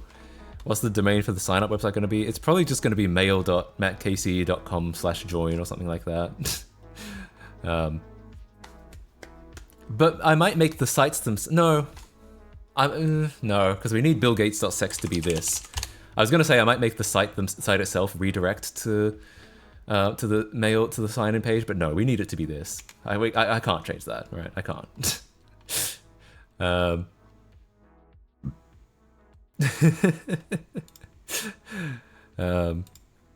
to steal that bit from 98.css? Well, what do? Do they actually have that down?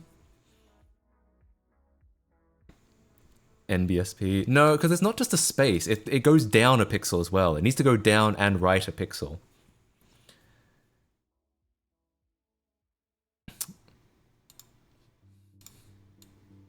Yeah, so if you look at this, and we are kind of modeling this off Windows 98, I guess. Check this out. Oops.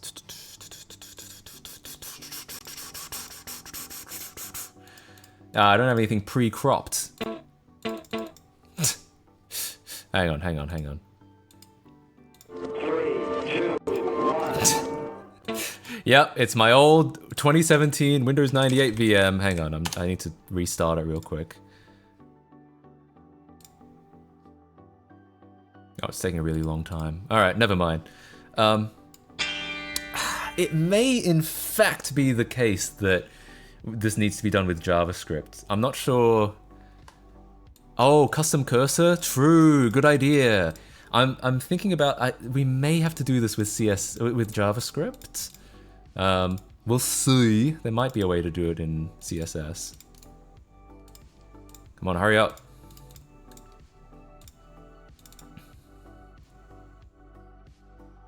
No, it's CSS. What's CSS? Like, what does that mean?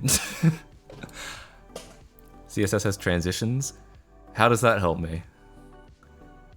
Like, I know I can get the... Oh, for the cursor. No, I'm not talking about the cursor. I'm still talking about where it moves a... Have an animation where it moves a pixel. But I don't need the animation. I need it to move the pixel. How do I actually get it to move a pixel? Move text in div, CSS. Without moving the div, yeah. Yeah, I mean, I could always have an extra tag, but it's just a little bit, like... It's a little bit unfortunate. Replace button with div. And then what? Have another div inside it? Like... For the text? I mean, yeah, that's might be the way to do it, but yeah. Think of this. Oh, translate! Translate could be interesting. Yeah, transition is something different. Translate could be interesting. I wonder what happens if I actually do translate. Yeah. Oh, so transform. Translate. 1 pixel. 1 pixel?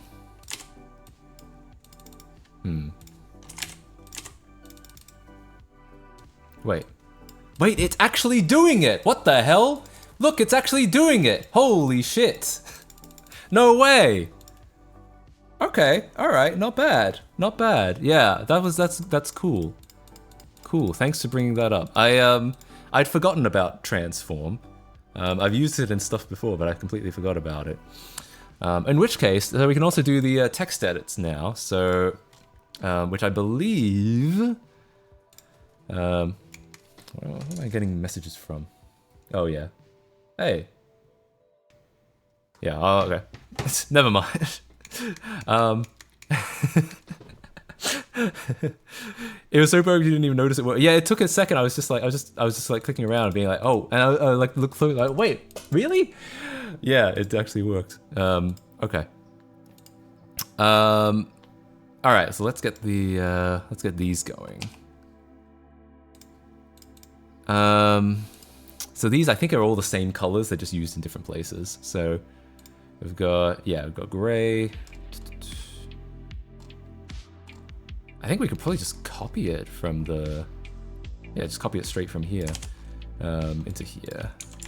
Because it's all the same sorts of colors. But it's like inverted. It's 80, 80, 80 at the top left. At the bottom right, it's white, so it's F, F, F, F, F, F.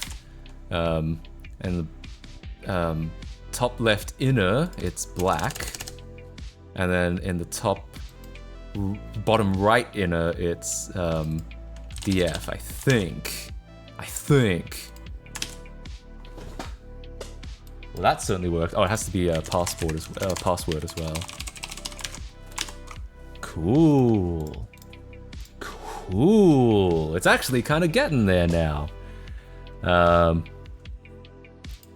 Now I'm thinking about this. Should the login icon have a gradient ceiling to the floor behind it, like the title bar design, or is that an XP Classic design I'm mixing up? Oh yeah, we need to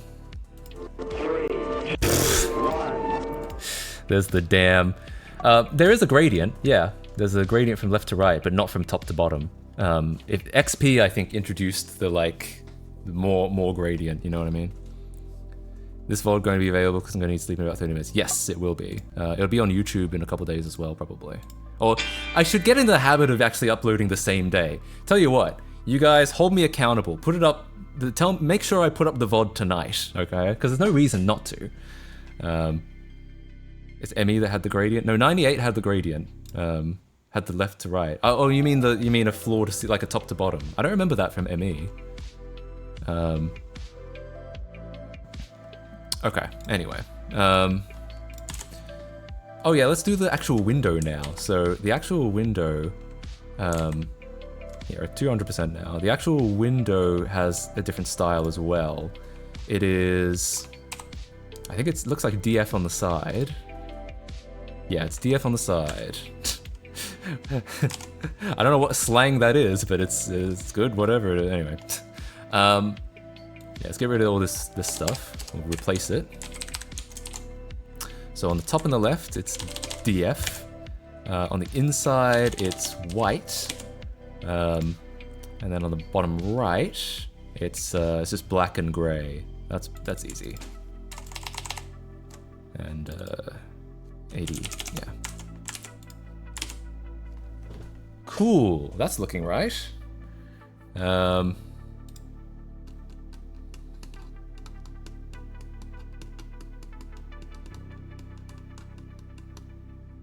If you do not upload the VOD, we will hire a hitman, respectively. Respectfully, of course. Well, thanks. I'm glad it's respectful. The only thing about these buttons that we're kind of missing a little bit, we jump over to Windows 98 real quick.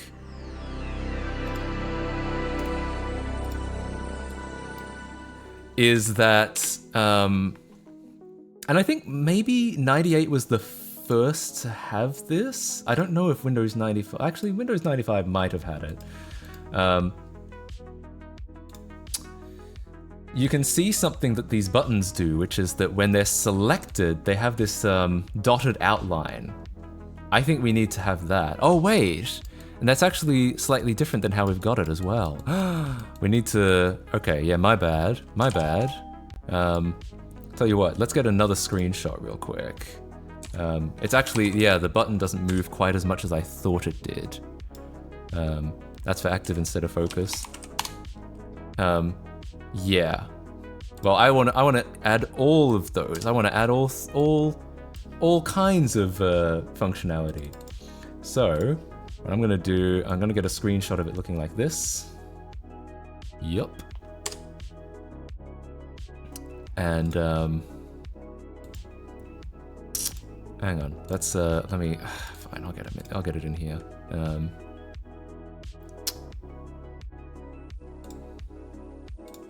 Okay.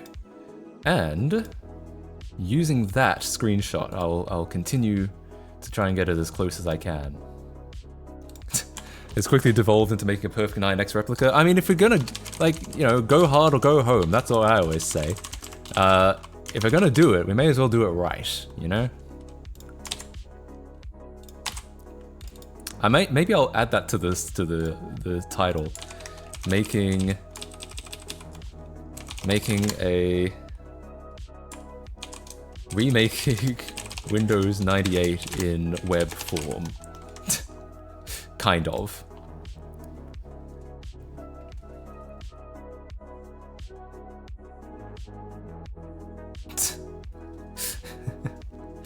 All right. I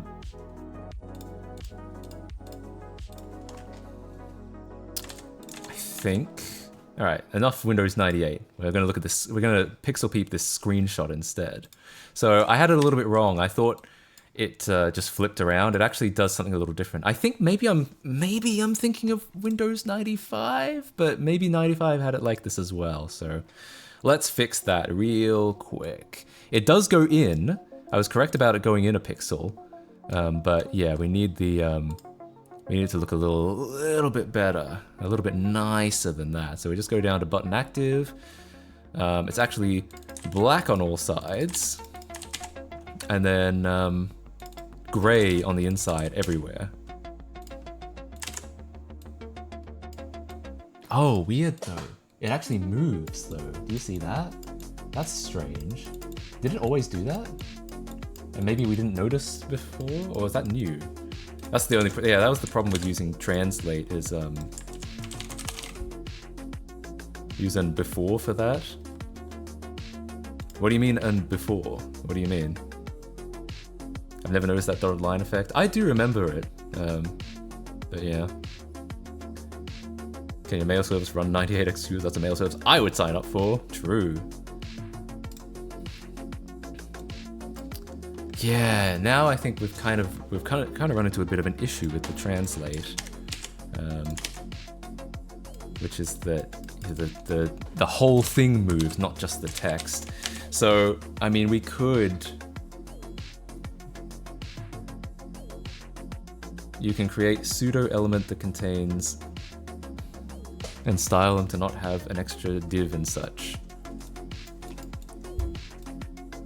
It has a broken mouse and it's a dotted line. Are you talking about, for which effect are you talking about? Are you talking about the dotted line or for what? Button colon focus? Interesting. Could you actually? For the active dot style. Okay. Well, I wasn't even thinking about that yet. Do go on top of the rest. Easier than this.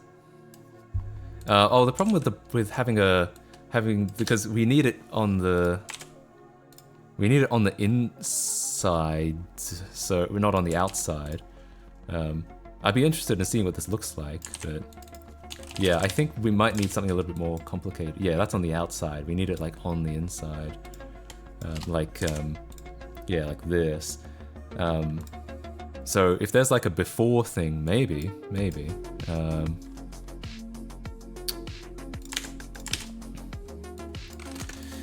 Here's a problem I'm having is that the text shifting a pixel in is still not working. Maybe I might have to convert these to divs and do it a little bit differently.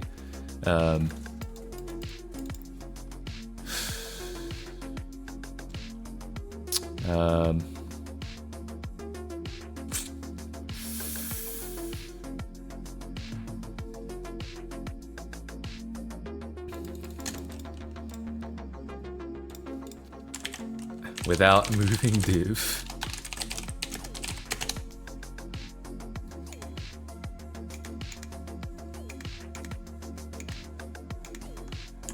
Just use images? No! I refuse! I mean, if I wanted to do images, I might just say fuck it and use an HTML canvas and then we can get it looking really accurate, but trying not to.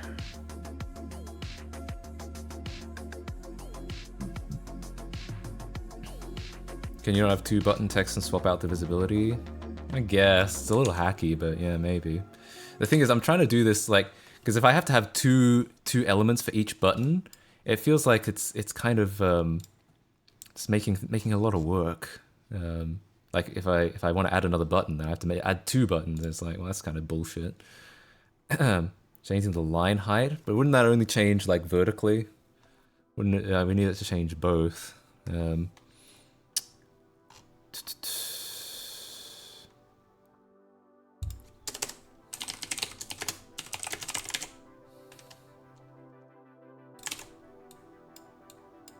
Oh, that's interesting.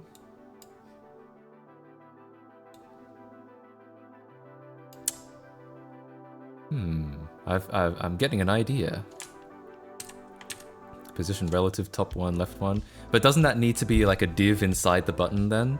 Like, because the thing that needs to move is not the button, it's the text inside the button, right? I have an idea. Not sure. That's okay. I know, yeah, we're just spitballing here. I've got an idea. If I use pixels, which is a little shittier, ugh, really? Had it looking so good before. I think it's, hang on, is it 6 pixels that I want? No, it's 5? Jeff Bezos.sex, oh god.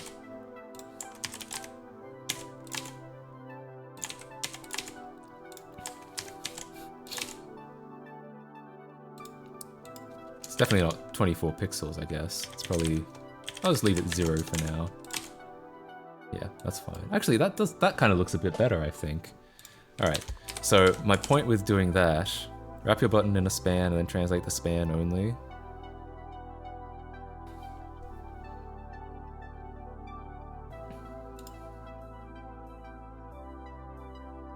Oh, wrap the button text. Yeah, I mean, if I made like nested elements, I could probably do it. I might need to start using. Yeah, I mean that's a possible solution.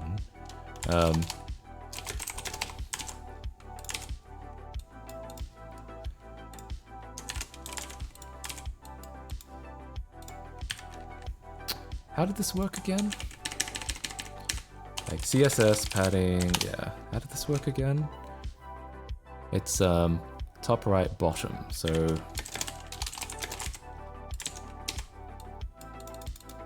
nah.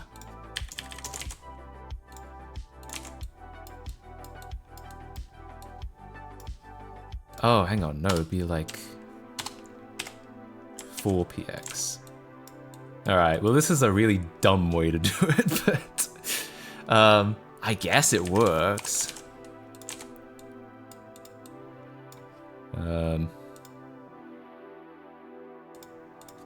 5px0.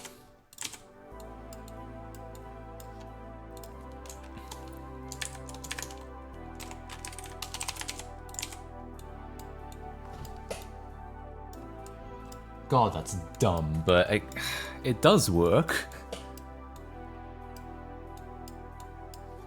Is that really what it looks like? Hang on.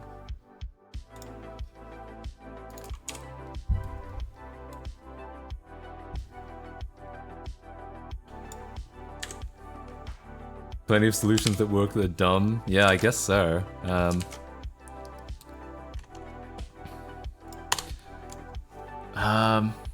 What I want to do is I want to, hang on. I'm gonna grab this screenshot. I'm gonna make it so I can like compare the two and just make sure I'm doing it correctly. Because I'm just not sure. Banana! That's kind of an in-joke with my, my friends, I'm not gonna lie. I mean, it is and it isn't. It's also just a funny word.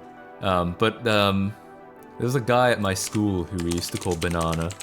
He was the guy, if you watched the video about where I, about installing Windows 7 on the school laptops, at that time, the guy that brought his school laptop into the, the tech guys, the IT people, and we all made fun of him because he was like, oh, that's my Windows 7. And it's like, oh, for God's sake, you know. He got the name Banana from doing that, actually. And I don't exactly know how it came to be that he was called Banana, but that is what happened. Alright, anyway. So, let's take a look at this. I'm gonna line these up as perfectly as I can. Ooh, that doesn't look, that's too small.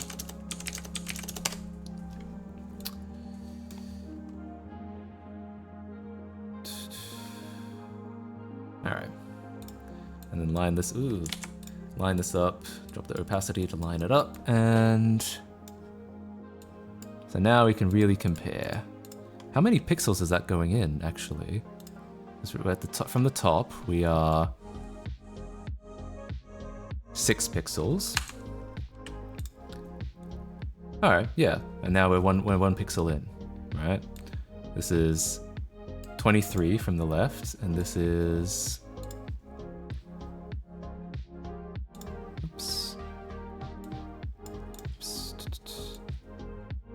22 from the left. So yeah, it is 1 pixel in. I guess it's just the dotted line that like really seals the effect, I suppose. Because 7 is banana shaped. That's it. That must have been it. Now it all makes sense.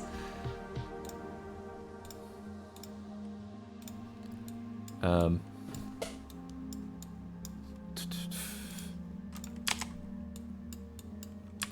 think that's right. It's going in and to the right 1 pixel. 6 plus 1. Windows 6 plus 1.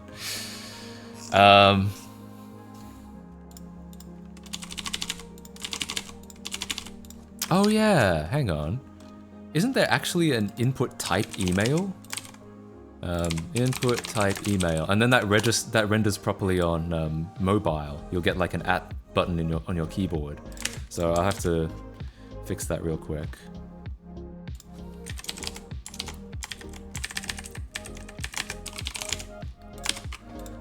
All right, cool though. It seems to be looking good. Change password mask HTML CSS.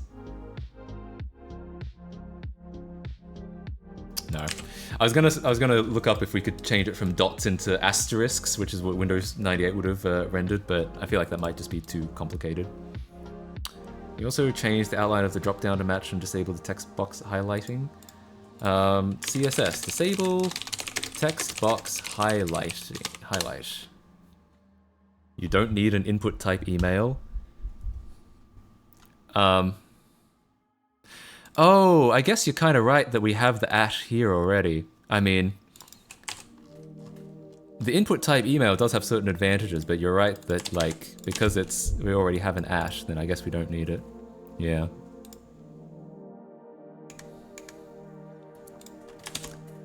Oh no, disable, like, input text, make it possible to reveal passwords to reduce errors. Yeah, true.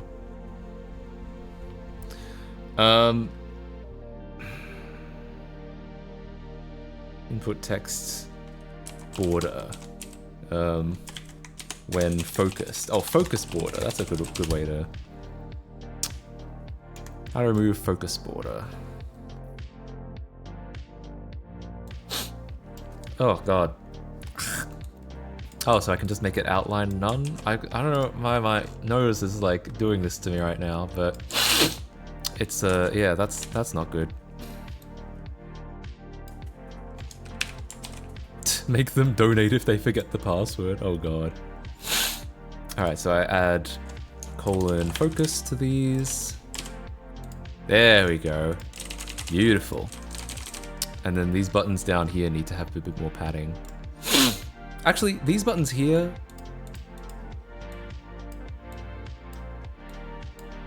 Oh, that's weird. Look at that. They like...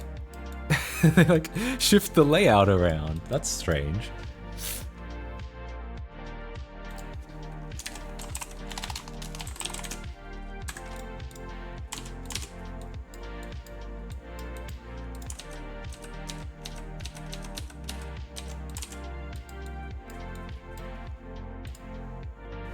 Such a banana moment, I know.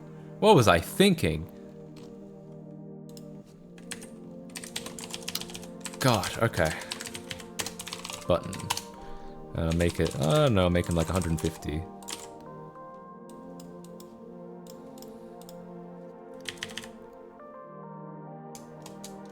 That's a bit too much. Hunter 2, true. I love Hunter 2. Why are they... Here they work okay, but yeah, here they're a little bit funky. What's up with that? Maybe if oh wait, I've got an idea. What if I do like, if I set a vertical align?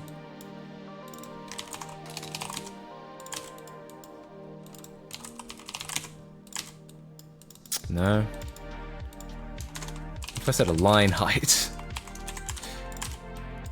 Yeah, hang on, how do I get rid of that? How do I make that less funky? Is that padding value being 0 causing it to bug? Yeah, but when I set it to -1, which is what I would suspect I would set it to, it just like breaks the whole effect. I don't know what else to set it to. Yeah, and then now I've still got a problem. If I set these to 0, yeah, no, it's not that. It's something else. It's not the 0 here. It's the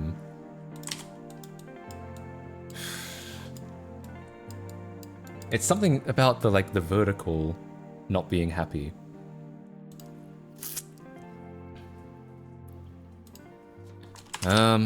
Weird. Padding top 6px.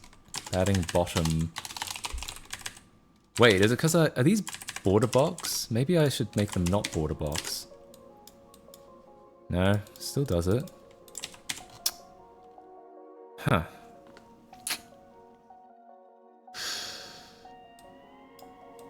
I'm really confused. This is the problem I always run into with CSS specifically. Like CSS is always does this to me, where it's just like stuff just happens for no real discernible reason. Yeah, fuck CSS. That's what I'm saying. Bottom padding -1. I shouldn't have to because What if I do like, what if I just make it, what if I make it really explicit? Does that make it better? Probably not. It's probably exactly the same, but I'm like just guessing now. Why? Do I have to add like margin top 1? Like I don't know. Spacing between the buttons? I don't think so. I mean, if I just have one button.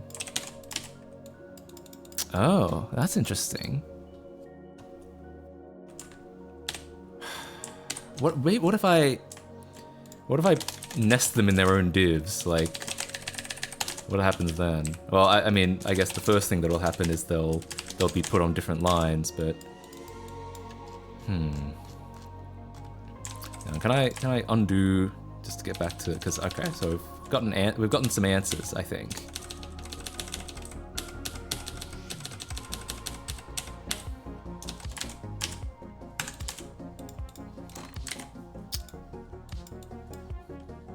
Center fighting with padding. Inline box? Is that actually one? I've never heard of inline box. I don't know if that's one. Hang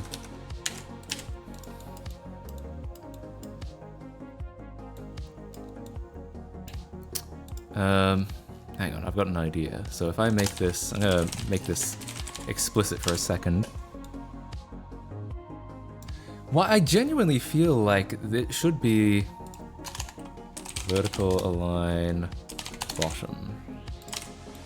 Ah, got it. I knew it was going to be a vertical align somewhere. I just had it in the wrong place before.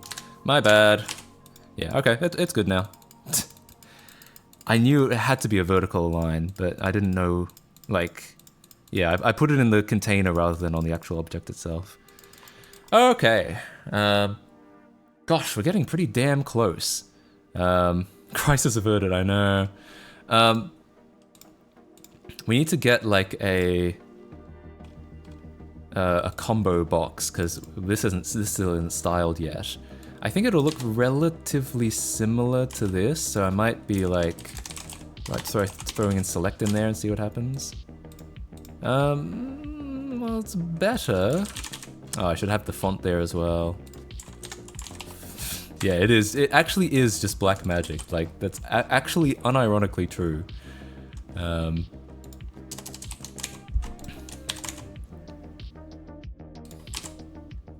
Oh wow, that kind of made everything really compact.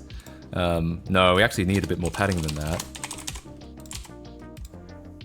Matt Casey at doinyour.mom. Alright, so we need to also have select focus, gotta get rid of that outline. The select background should also be white. I don't know why it's like gray. And here's the real kicker is, can we style the button? Can we make the button on the select different? Also, all these divs, hang on, I'll call it a field div. Class equals field row. I'll give them a little bit more padding. That's too much, that's definitely too much. I should be, if I want to be accurate, I should be working in pixels actually. That's not so bad. Maybe we need a little bit more bigger. If we sub, do we get a funny email? In theory, I don't know how... This has taken longer than I thought it would, so I don't know how much we're going to get through today. I don't know if we're going to get to like the email sign up bit today, but we will eventually.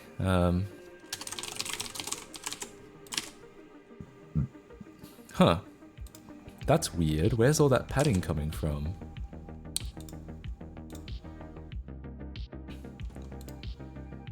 Did I really add that much padding on the left and right? No, I didn't. What is that?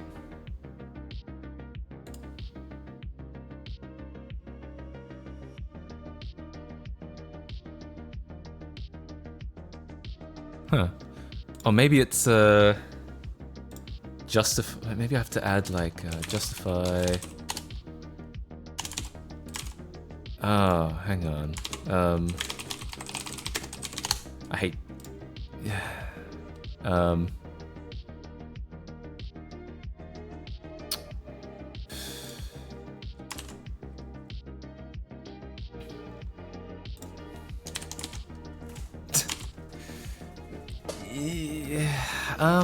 I'm still not entirely sure where all this stuff came from. Like this stuff on the side. Because I don't necessarily want it to. I don't necessarily want it to center it. I want it to be like decreased in size. Like, yeah. So why is the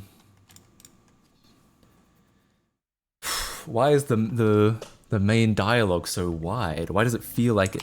Why does it feel the need to be so wide? What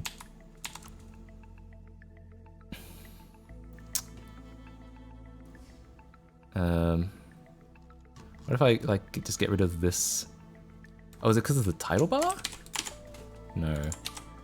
What if we made it like Active Directory so you put the URL domain before the username? Oh god. No, I think it has to be functional as like an email sign up service, right?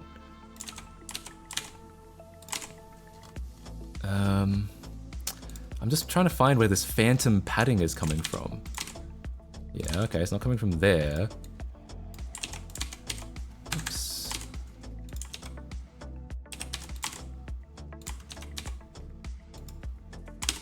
Did I accidentally add something to like...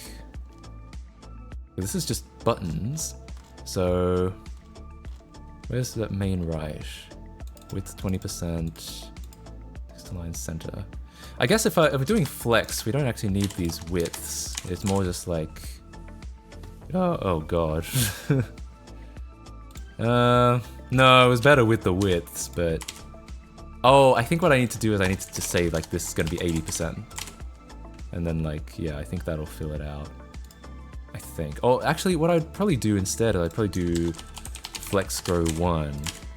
Yeah, that's what I want. Okay. Better use a div or an A instead? I don't know, it seems to be working. Seems fine right now. I'm really, really tempted to just make this a table. I know everyone hates it when you use tables, but like... So, let's make it so they can't select any of this text. I feel like it's just gonna make things so much easier. Shouldn't maybe 60% if it's left and right 20 each. Yes, you're correct, but it doesn't matter now because I just have it filling up the rest of the space. Why tables? Because this is bullshit. Like, I want there to be even spacing between the email and the password and the confirm password, but this makes it complicated because like there's 3 fields here. Like it's just gonna make things so much easier to make it tables. Like, if I just did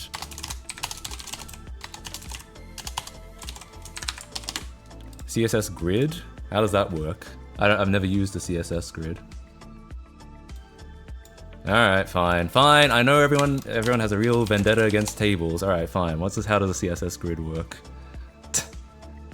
Like, the table would have worked. I want to make that clear. The table would have worked, but alright, fine. We'll do what the CSS people say, and we'll make it a grid. Okay, fine. Whatever. Whatever this means.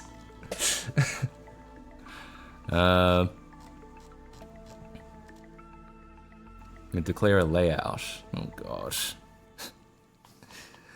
This is not being easier than a table. I just want to make that clear. This is already not easier. But anyway, all right. Cause more trouble later. Grid is for a whole page, tables away. Oh god, now we've got people arguing about it. Ugh. Well, I can at least say. Here's what I can at least say. Look, we may not use a table, but here's what I will say. the table would work. The table would work.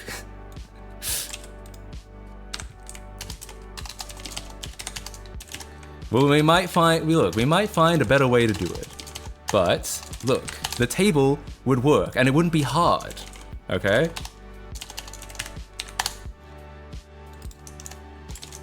Again, we might not keep it. I just want to demonstrate that it would work.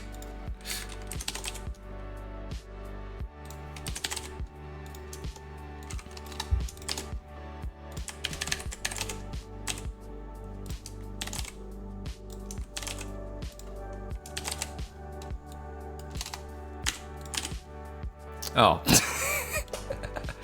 I've clearly done something wrong.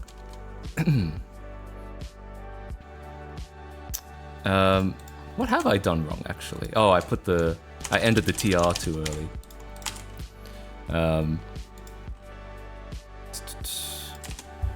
Well, anyway, my point is, it pretty much works.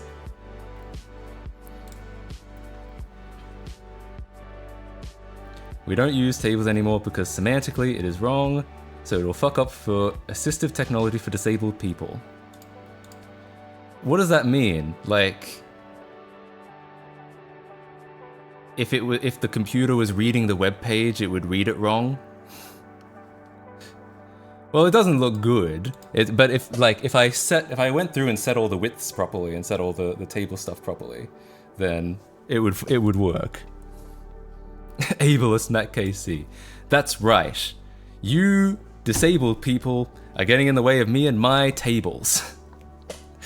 You would think this is a table.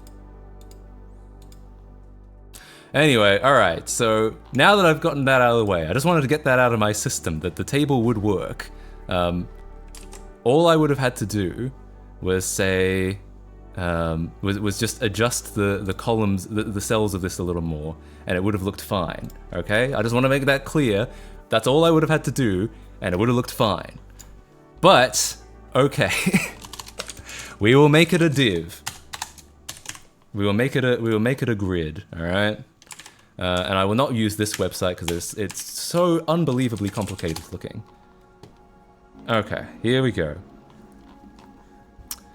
Instead, yeah, we'll make some divs. Login grid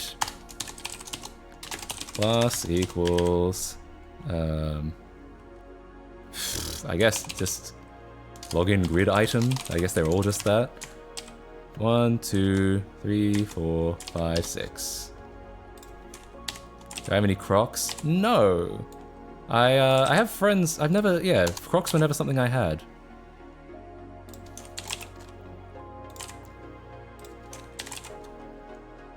All you had to do was follow the goddamn grid. Nuh-uh.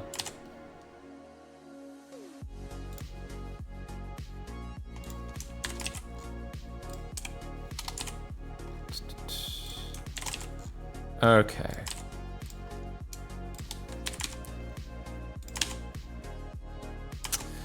Alright, so now we just have to define the columns and shit, and we have to actually make it a grid. So login grid, kind of good. Not yet. Not yet. It's not laid out properly. Display grid. Can you not just ChatGPT convert this table to a grid? Maybe you can. Maybe.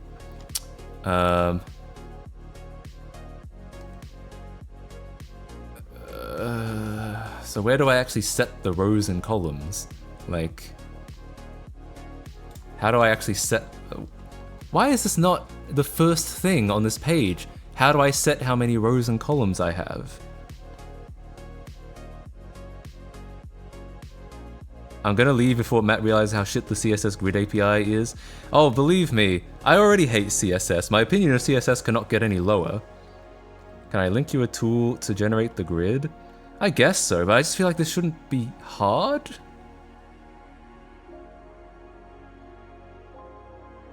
Why? Complete guide grid? Oh god, but like, really? Why why is this page laid out like this? Like, what am I supposed to read? Which side am I supposed to read at any time? I know it's cute that they used a grid to lay out the text, but how do you read this? What comes first? Again.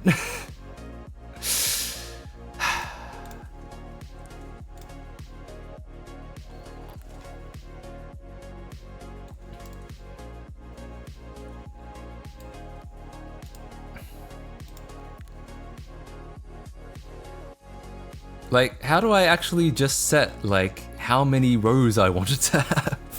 It's this, isn't it? It's grid template columns and grid template rows. I'm pretty sure I've used this before. Making guide on CSS website is looking like shit is crazy. I know, I get, like I said, they're being cute. It's like, it's laid out like a grid, but it's just, how are you supposed to read this? Like, what part do I read at what time? Like, what comes after what? Anyway, whatever. Like I said, the table worked. All I had to do was adjust the sizing of the table a little bit, and it would have worked, right? Okay? I want to make that as clear as possible. It would have worked. It was working, all right? Anyway, it's fine. It's fine. Rows.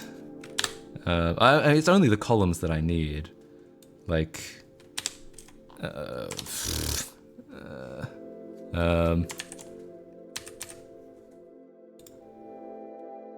grid.layout.com. All right, I'll try this. All I want is 2 columns. Okay. And preferably, like, it is 3 rows. And preferably, like, yeah, a little bit more on this side than that side. What does furu mean? Like, why is it saying, like, 1 for real? You know?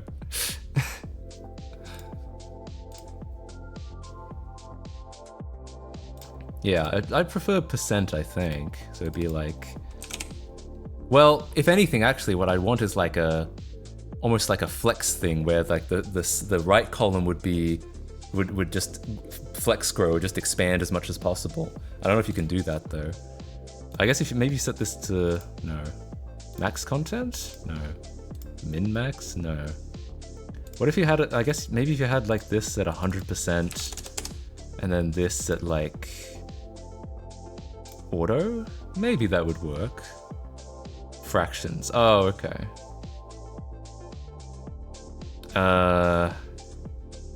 Maybe. Let's just throw that in and see what happens. I don't know what this is for. Do I actually need all of this? Like if I comment that out, what does it look like? Okay, it's like, it's kind of there.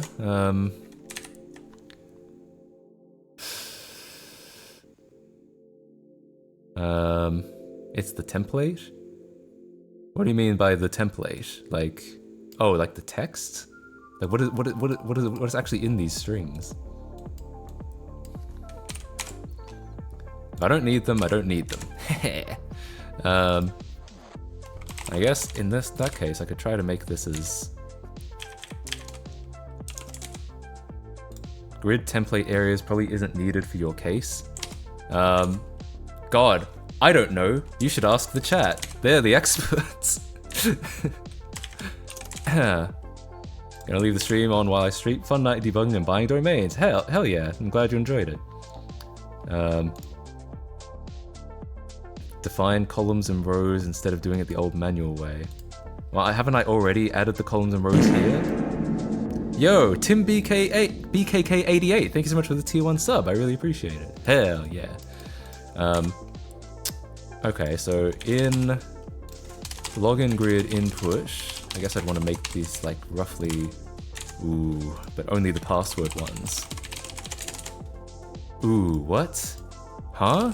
Wait, this grid is like, wait, why is,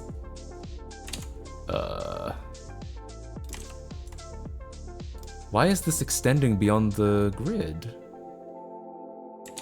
Should have just used Flash. True. Vertical align bottom?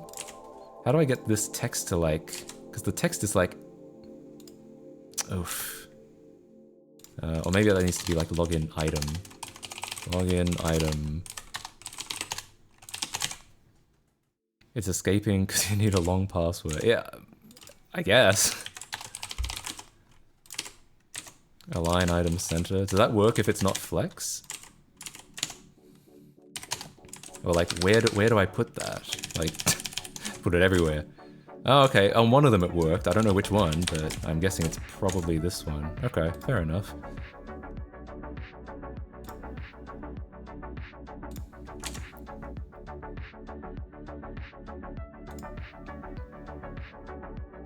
In grid, you define area by name, and in the template area, you define the name by... But you define by the name the grid. I don't think I'm ever gonna understand that, so that's okay. Don't worry about it. Well, I guess if we can add a row gap, that's a little bit nicer. In the tools, set a name and see, you'll see. And save, you'll see. Can't explain shit. No, that's okay. I mean, I don't think I really need to know. Like, I'm okay. Click to box and set name. Oh, like... Okay. So it's just to name the areas? Again, I don't think it really matters. I think I'm okay. Yeah, you're right. It's login grid item. I missed that.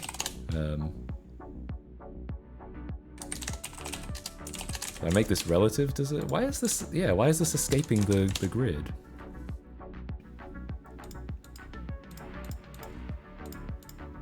Oh yeah, can I style the select button in CSS? Select tags, yeah, but the button. Like the drop down button. Button.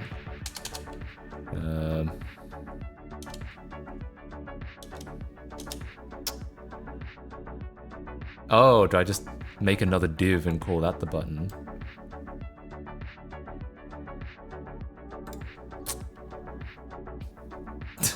Write the sign up as an actual Windows 9X app and then run it in a WASM Windows 98 VM on the website. Yeah, I guess so, I guess so. Has the 9X source ever leaked? No. Most of the NT4 has, Windows 2000 has, and Windows XP has, but not the 9Xs.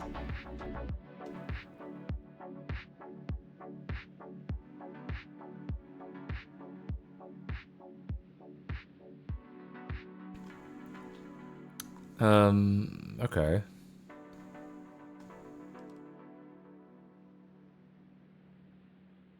Just background image? No, it's like... Oh. Okay, let's do one thing at a time. Why are these escaping the grid? Have you considered VMware Horizon instead of CSS? Oh, true. Good idea, actually. Yeah. Why are these escaping when I do width 100%? Like... I have no idea. Max width? It shouldn't be, but... No. Like, no, because max width is just like the maximum width it can be. It doesn't set anything about the width. The CSS gods want you to suffer, the grid is too weak to contain it. Yeah, I guess so.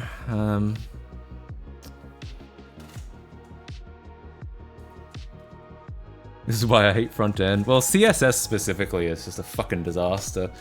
Like, people complain about PHP all the time. I feel like I'd rather write PHP than write CSS. Oh, we still haven't gotten the dotted line on the buttons. God damn it. This looks pretty cool. Doesn't the parent's positioning sometimes affect the child container sizing? That's what I tried earlier. I tried position relative in these items, but it didn't seem to work. Yeah, no, it's still like escaping.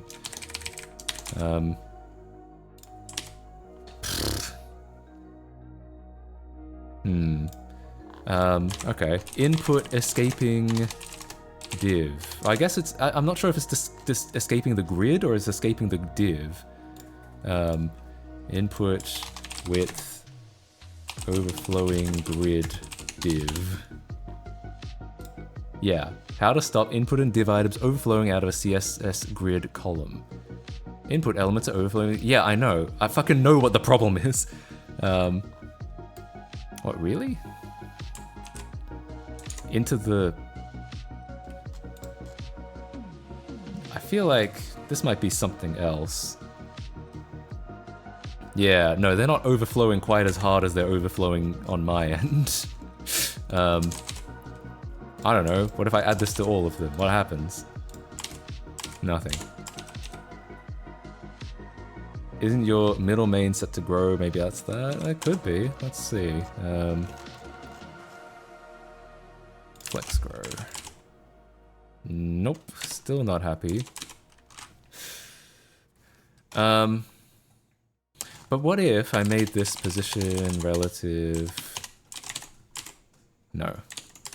Still not happy. This looks painful. At least this means you get bitches. Sup, ladies? I know CSS. God damn. God damn. Can you actually imagine if this was good for, like, anything in the real world?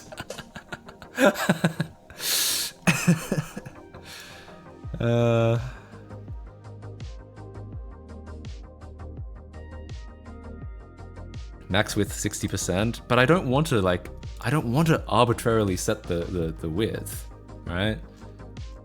Oh, but in the, oh, in the center. No. I don't think it's, it doesn't seem to be this.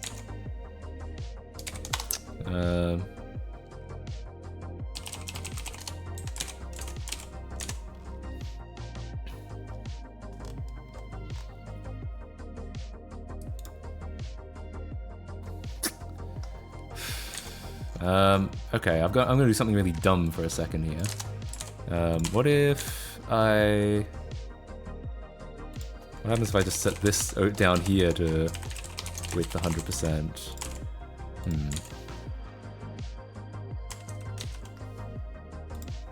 It is in the div, right? Like, can't even tell anymore. It is in the div, yes.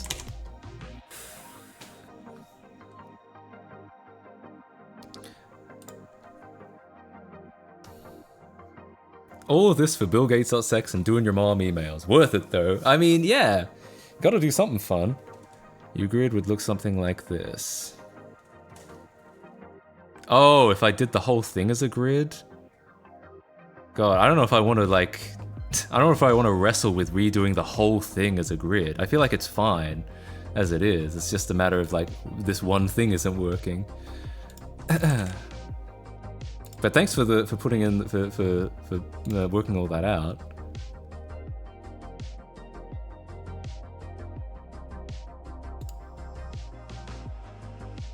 Max content. All right. Let's make sure I get rid of this.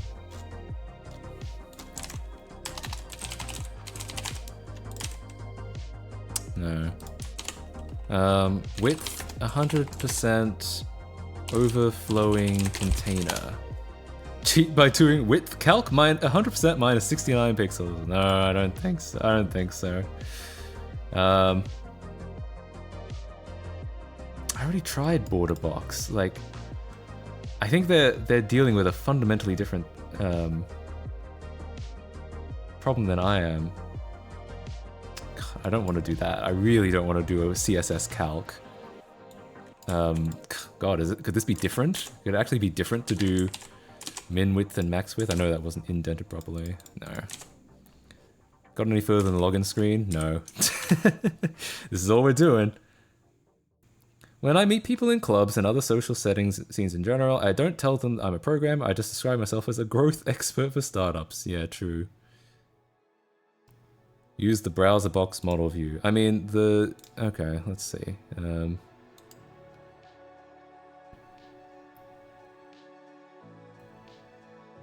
That's interesting. I wonder what, without the width 100%. Ah, look at that. That's interesting. All right, well that's an answer.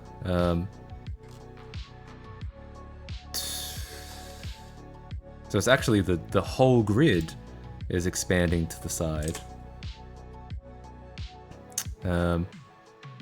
Arbitrary set a limit for the input field. Sometimes it's better to get 99% but it's struggling to get things 100% perfect. Yeah, we'll see. At least we know that it's not just the input elements, it's the actual grid itself.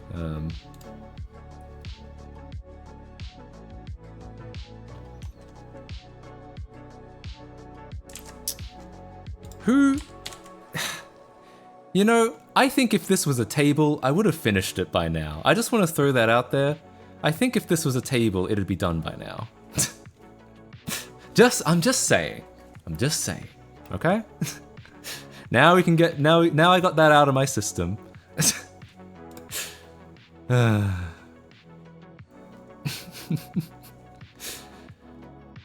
it's okay, it's okay. What if I set this to, what happens if I set it to auto? What happens then? It's a lot happier with auto, but is it like, is that fine? That's probably fine. Table layout was the very 1998. Then what? Then like, I get it, but can you explain to me, like, what's that one page? This, like,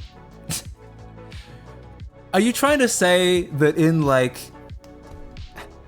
Are you trying to say it's a good thing that this is harder 25 years later?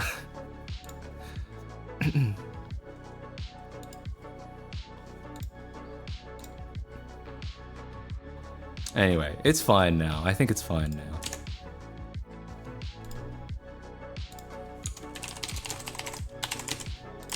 Yeah, alright.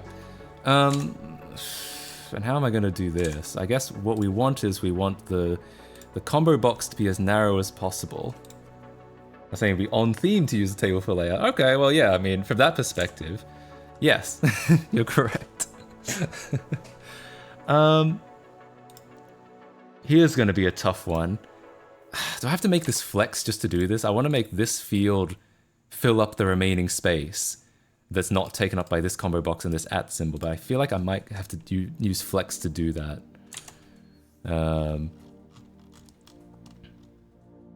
It's probably just going to be the easiest way to do it.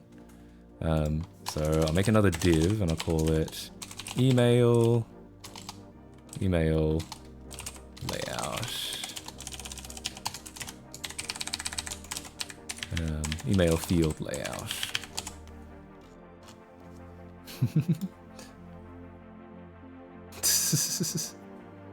Marge on the right, call it a day. Yeah. Yeah, no, we're gonna do it properly, okay? I'll make this a flex. Is that gonna add a bunch of padding? Oh god.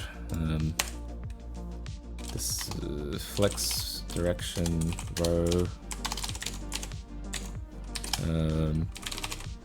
And one of these is gonna be center. Okay, all right. So one of these needs to not be center. I don't know which one yet. Okay, that's the one we need. And then the actual email field has got an ID. We can probably just use that. Flex grow 1. Okay. Wait. No? Where's that coming from? What the hell is this? Oh. Wait, do we now need to make these border box? Oops. Box sizing, border box. Yeah, okay, cool. Finally. Finally. Ah, good times. I've considered experimenting with the CSS and the browser's dev tools. I find it helps when just exploring. Oh yeah, that's true. It's not a habit I'm into. But yeah, you're probably right. That would be easier. Now the ash, I'm considering adding some non-breakable spaces around it. Yeah, just makes it a little bit easier.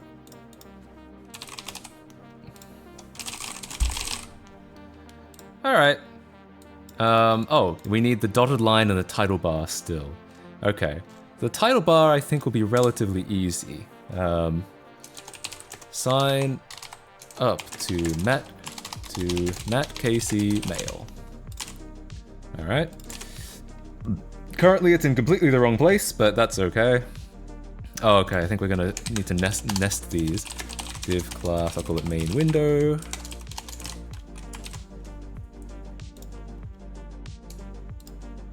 Yep. Then the main window is gonna have the flex now. Yeah.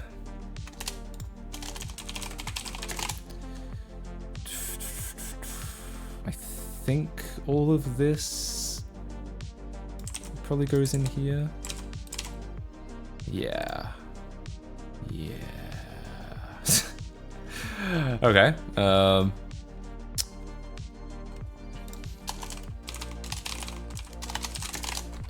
It's definitely going to be bold. I hope this font has a bold in it.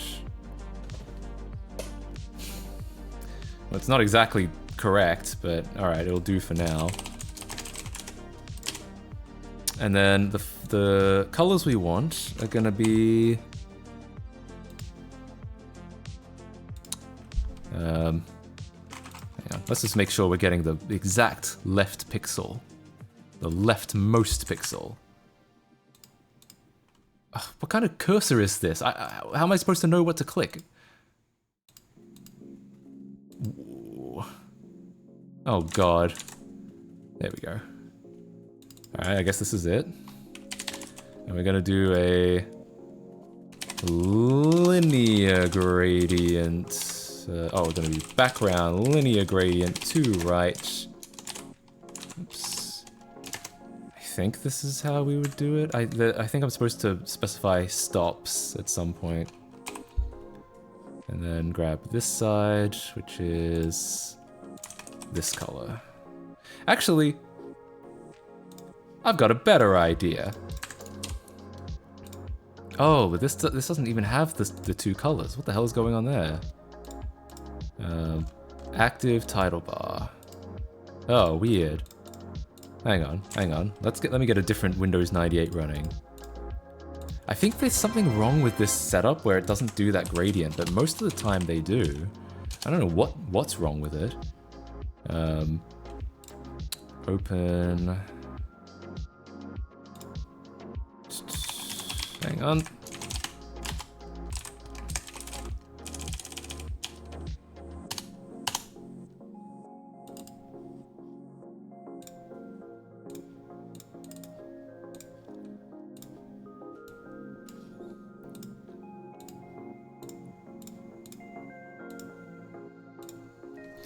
Low color mod that make the pixelated thingy? What do you mean?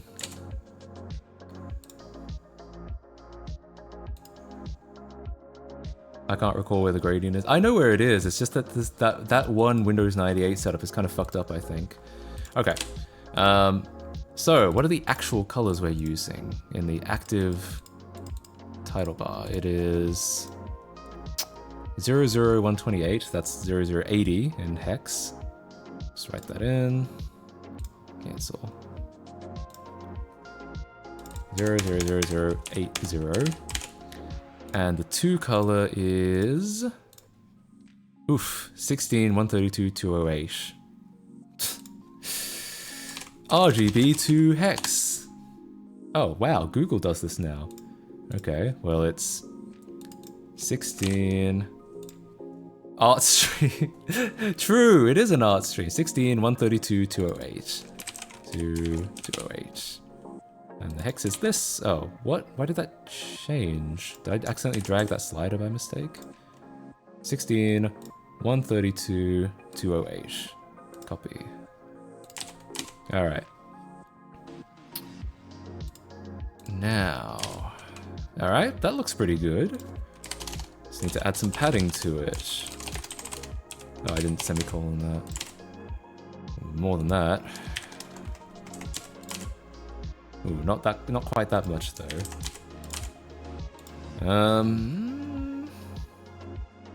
Oh yeah, I could have used RGB. That probably would have been a good idea. The problem is this is the wrong bold font. Like, again, this is a bitmap font, so the bold font is like drawn out. It's like, yeah, it's like a redraw of it. So this is not correct. This is just, HTML is just bolding like the font we already had. But yeah, oh well. I might have to replace it with something else. Oh well, yeah. What actually does happen if we grab the font from the virtual machine? Like, what if we use the original MS Sans Serif? What happens? You can fake it with drop shadow. What, the bold? I don't think so. I don't want to fake it because like if I fake it, it'll look like this. Oh, the problem is it's not a TTF or anything, it's a .fon file. I don't even know if you can convert those to web fonts. Font weight 900? No, I think it's because... no,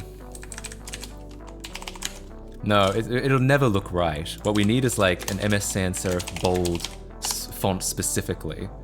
Yeah, we need this. Should have known someone would have made it. Oh, I think there might actually be a way to specify, hang on, CSS font, different font. Oh, I mean with bolding, bitmap fonts is equivalent to rendering it a second time with a single pixel offset, and that can be done with drop shadow if bolding.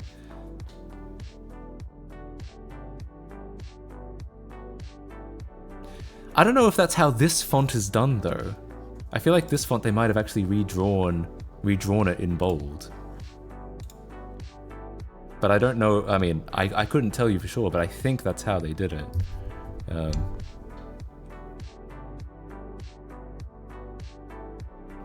Different font for different weight. I mean, this'll work. This'll definitely work.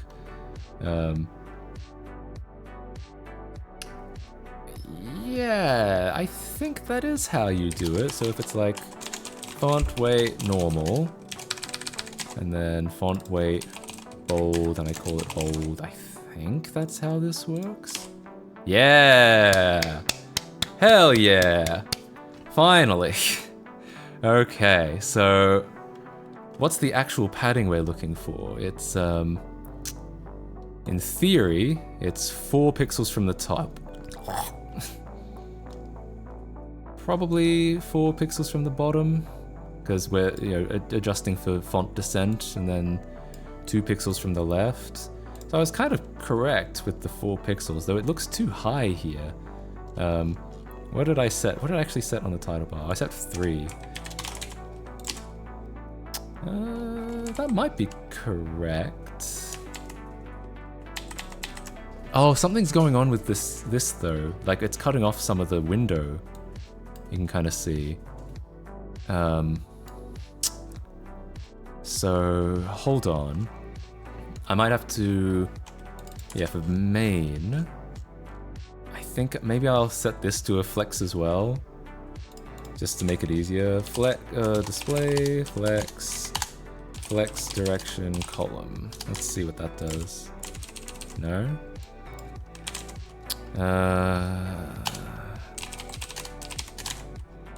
Oh, it's because it's the shadow. Oh, because we're using a shadow here.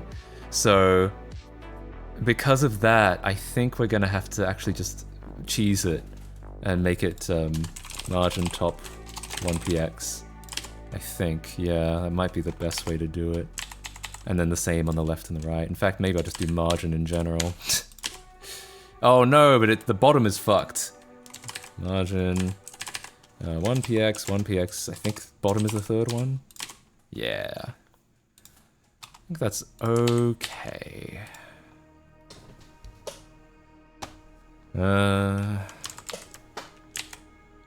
Why does that not look quite right?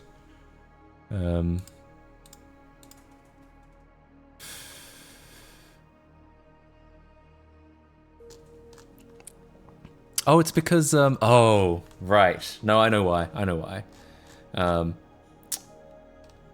The main window also needs a margin. This needs a margin on everywhere but the top. Yeah, there we go. Alright. That seems pretty alright. Oh, actually, the title bar has another margin in here. Ain't no way. Okay, well, we better do that.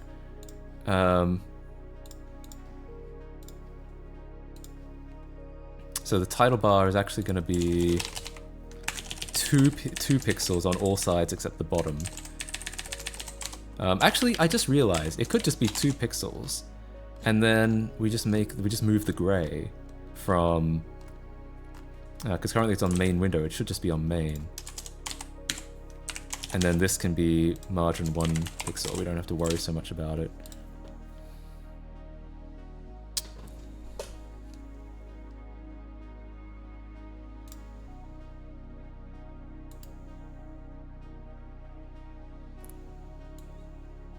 I think that is right.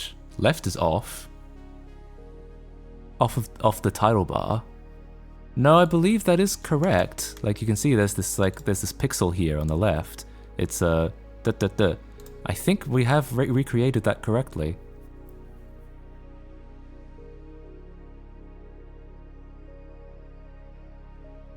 Button left of the title bar. There is no button left of the title bar. Something is off. I don't think so. It's looking pretty close to me. Missing gray.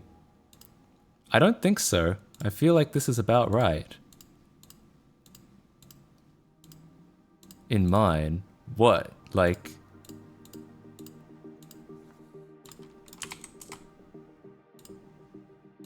Ah. You found something?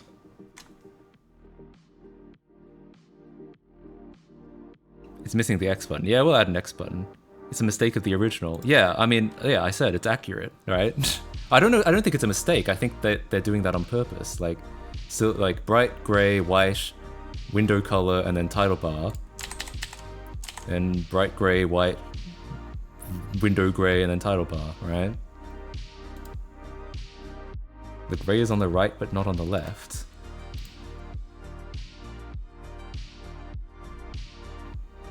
I don't agree. I'm not sure what you're talking about. Like, this dark gray... Wait, what?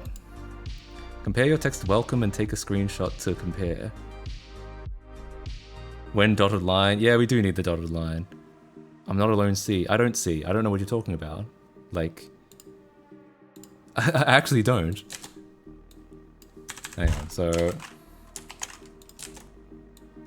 The problem is it might be too small at this like resolution. It might like start blending stuff together, but...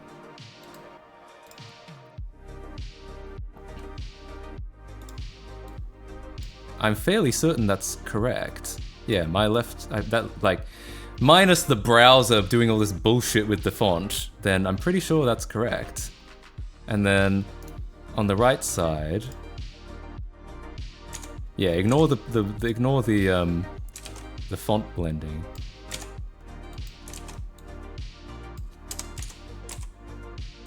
And then, yeah, on the right side.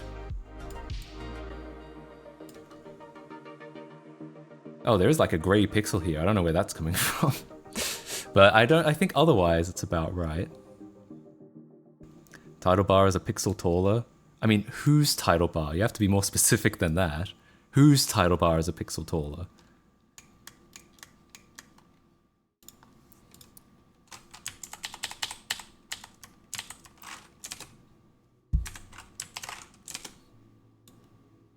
Alright, we'll take a look. Use font smooth none. We already did, and it didn't work, so no. Alright. So what's the difference? We've got 4 pixels here, 5 here, even though it's great because they're blending because it's a 45-degree angle there inside the pixel. I'm not sure I can even see what you're talking about. Like, what gray? What gray here? Oh, the pixel's blending on the stream.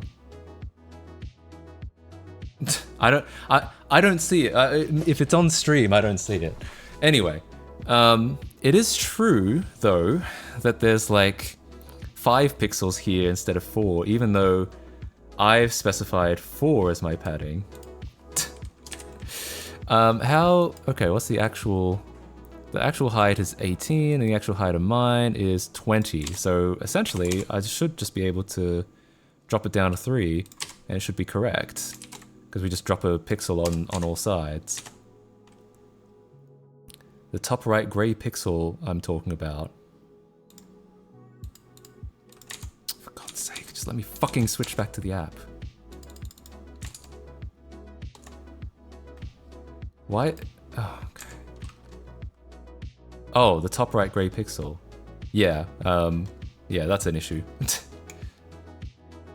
Can we include this stream with the pamphlet describing ADHD? Maybe. Alright, so we've got a new...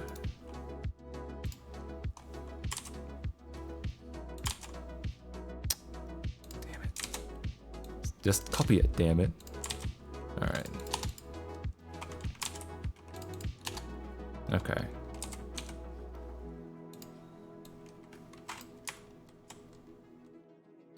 So, what are we looking at now? It is 4 on the top, 4 on the top, and then from the bottom of here it is 5, and the bottom of here it is 5. And then on the left it is... Well, it's hard to tell because of the font filtering, but it's roughly 2. So that should be, like, literally spot on. It looks a lot better at 200% because you get less font smoothing, but it should be, like, about as pixel accurate as I could make it. It's positioned as an aligned to CSS pixels. Is there a way to fix that? Or is it just like, that's just how it is? Oh yeah, we still need the dotted line. What were the strategies people were telling me for the dotted line? Because I can envision a way to do it in JavaScript, but it would be nice to not need to. If there's a CSS way to do it, then that would be nice.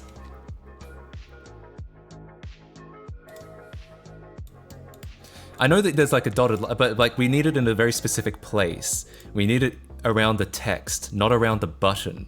So like the strategy is how do we get it in this specific position, right? 98 CSS does it? Well, how does it do it?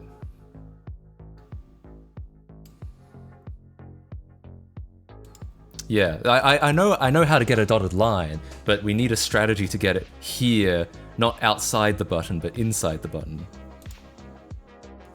Use after pseudo element. Can you do that? Span the text, focus button, border on the span. I'd like to do it without having to make a new, I know it's probably stupid, but I'd like to do it without making an extra element. A table of individual dots. That's a good idea. Nintendo, hire that man. So pseudo elements, is that actually a thing? Like, if I'm like after, and then what do I like? If I do, I'm just guessing. I'm just guessing how this might work.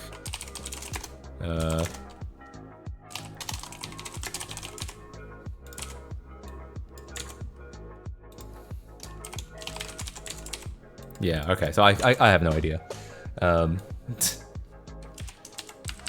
Pseudo element with margin and dotted border sounds good. If we can, I mean, I've never used one of these before, I don't think. Outline, oh, outline offset. That would be interesting. Let's see if that works. I mean, we already have, no, we don't have an outline. Okay, outline. Let's just test it with a red outline and see, okay. And then outline offset -4 pixels. Ah, okay. Not bad. All elements have a pseudo element and after and a before. You can give it after content and then do stuff on it. Interesting. This could actually work. So if we make this black dotted. Okay. Hey, how much are we actually looking for here? Oops, Jesus. How much are we actually looking for here? It's oh, I should have this open somewhere. Oops. We're looking for roughly 4 pixels on the left. Oh, it is actually 4 pixels, 4 pixels. So this actually, I believe, is correct. So if you put that on focus. Hey, look at that. That's pretty cool. You can even tab between them. Here's a question: do the dots move with the focus and active? Well, it's already working because it focuses when it's active. Just need to invert the dot pattern. Should it translate? Yeah, that's what I'm wondering. Should it translate as well? I think if we go over to Windows 98 real quick, I think we're going to find that the dots translate too, which might complicate things. Oh no, they don't. You see that? They don't. So, oh, but the border does get blacker when it's focused.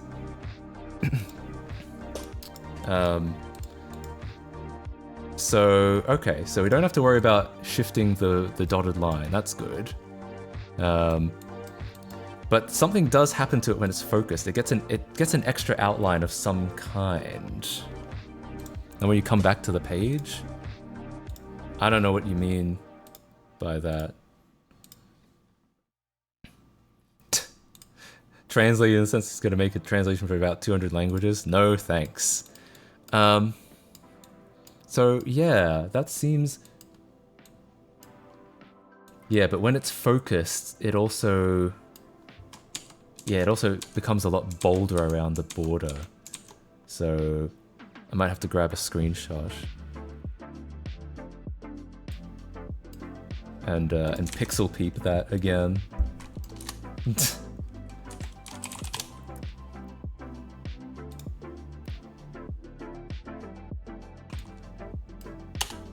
Save as, yeah. Get some underlined letters too for good measure. Oh, I mean, yeah, that's easy. That part's easy.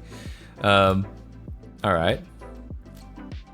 The industry term is pixel fucking. True, yeah, you're right, you're right. Okay, real quick.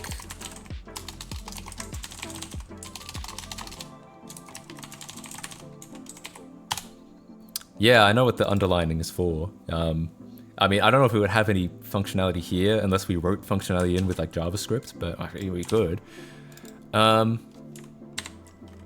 Alright, let's close all these windows. Don't need any of these anymore. Alright, let's open this up.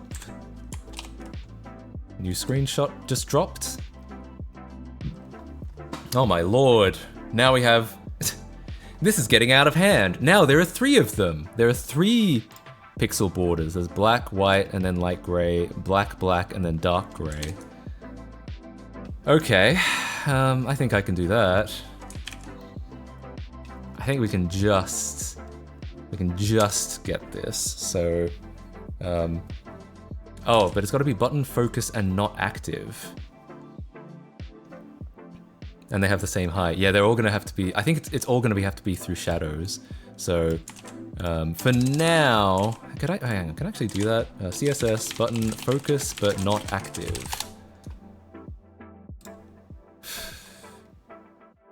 Not focus? Wasn't focus not active suited? I'm trying to figure out if there's a way to allow it for prevent the style of focus from being applied when there is a focus active or click event. As active is dependent on the focus state, I would presume that focus not active work, but it does not. Is there any way to combine not with focus to... It's on focus, not on active. No, we want it to happen on all focuses, but no. No, we want it to happen not on active, but not on focus. That's the thing. I've stopped way back. You guys are mad. I get into this sort of stuff. It's all about projects for me. As soon as there's something I don't know how to do, I get really excited. I try to learn how to do it. But focus not active works? Oh, okay. Maybe we can try this.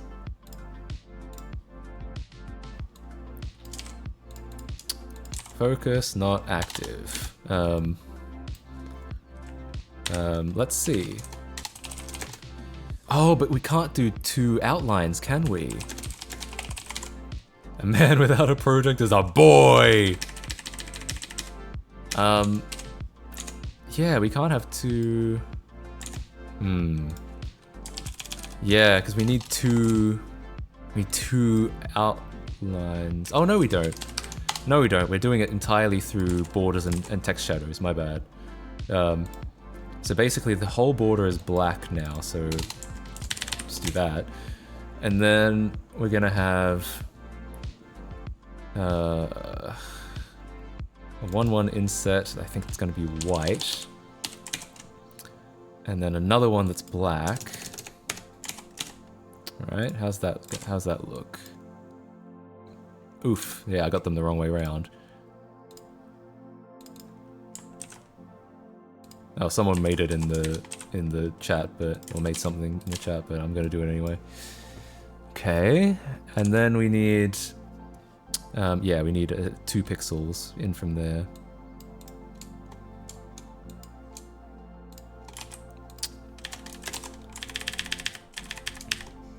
Dotted line could have a radius curve. I don't think so. I mean, in theory, probably, but I don't know about in practice. I don't know if it actually does. This is DF. Put it on the wrong side again. There we go. And then one more for gray. If it wanted to, the dotted line could have a mortgage, exactly.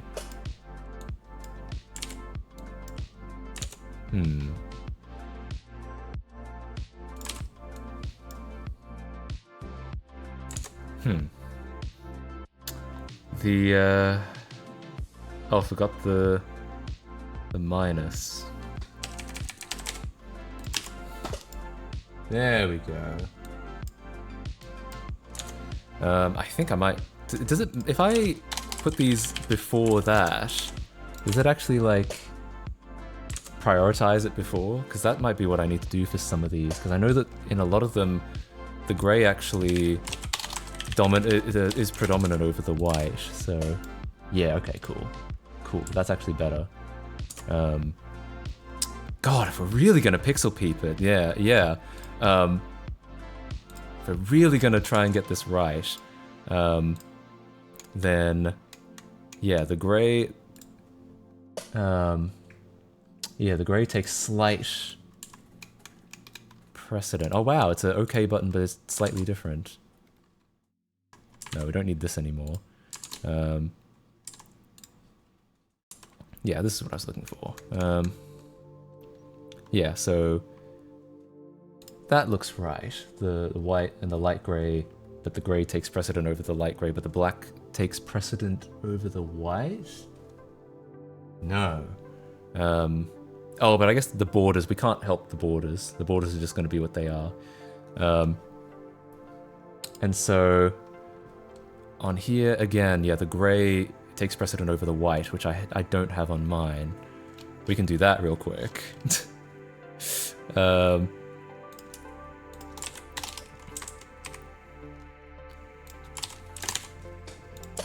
Yeah, that's better. That's more accurate. God, should we do it for these two? So here for the text, it might already be correct. The black, no. In the original, the light gray takes precedent over the black, so we need to swap those around. Yeah, these we need to swap around.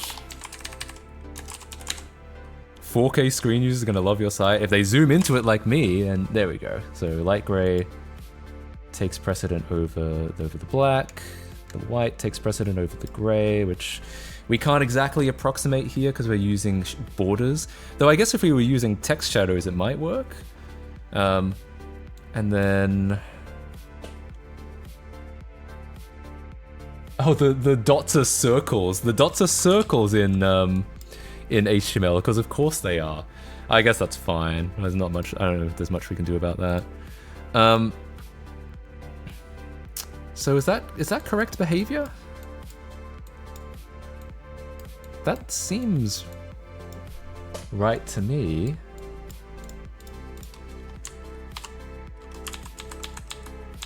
Also has circled dots, yeah. I feel like this is correct. I feel like this has got to be right. You can use SVG to fix the dots. Oh, so the SVG is the border? Huh.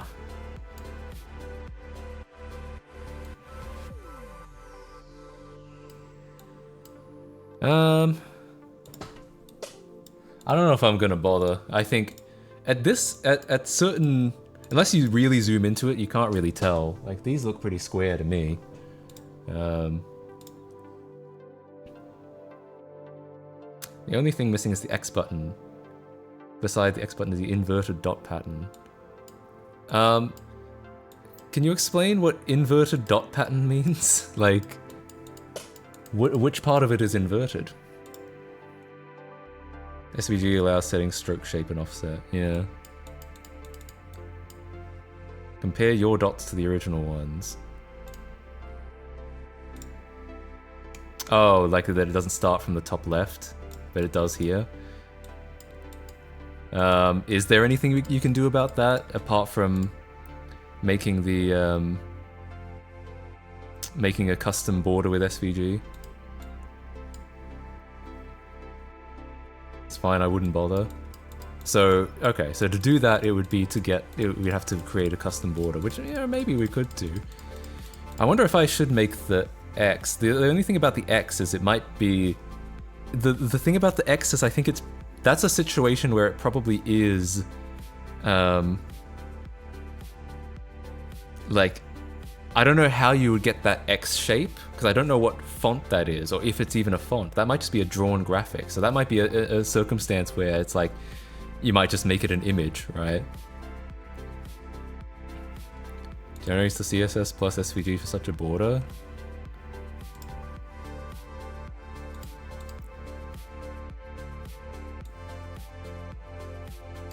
Alright, hang on. All right, we'll see. We'll play around with this because I see we can actually shift it around. So maybe,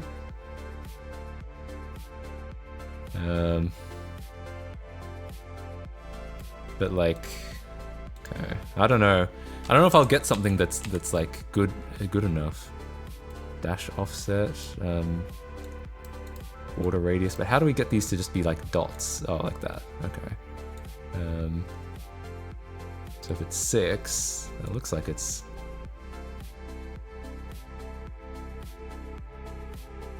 Oh, it should be... I think it's 5 would be...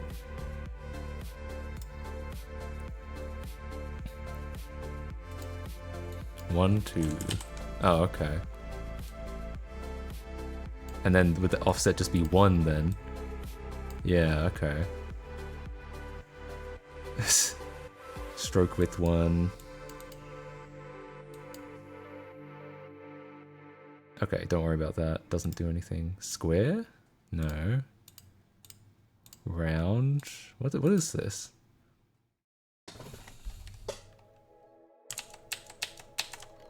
That doesn't seem right. Oh, did it go back to... Wait, did it go back to non-dots somehow?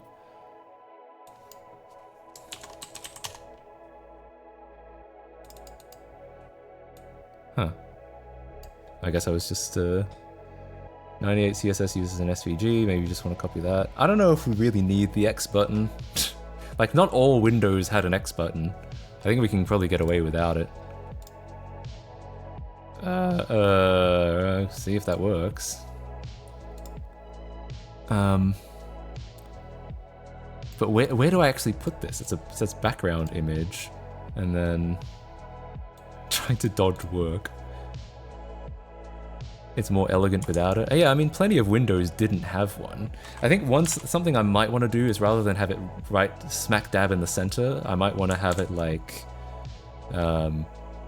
which one was the center? Oh god.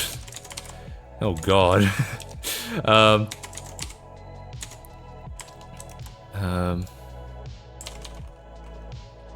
I might want to have like,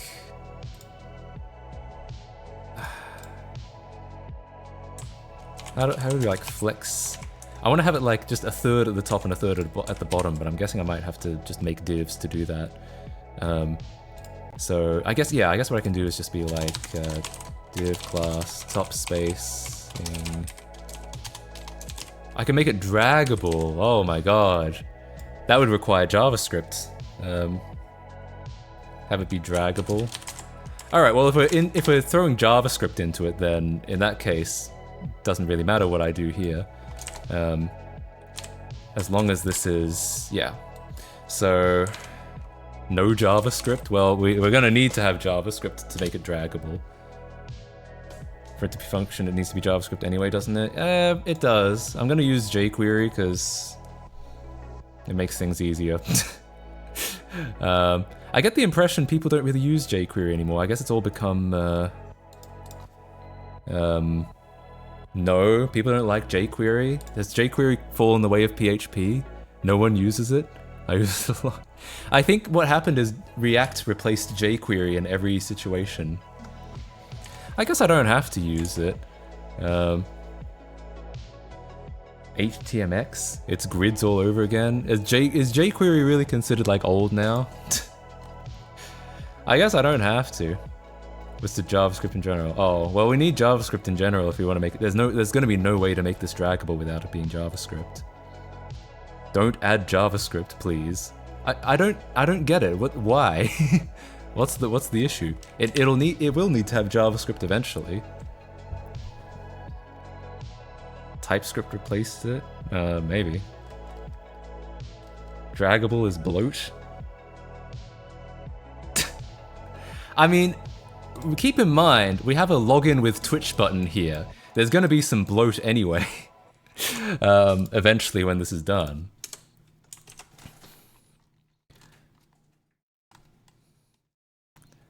Alright, fine.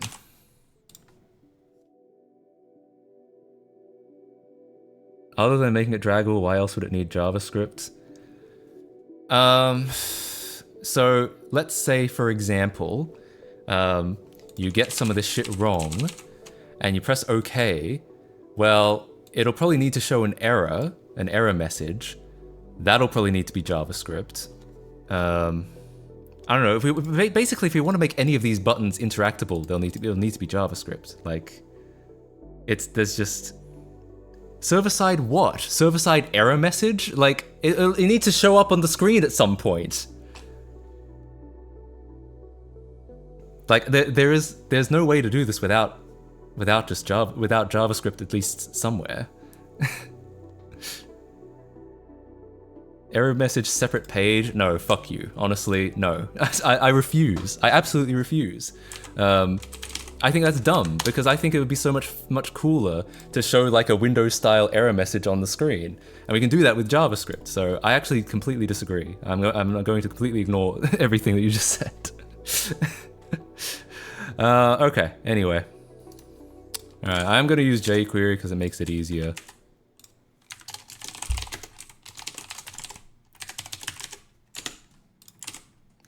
That's cool. Unfortunately, JavaScript. Look, I get it, but I'm gonna use it. So, like, there's gonna be no way to do it without it. To do what I want to do without it. So,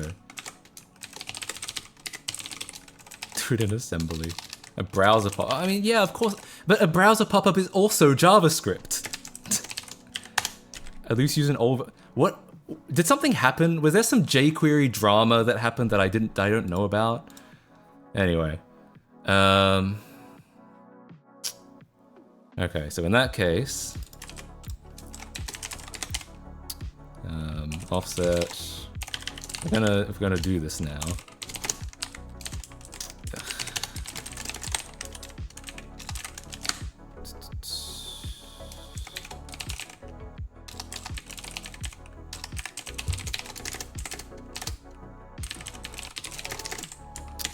So yeah, I'll center it like that, and by say 3 times 2 minus height. There's no comma. Oh, exactly 3 1. Okay, So that's a little bit more appropriate where the position should be. A full CSS cross. Only if it actually looks like pixel accurate to the original. Otherwise, I feel like we don't need it. To use draggable. Well, I could just implement the dragging myself. I know people will probably like get pissed off if I do, but will jQuery work in 9x? I don't know.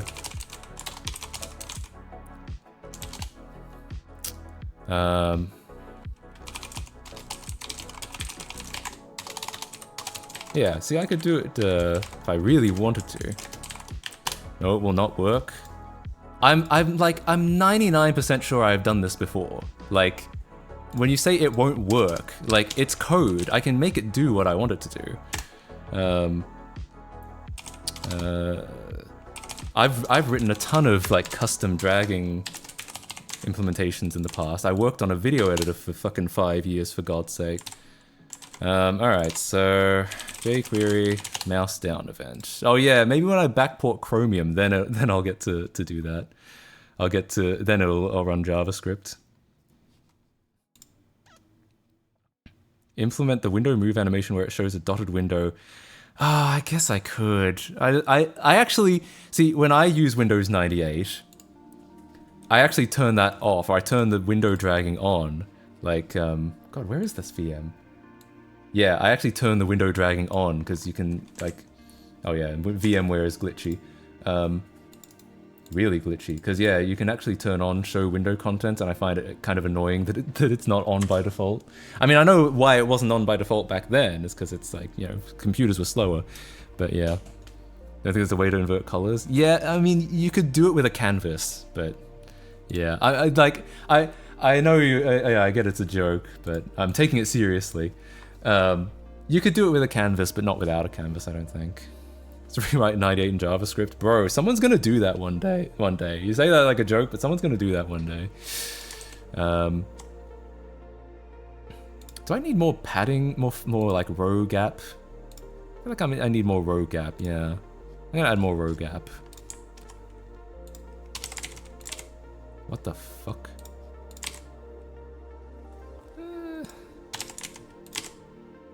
Yeah, okay, that's alright.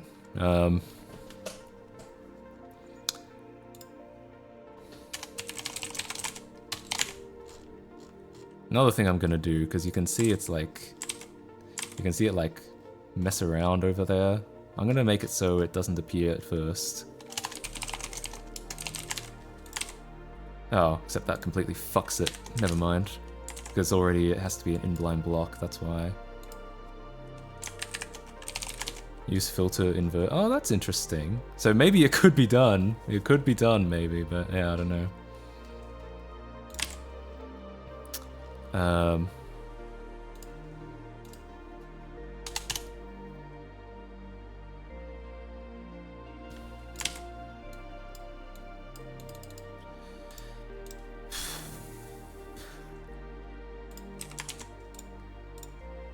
What VM manager is that? Oh, right.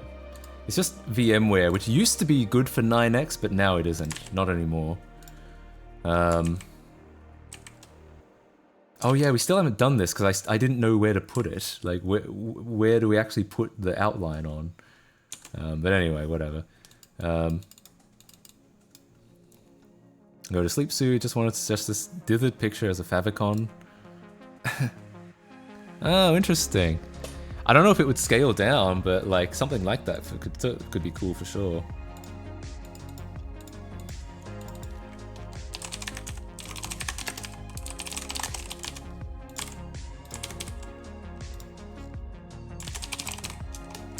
Whatever. I'll figure that out later. Huh? Oh, I got rid of it. Okay.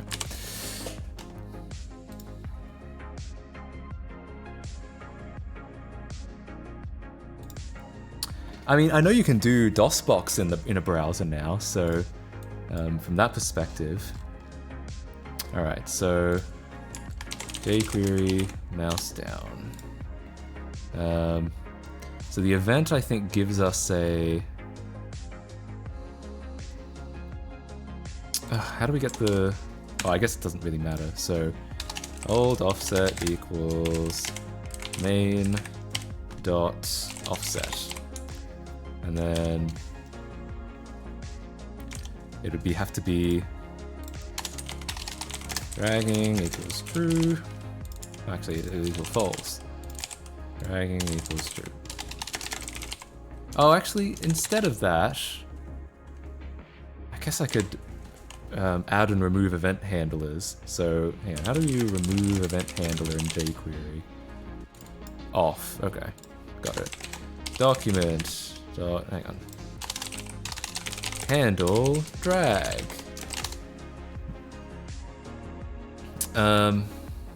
Oh yeah, we do need to get the cursor position as well. That's okay. Well, one step at a time. Mouse over. On. Mouse over. Then main dot offset. Yo, Fedamite, thank you so much for gifting a tier 1 sub. Hell yeah, I really appreciate it. Man, I feel like I'm like awaking from a dream. I've been so focused on this, I forgot I was even streaming. Thank you so much for for gifting a sub. I really appreciate it. Yeah, like I said. Okay. HTML mouse over event. Because we're gonna get this event, and we're gonna need to get the like position from it, but I don't know. What's like the object that you get? I need the object. Event, here we go. Event in the coordinates. Alright, let's see if this works. Left e.client x, top e.client y. There we go.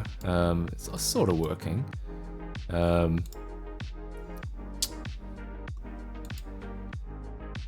Huh, why is it only... It's on the document, isn't it? Maybe it has to be on window?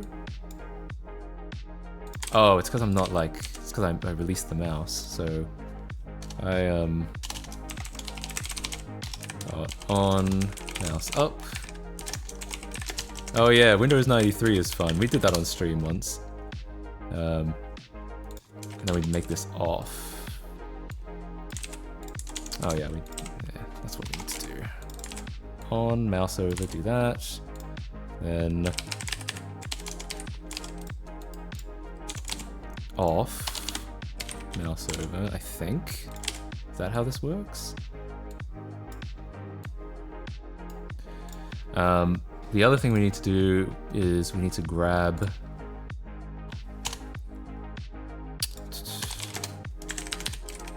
cursor relative.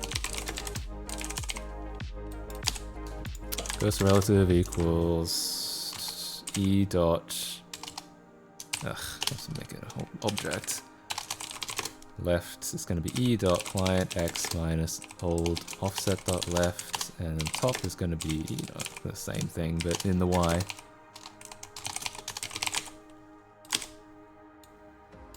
And then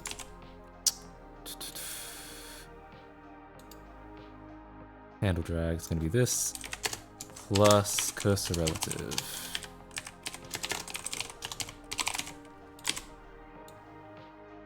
Oh, actually, it's going to be minus.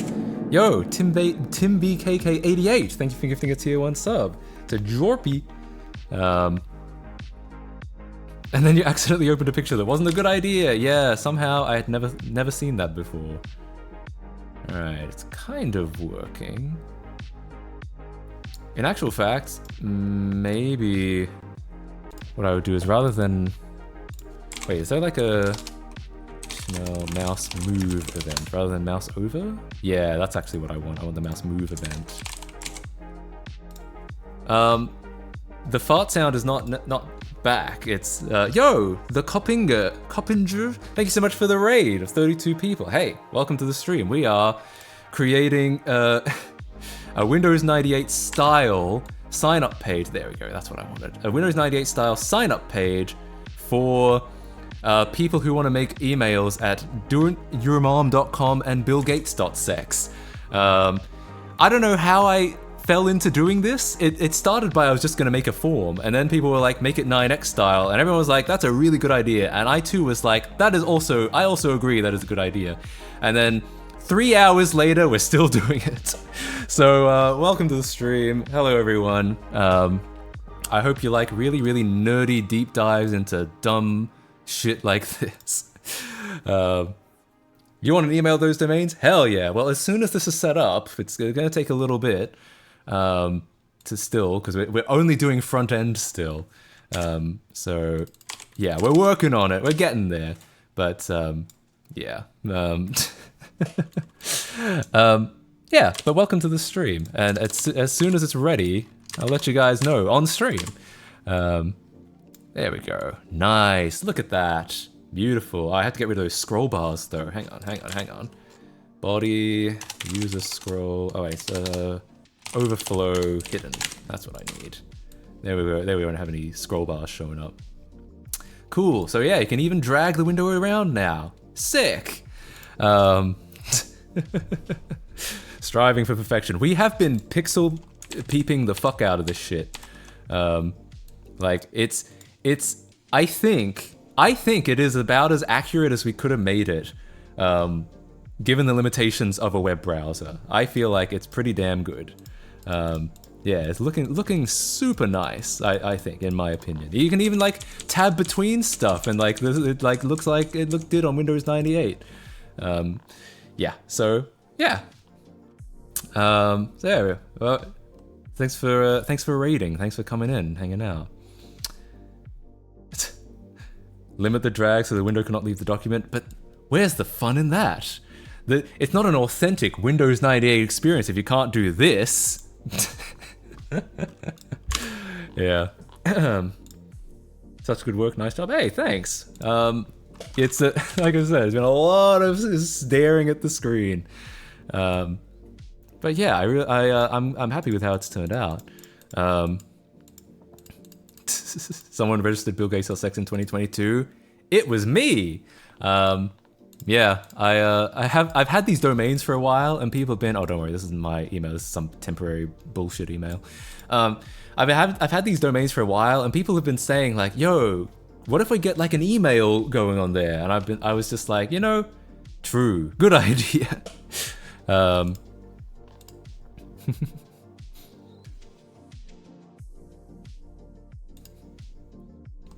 After signing up, it's perpetual. Will it require? No, I did not. I said the opposite of that. In fact, I said it's you have to log in. You have to have an active sub to sign up, but you don't have to have an active sub to have the email address. So you have it up permanently after that.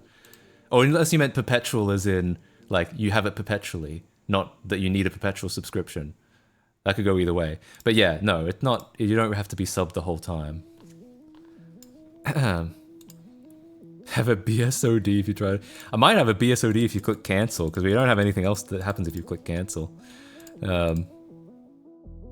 doesn't have doing your mom, he has doing your mom. Look it up. I actually have both now, because it started out as I could only get doing, but then and doin was really expensive. But then I checked like a couple months later, and doin was not expensive, so I ended up buying it anyway.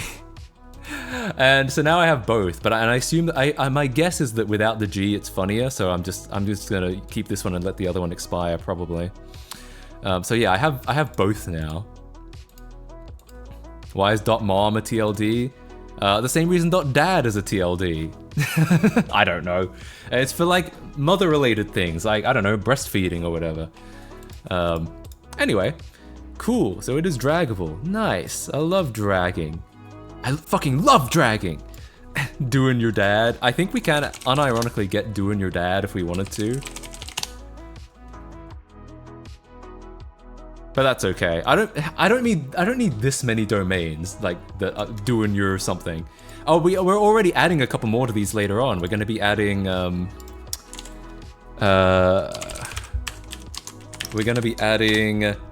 Rickroll .ing. The .ing domain, top-level domain just came out, so we can. We're gonna add Rickroll.ing, and we're gonna add Bing Chill.ing. So, yeah, at some point, assuming we actually get it, we'll have these two as well. I put in my reservation, but we'll only find out on December 5th if we actually do end up getting it. That's the way this works, unfortunately. So, in a month's time, we may have these extra domains. I just wanted to demonstrate them. Can one person get emails on multiple of those domains? Yeah, I think so. I think if you pass the Twitch Patreon test, I think I won't limit it beyond that. Any plans for the back end? I already have like a mail system set up, so I'm just gonna plug it into that essentially. What happens on December 5th? Google formally opens .ing registrations. Right now they're not actually open. We're just like, you can just like put in a you can put in a reservation, and like you can hire a company to try and get it for you right now, essentially. That's what happens. What mail server? Postfix? But I mean, we'll see. We'll see what we do on the back end. But yeah, anyway, I think this mostly works. Matt, Casey, do it. Oh yeah, I'd love to get the combo box button. Can I actually, cause like, I thought they sold to Squarespace. Google is selling .ing. It's a Google domain. Will there be webmail or just IMAP? There is webmail, but it's not. I'm not. All I've done is set up Roundcube. Like I haven't. I don't know if I'm gonna bother actually writing a 9x style mail client. Do we need the name and credits sub or just the, there's no limitation on which one. Though maybe I should make that clearer. Like I said, I haven't even gotten past setting up the front end yet. Does Roundcube have theme support? I think it does. So yeah, if there's like a 9x, particularly 9x theme out there, wait. Yeah, I think this is the right site. If there's a particularly 9x skin out there, I think we could install it, yeah.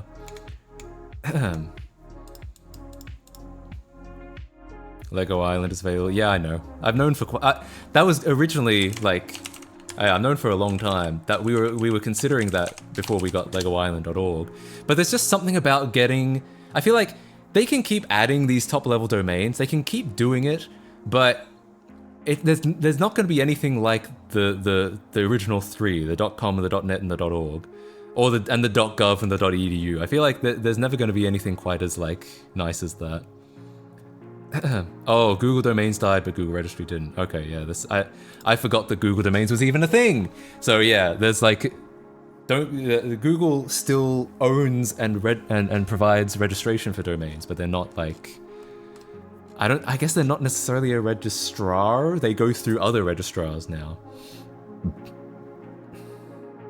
Oh, silly Google. Yeah. God damn, this is so cool. It actually does look like Windows 9X now.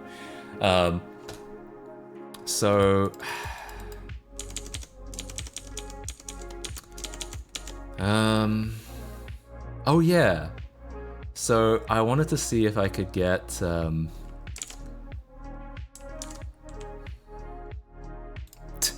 rule. Only register your company if .com or .net is available. True. Good idea. I actually would go with that. I just feel like people would message me and they'd be like, oh, you should get like mattkc.live and have it redirect to your stream, or you should get like mattkc.forum and have it redirect to your forum. But I'm just like, once you have the mattkc.com, I feel like all the other domains are just like, you know, .com is up here, all the other domains are like down here. I feel like yeah. Someone has mattkc live? Yeah, they do. And I think they wait, what does it actually go to now?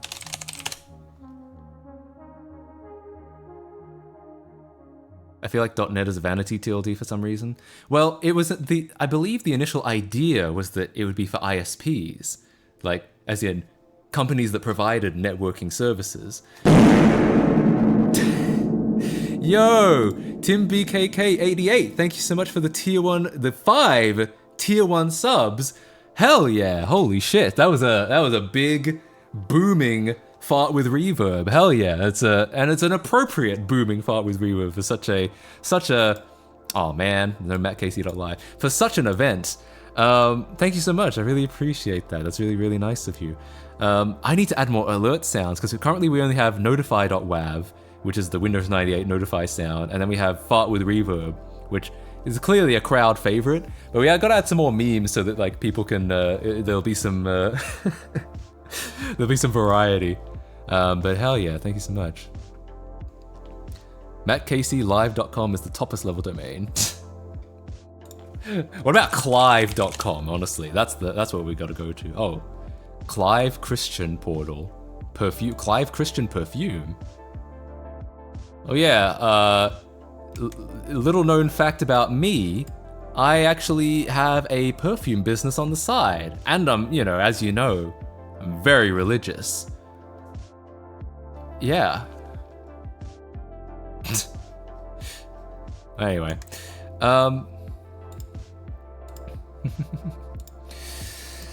gosh, I'm trying to think. Oh yeah, I wanted to see if we could actually, so a Windows 98 combo box. Yeah, it looks like this. It's got a button, and because we've already, well, no, we might have to pixel peep that as well. Oh, this is a good example. The find dialog. Yeah, I want to see if we can recreate that button real quick. Wait, doesn't someone mentioned HTML buttons can be modal now?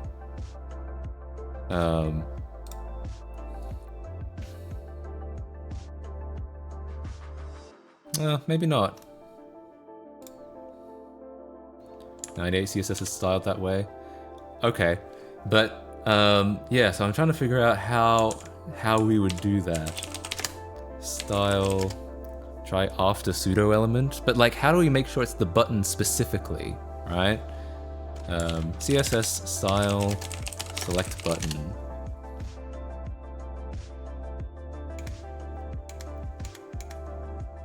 Oh yeah, I already did look at these, but yeah, I can see that like you can definitely do some kind of button styling. I just don't know how. SVG of the button. Oh, interesting. No, I think we can create it in CSS using a SVG background image. That's easily possible. Okay.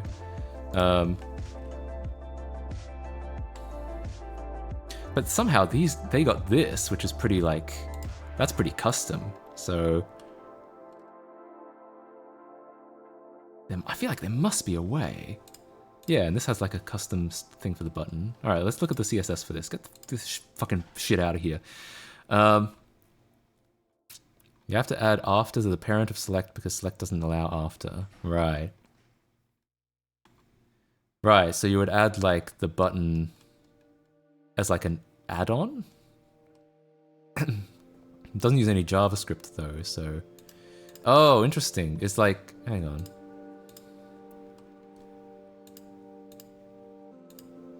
Oh, does it only work because you can click anywhere? So they just like... Huh. Can you, hang on, JavaScript, trigger combo box, or trigger select drop down. Can you actually trigger the menu from showing? Clever workaround, here's the code. Show, create events. Huh. Can you actually do that? Wait, real quick, let me just double check with Windows 98 itself. What does it look like when you click one of these buttons? Yeah, okay. So it genuinely is a button. So we might be able to like force the thing to show when you click the button.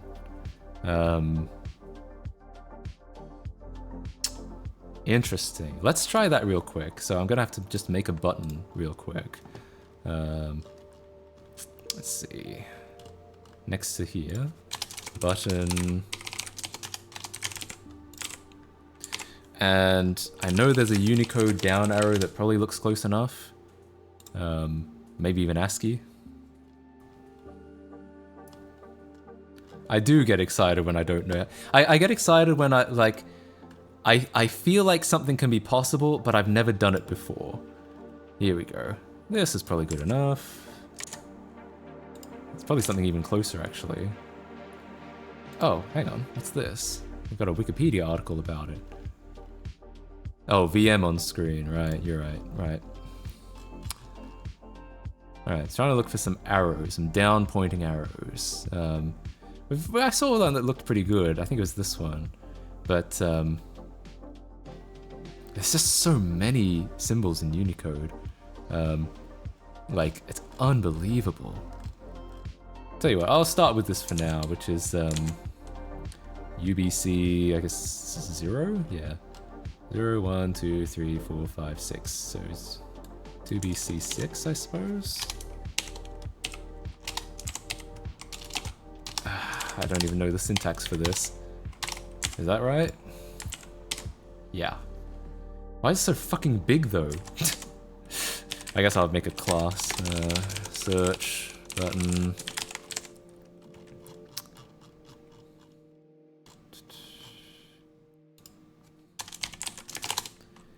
Just use a black div with the clip path? Oh, interesting. Yeah, I guess so.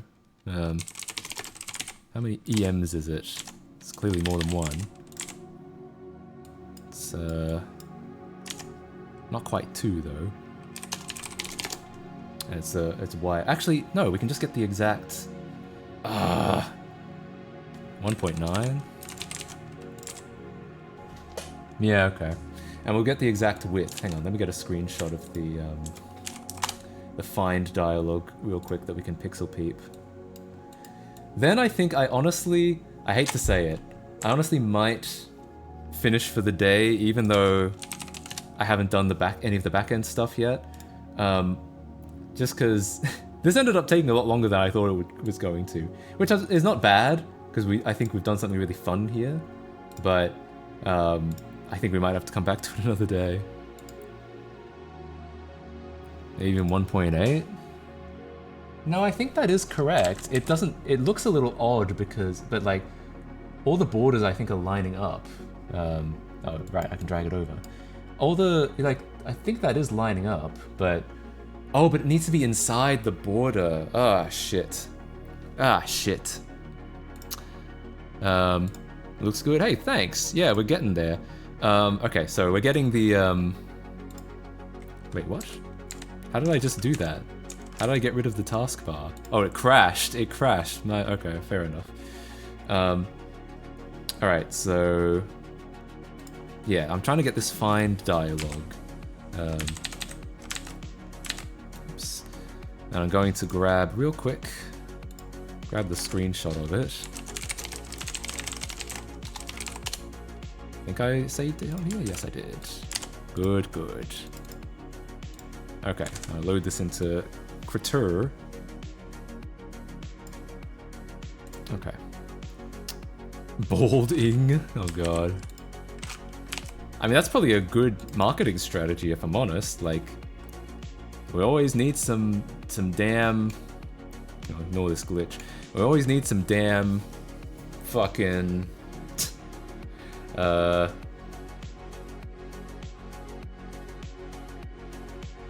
hair growth treatment. I don't know why that took me so long to think of.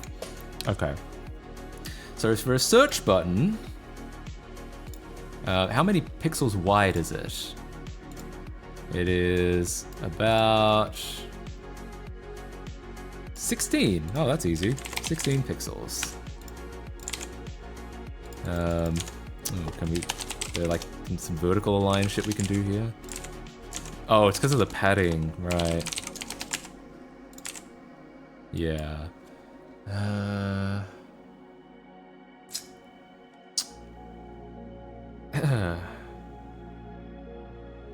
Email box and drop down box looks like different height. It's not actually.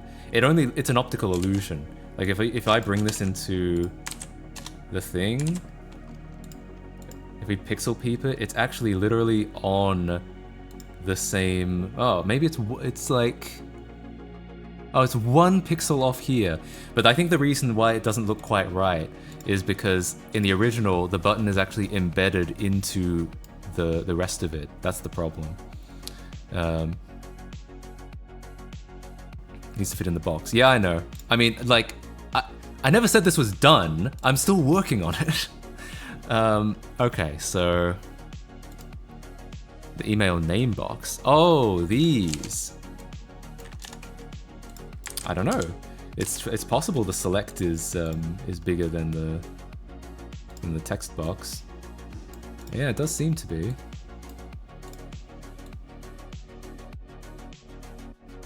Oh, it's probably because, you know what it is? It's probably because, where's the select? It's probably because it needs to be border box.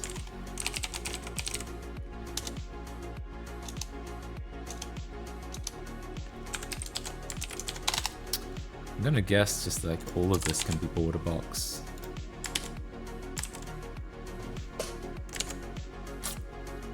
Oh, this is only when it's focused, my bad.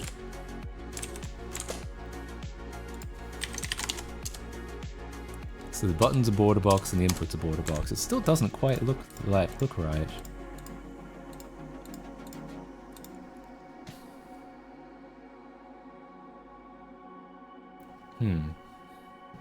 Literally unplayable. Yeah. Okay, as soon as I get this like UI looking good, yeah, I think I'll call it a day. But we will get back to this. We will make.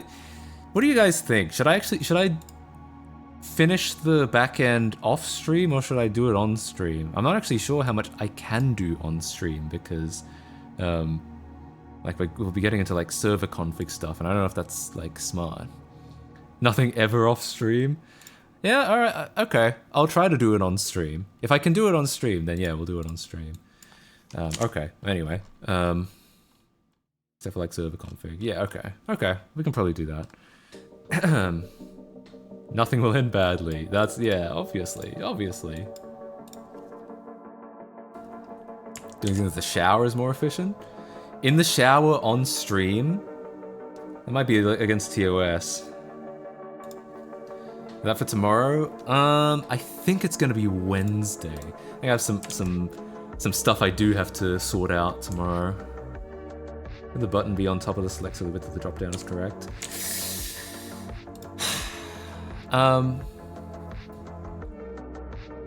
Yes. I'm still trying to figure out like why the height of the select is not quite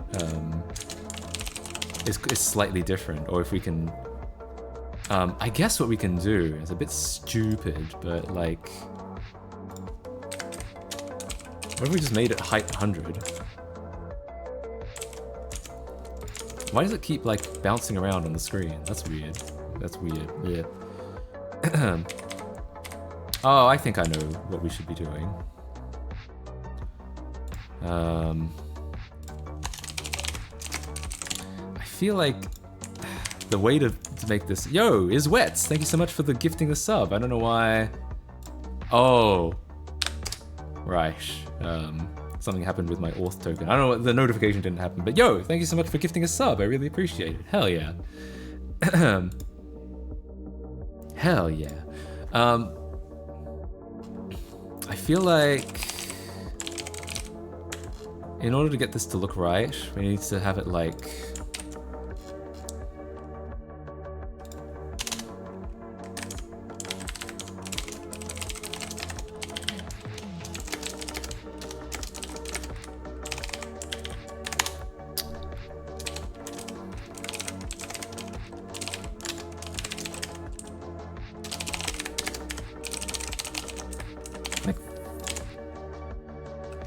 Probably maybe not that long, but... Okay, that's fine. It's fine. No fart noise, I know. Sorry. We'll get him next time. Alright. Let's get even closer. Yeah, so why isn't the... Is your HTML finished loading for the JavaScript? Yes. So I'm trying to make, I'm taking advantage of it by being like, well, it's like Windows is loading, you know? When you actually booted it up, the login didn't show up right away. It like took a second. So I could be like, you know, oh, waiting for it to boot. There it is. Like, I don't know, something like that. But I'm shortening it for now because it's annoying to have to wait that long every time I refresh it. Dropdown isn't doing anything to the size that a text box wouldn't, right? It does seem like the select is slightly too big, but I don't know why yet. I'm guessing. My guess is they just have different like sizing rules. They just have different constraints, but I don't know yet. Let's see. If I grab the email one, and I'm just like height 200%. Language type. I don't know if there's anything we can really do about that. Because, like, it would kind of be... Oh, actually, maybe. Select padding. I was going to actually do the other way around. I was going to change this padding. Because it's kind of like... It feels a little bit too close anyway. So, I might grab... Oh, I have padding here. So if I, what if I'm like, I just move the padding to here. Ah, look at that. And so select, we're gonna need to have different padding. Just slightly different padding.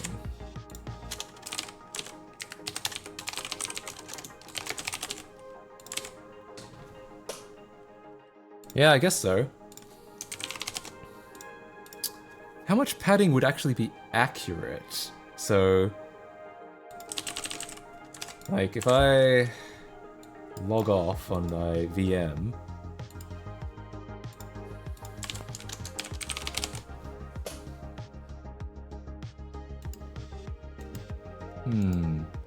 interestingly, there's more padding on the bottom, but not more padding on the top and the left, I don't think. I might just choose to ignore that for now. I don't know if I care to pixel peep that. But okay, cool.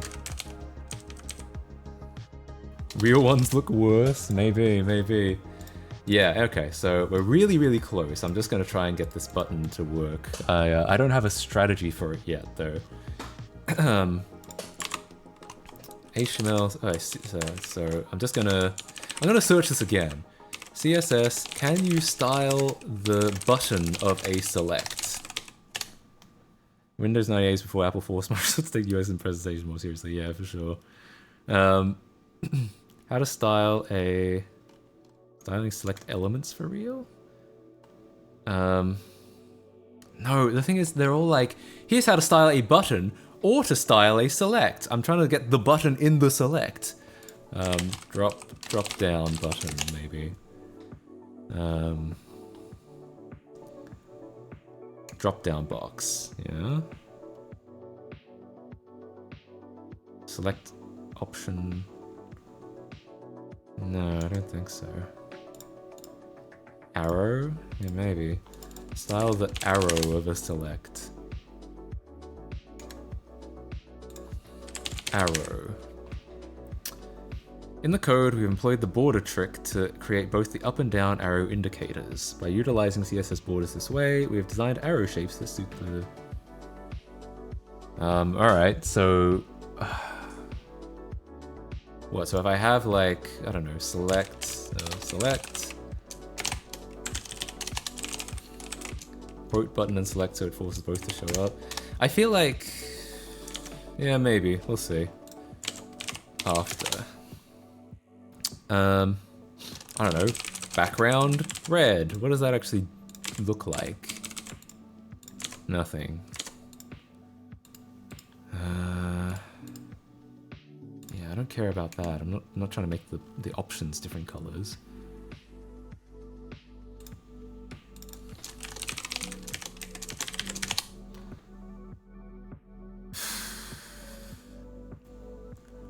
Styling the button part. Okay, yeah.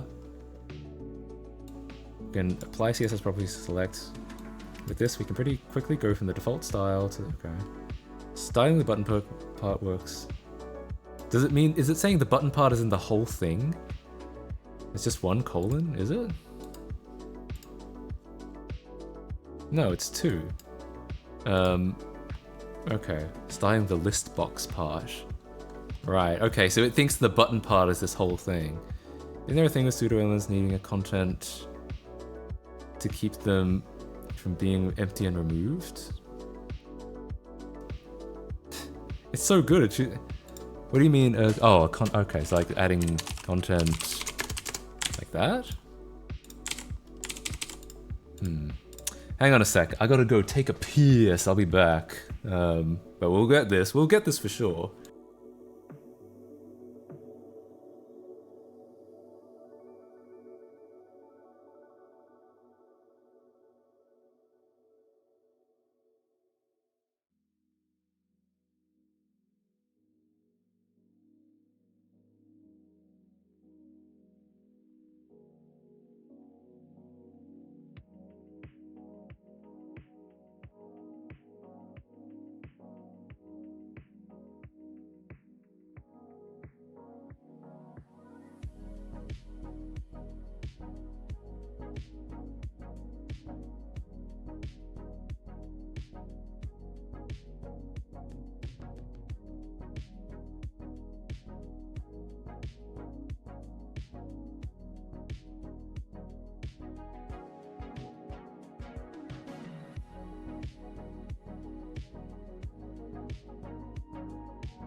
For fuck's sake.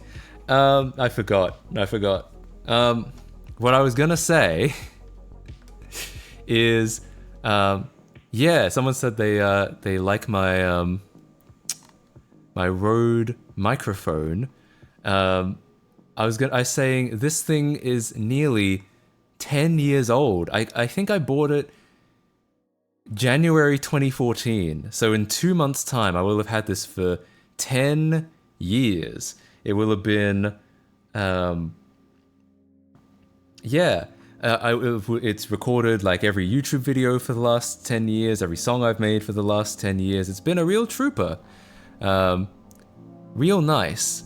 But that being said, I do think about upgrading it to something, either like an RE20 or an SM7B.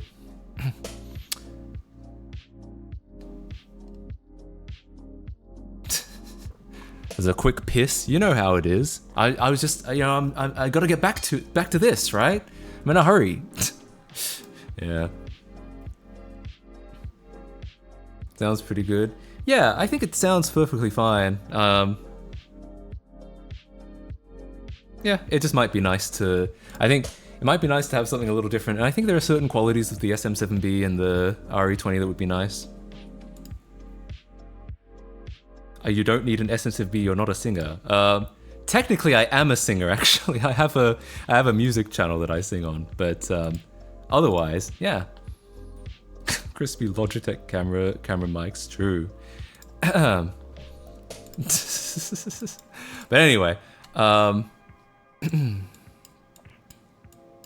like Hawaiian.church, oh god. Alright, so how are we gonna get this fucking button in there?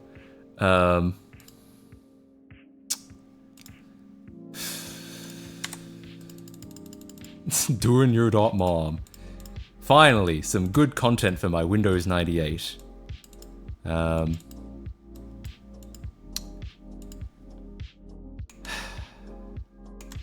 Oh, yeah, okay, so...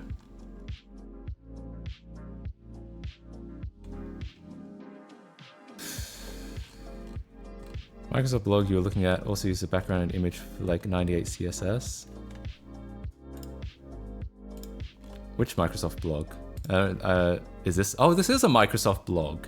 I didn't even notice. I wasn't even fucking looking at the URL. This is apparently a windows.com blog.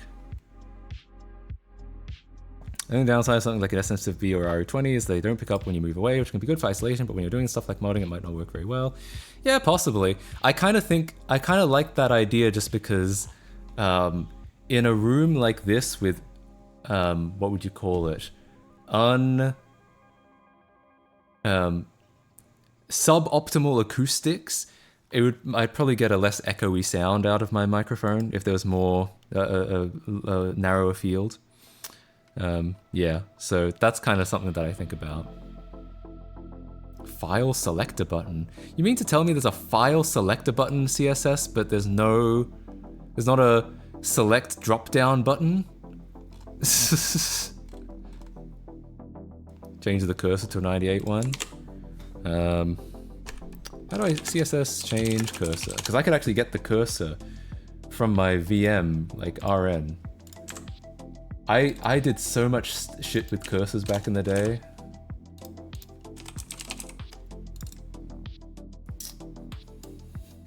Oh, except I forgot the Windows cursor is not in cursors. Damn it. Well, I guess we can just get it off some fucking bullshit anyway.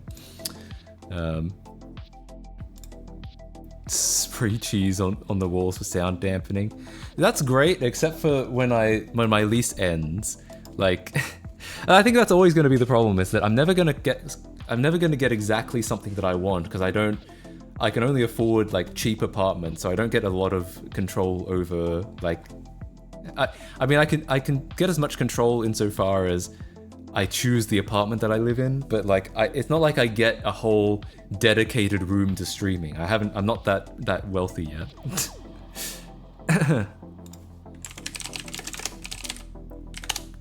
Is the cursor on here? Or is it just icons?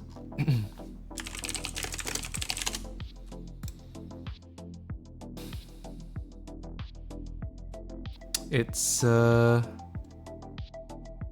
is it this one? It's got like a weird...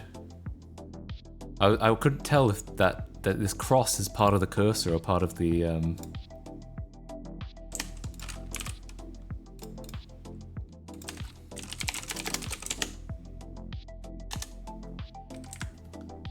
Oops. Oh, man. What does it think this is? It thinks it's an MP3? Bruh. I'll just cheat. I always call this cheating, but it you know, it works sometimes, so.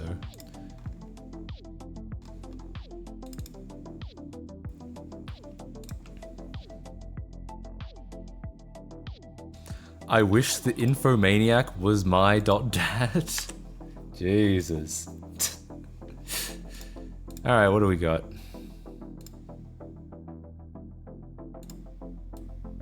Yeah, that's the right cursor.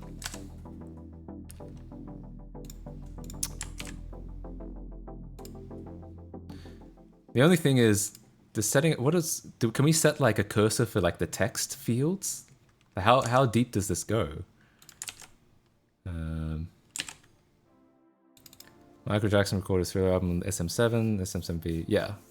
There are a lot of cursors that, I mean, there are a lot of streamers that use the SM7B. It's a good like radio podcast mic. Oh, it's a very popular, I should say, a very popular radio podcast mic.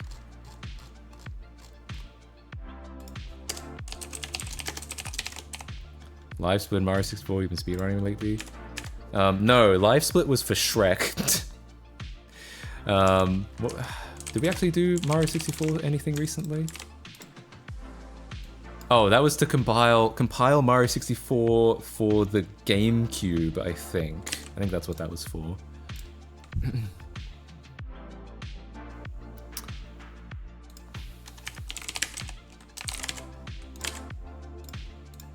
Alright. Apparently not. CSS cursor. Main cursor.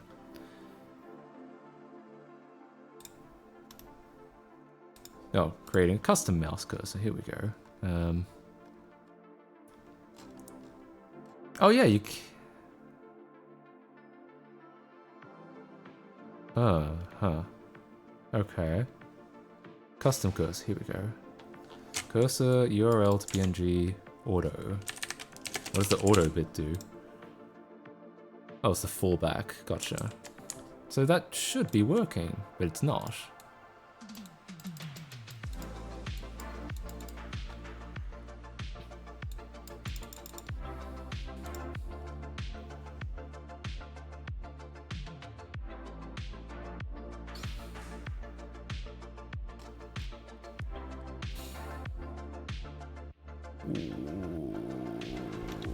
I don't know why this isn't working. It's only not showing up on the window. Oh yeah, you're right. Oh, it's not showing up on the buttons. Oh, okay. Well, that's easy.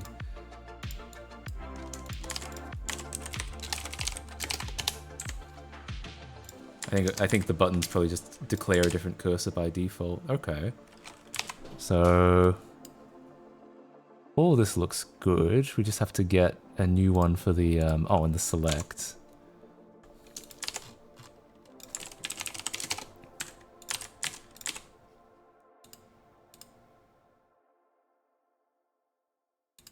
What the hell was that? What is this? Wait, can I look at this cursor real quick? What does it actually look like? Because I might have, maybe it would be smart to crop it. Oh, for God's sake. This would be fine in Photoshop, for fuck's sake. Get out of here. No, I don't care. I still don't care. Alright. Yeah, I think that's gonna be an issue. Hand cursor buttons? No, that wouldn't be accurate.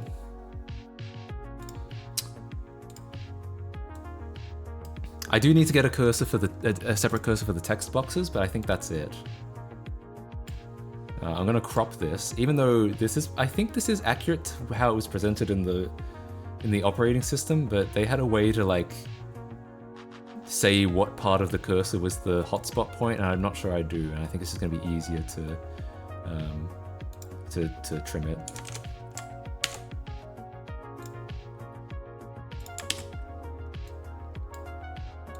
Okay. So, all right. So we also need to get. Yo, thanks for gifting a sub, Tim BKK88. Thanks so much for gifting a sub to Pained Dev. Hey, honestly, relatable. All right. We just need to get the edit cursor, which is. Oh, I'd love to get the busy cursor as well. Man, we should get all of these.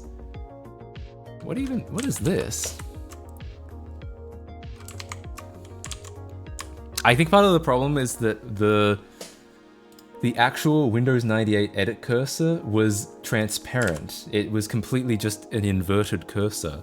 And I don't think we can actually recreate that effect very well. I'm not sure it's possible to do it for the dropdown. Change cursor for select dropdown CSS. Do you speak New Zealand? No.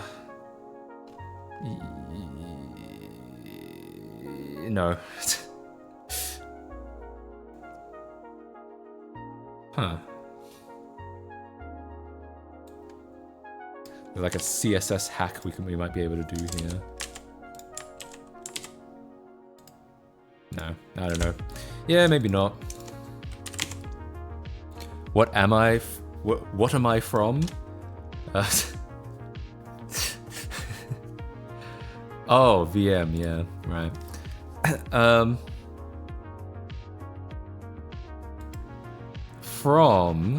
was born in Australia, and I lived there for the first 25 years of my life, but I don't currently live in Australia.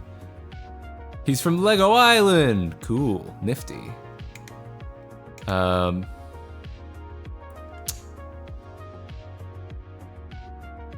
needs its own corner, it takes over. It's fine. It's like, I want it to take over. It's just that I forget to close it.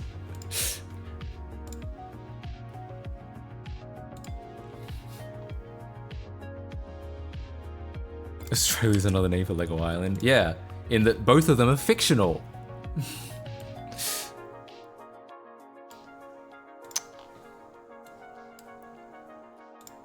Oh yeah, I need to convert it to PNG. Alright, tell you what, we'll do that later. Wait, do we get window resize events for that?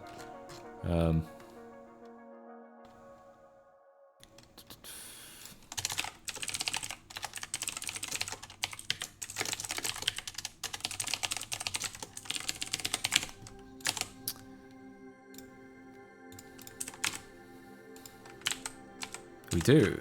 That's cool. Alright.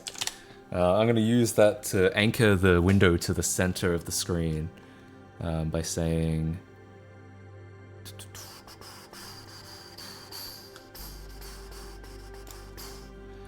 window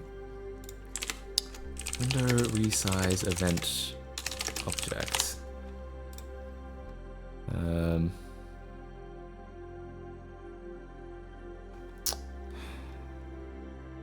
I need the old size and the new size. Console log, as always works. It does! It's good!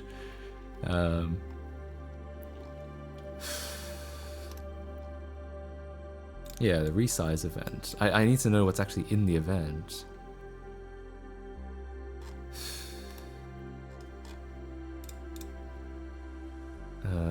Event properties, along with details about the event depending on the event type. But like...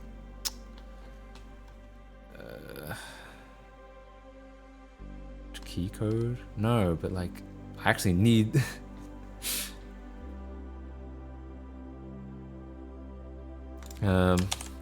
get old width resize event and new width. 1 year ago, I made a similar project. I recreated an entire old Windows 98 application and web contest completely from scratch. Everything to resemble an old Windows 98 PC. You know, it do be like that sometimes.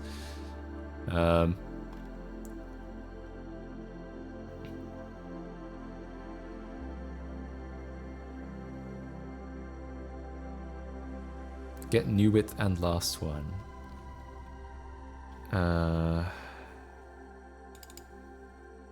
Before doing some math, let's get the width from actual width span instead of directly from... I don't know about that. I think I might have to just store it myself. Alright.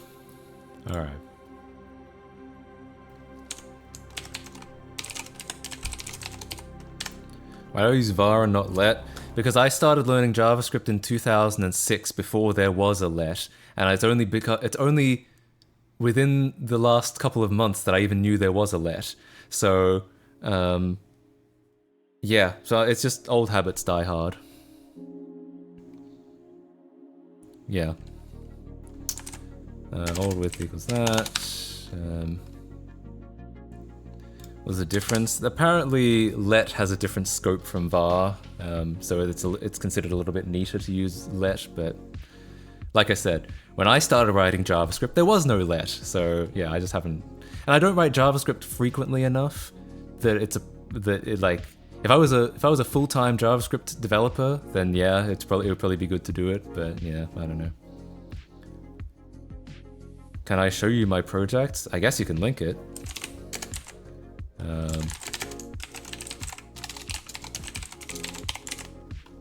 Fucking my day. Yeah.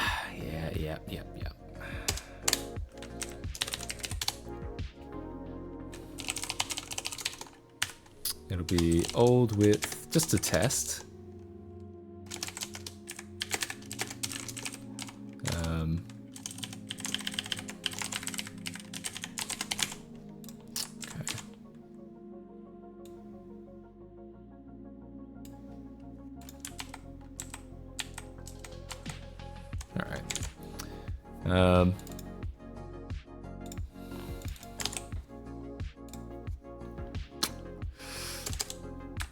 yeah, so basically all I want to do is say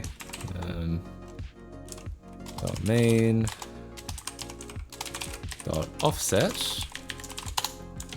Can I change just the left of an offset? Left only. I was 3 in 2006, yeah. I feel that, except I don't. I wasn't 3 in 2006. Offset left is read only. Yeah, whatever, who cares? I'll just do it the dumb way. Dot offset left colon and the top, let's do mw dot offset dot top. And the left is going to be if I'm doing it, all right, fine. If I make people happy, I'll write let. I guess it's a habit I should get into. Old offset dot top. It's going to be old offset dot left.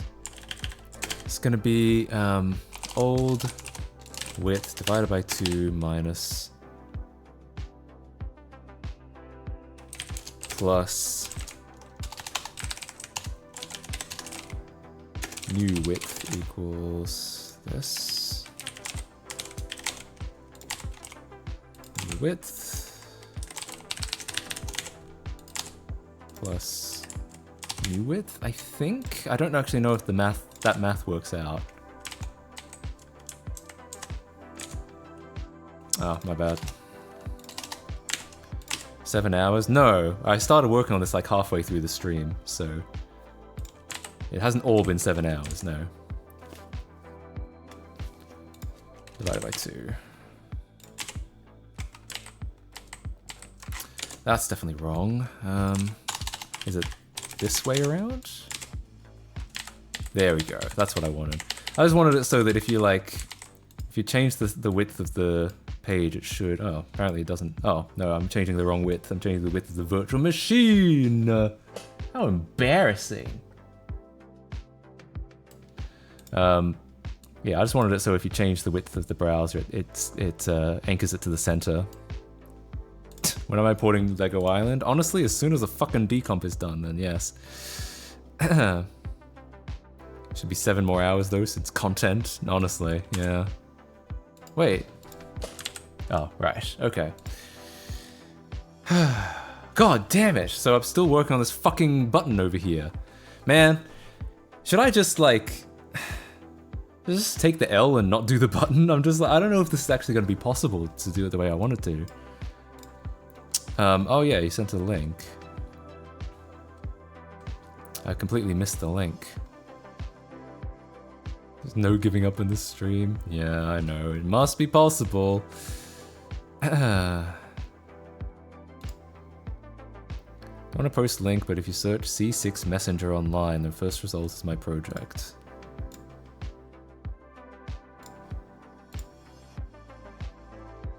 Oh, nice.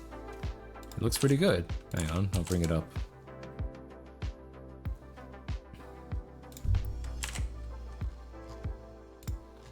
Yeah, this looks pretty cool.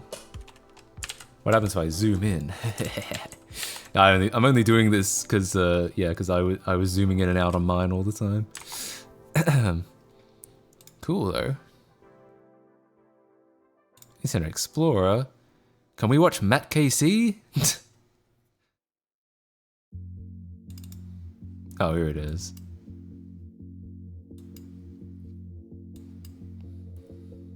Unfortunately, I do not speak this language, so I assume it was telling me something. Yeah, I don't think it's actually the internet. But hey, nice, cool. Yeah, mine is not like a full operating system yet, or like a full desktop. It really is just this this login screen. But maybe, you know, we'll see. I was thinking like my main link tree kind of needs a sprucing up. Maybe I'll like integrate this into it so so we can all my whole website will just be Windows 98 the whole time. Thanks for visiting, I appreciate it. Hell yeah. Thanks for sharing it. All right. So where was I? Oh yeah, I'm trying to fucking do this button. Okay. I think I know how to do it. No one's gonna like it, but I think I know how to do it. I think I can do it with JavaScript. Like I said, no one's gonna like this, but I think I can do it. CSS, alright, JavaScript, trigger, select, drop down. So apparently this is possible. Tables, yeah, of course. Tables will do it. Alright, should have a Microsoft Binbo's boot screen. Yeah, maybe one of these days I will. Fucking tables, bro. Alright, anyway. So we need to paste this code somewhere in, I'll say, did I call it search button? What the hell was I thinking? It's a select button. Select button, okay. Tables was just the term for flat-chested VTubers. God damn! I mean, yeah, I've heard that before. I want to get drunk on the basement of Microsoft Bimbos as a life goal. Yeah, I mean, we should go. We should all go. And hey, Matt KC fan meetup at the Microsoft Bimbos in Japan. What do you guys think? Yo, TinBKK88, thank you for gifting another sub to Cinnamon Mini. Hell yeah, I really appreciate that. Select button, that's what we needed.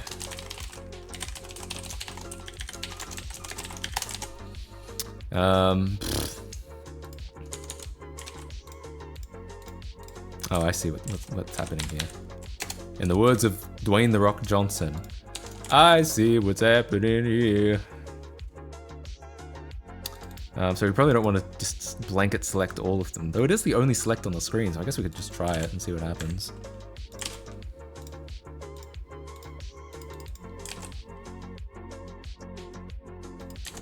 Wait, did I put this in document.ready? No, I didn't, that's why. It needs to be in document.ready.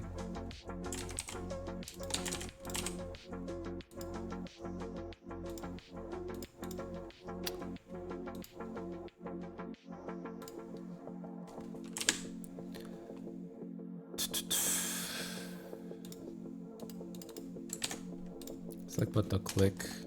Let's do a hello console log. Shit, yeah, it doesn't work. Damn it. These days, this only works in Safari, still doesn't work in Firefox, and no longer works in Chrome.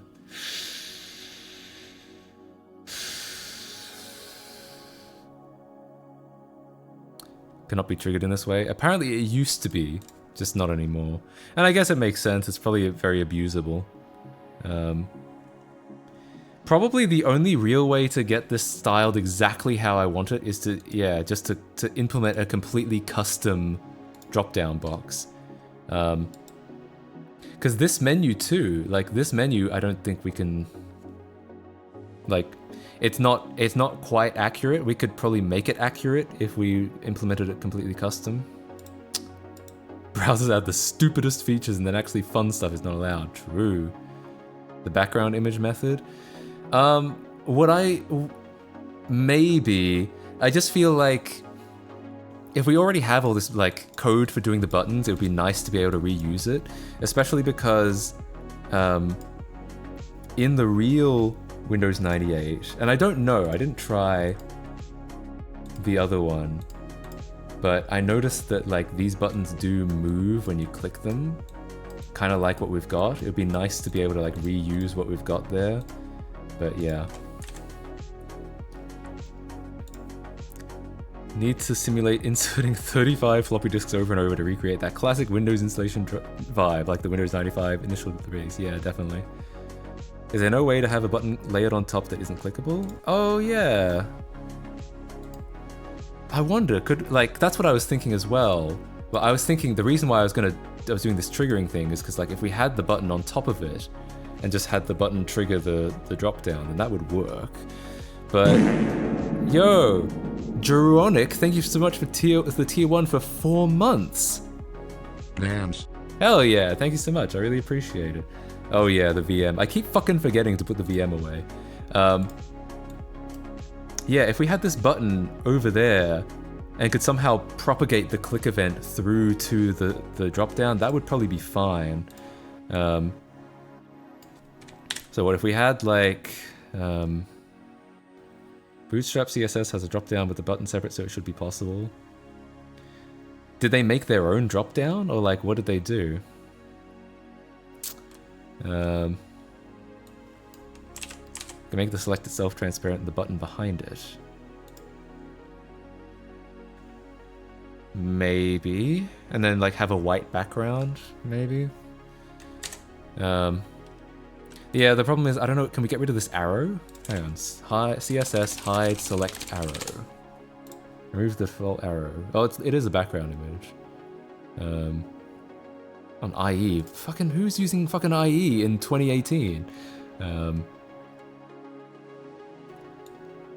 WebKit appearance none. Is that it? Oops.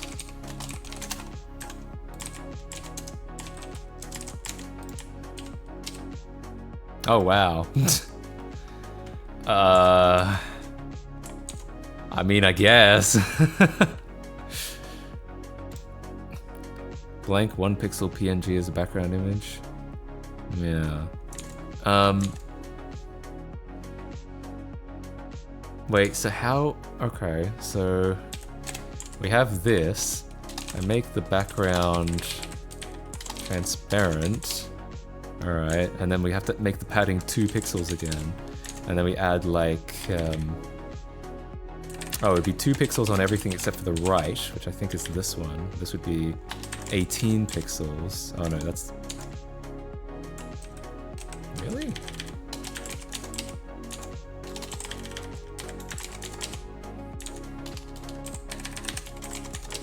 Right, okay, the right is there. And then... At this point, we can probably use JavaScript to do it. So, if I was to do like...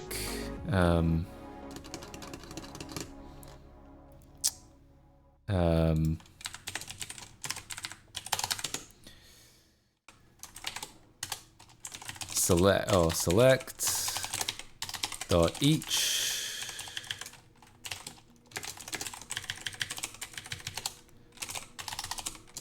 and then we could add like the blank 1 pixel PNG is the background image. Wait, so that's it's doable. Yeah, it's probably doable to do it all in CSS and have like the background color be white and then have an image anchored to the right. I am gonna experiment doing it in a slightly different way. You already got transparent, I know.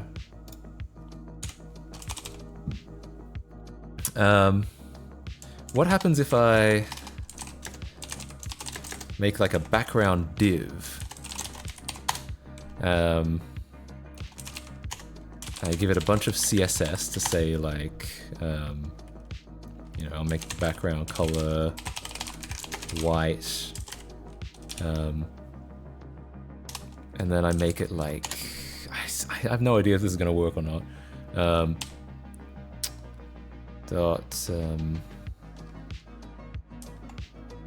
Is it stupid to actually add it to like the object? Like, what happens if you add a div to a select? What is the browser? How does the browser resolve that?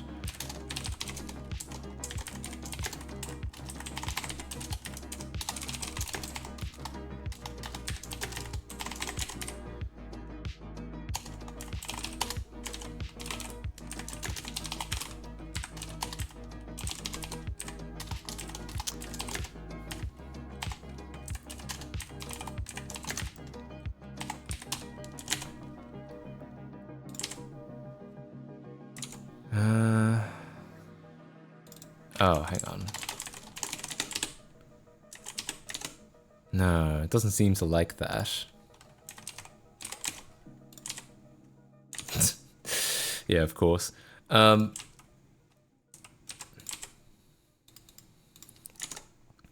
it would need to like...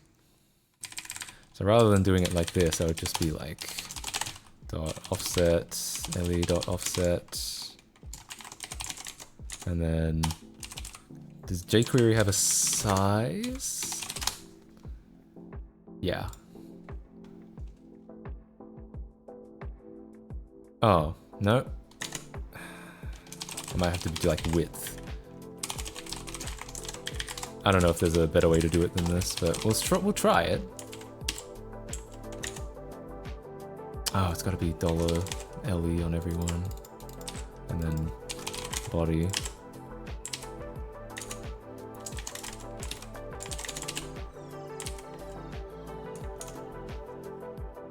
This has been explored many times. You need a div containing select and also an element for the button with your custom select. Hide the real select, and then trigger the selects drop down from your fake select.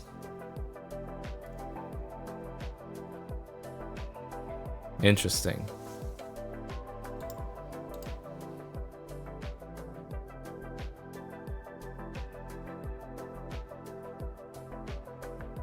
Maybe. I feel like I'm relatively close to something that I feel like is worth exploring.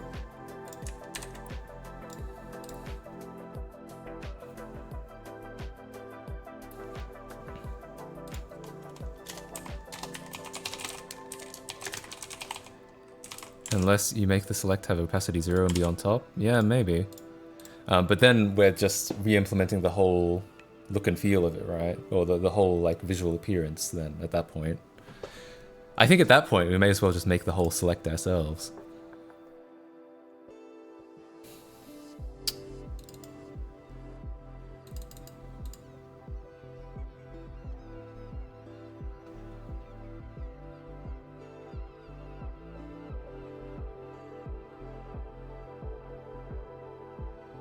Hang on, I really...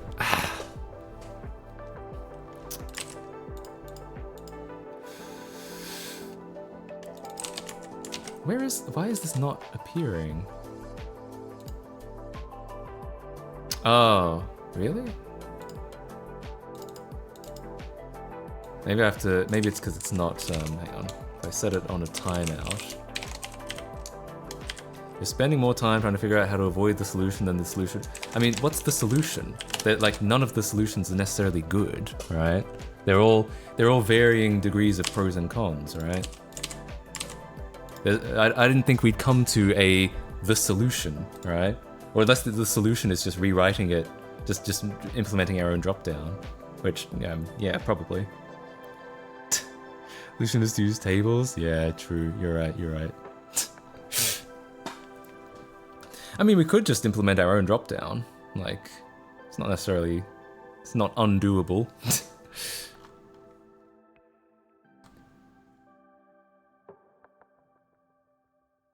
Also, that's your whole shtick. I mean, yeah. I mean, yeah, it wouldn't be hard to implement one at this point in time. Like, here. Custom dropdown it is. Solution, Matt 2023. God damn. Thanks for the TTS monster. Though, you could have done a lot more exciting stuff with the TTS monster. There's a link if you click... Yeah, it's got a link to tell you how to use it properly, and it's there's a lot of voices and sound effects on there. But hey, thanks for the TTS. All right, I think I'm coming to the conclusion that I'm gonna just implement my own.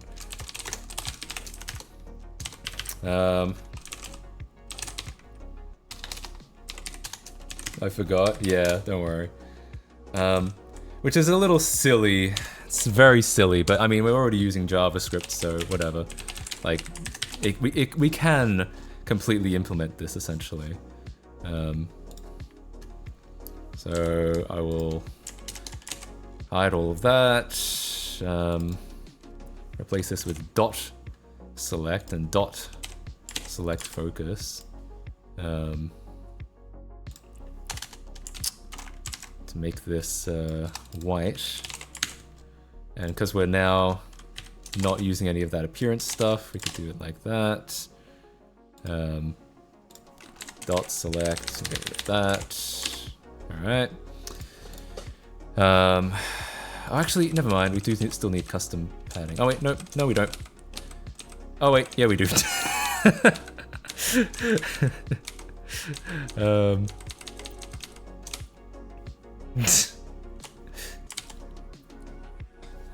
Yeah, it's probably worth having the drop down implemented correctly. You're right. So we need the padding there. Here we need padding, but everywhere except on the right. So I believe that's the. Is that the third one? No, it might be the last one. Yeah, no. Is it this one?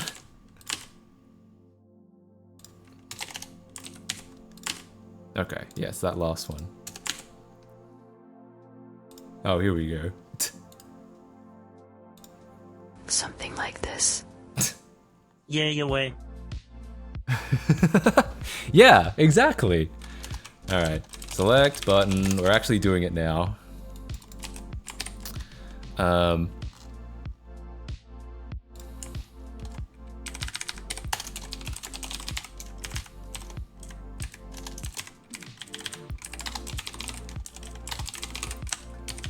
Select button.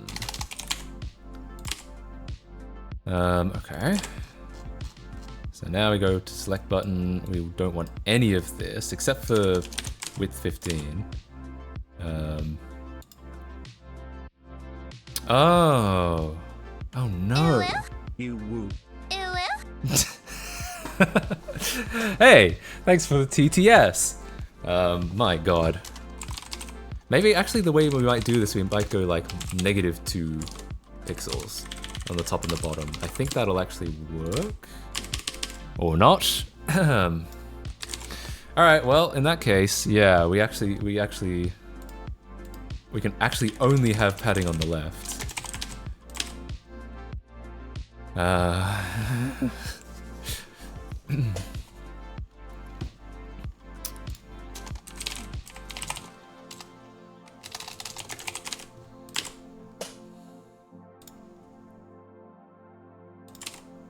Have you seen the guy who goes on Omegle with a Kermit puppet and shows people his schlong with a cucumber? No, I have not.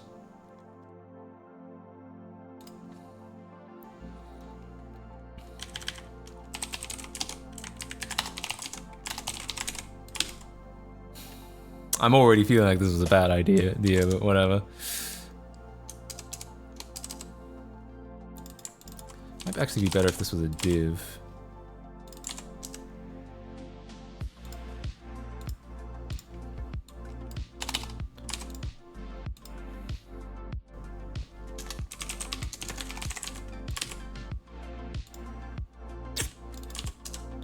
What other ideas have we had in this stream? Other than bad ideas, you know what? I have no idea. I couldn't tell you.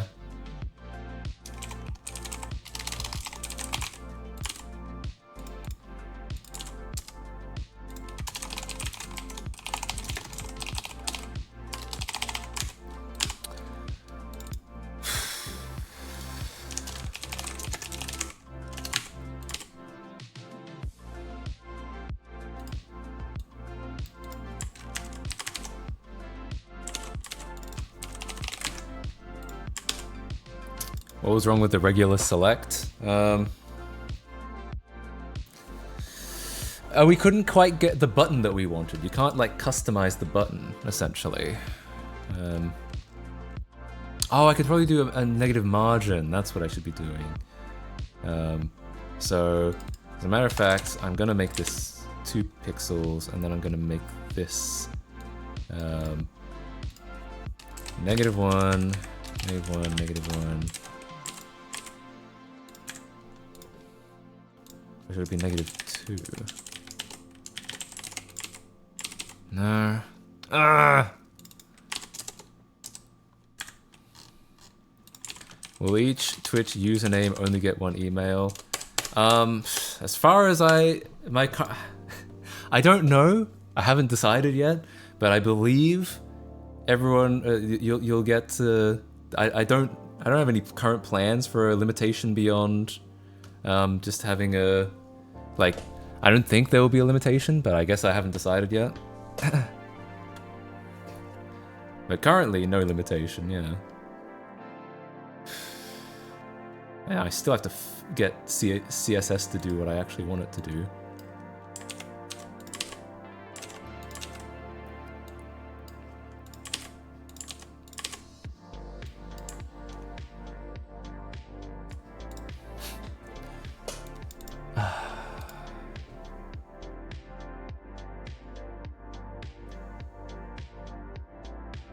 No limitation until someone abuses that. Pretty much.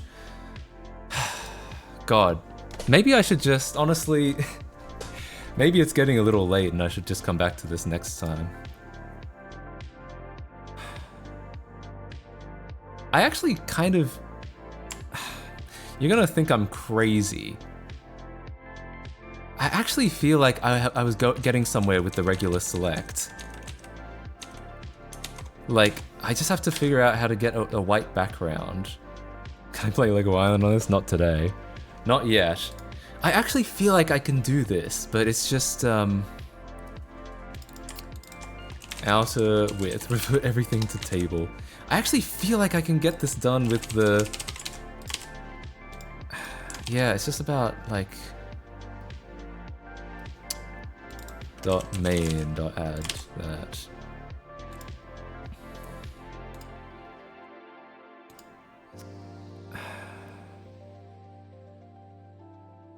Maybe even add it to the login grid.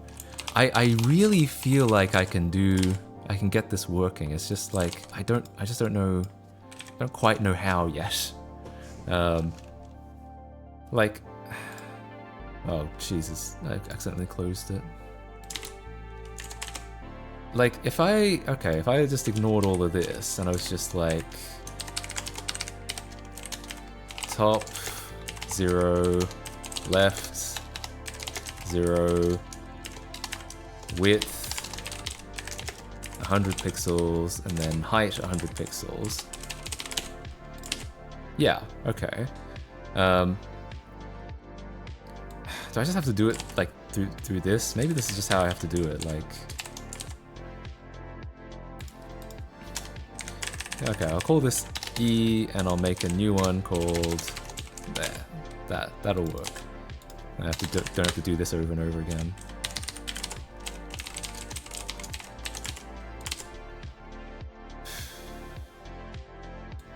Huh, what is the...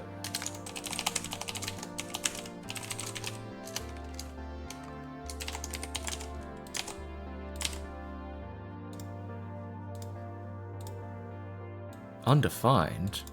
Excuse me? Fuck off with your... I don't even see what that was. Fuck off, Chrome. I'm trying to type something. Weird. Is this even the right fucking element? Like... 0? Oh, really?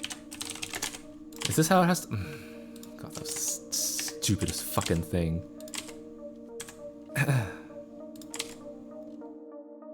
Alright, so outer width is 0 apparently still, but at least we're on the right element.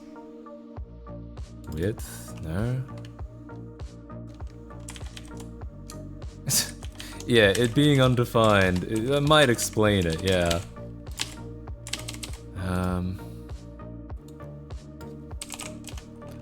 Show width. Oh, it might just need some time, like... Yeah, okay. That makes sense. So as a matter of fact, I was probably right the first time to be like, outer width is going to be this. Yeah, I just misunderstood each function. My bad. And we'll do outer height. Okay, yeah, that should work now. And then offset is going to be LE.offset. Almost.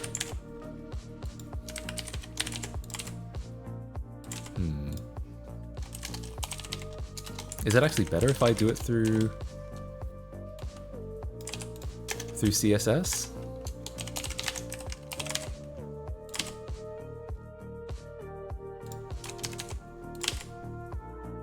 I actually think it is better if I do it through CSS.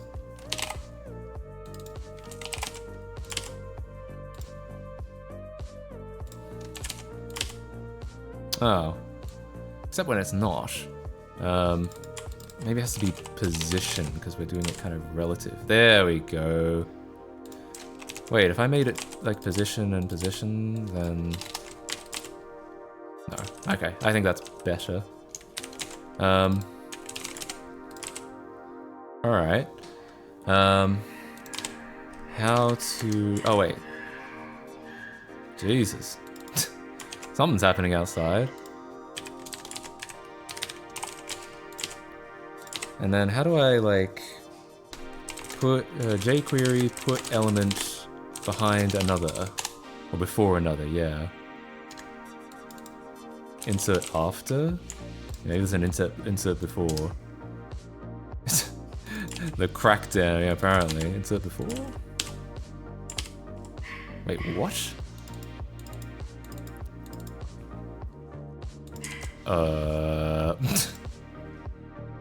CSS having a normal one, clearly.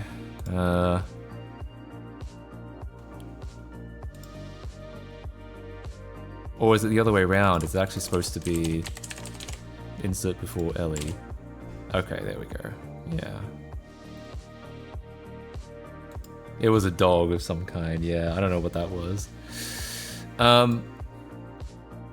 Alright, and then...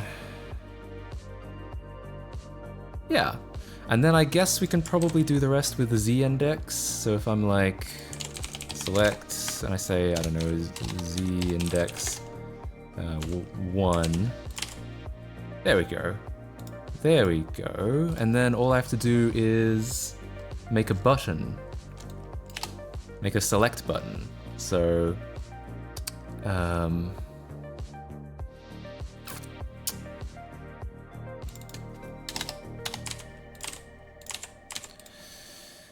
yeah, I think we can absolutely do this. I think we're actually almost about to get this right. Button equals another div. Add class, we'll call it select button. We'll do another insert before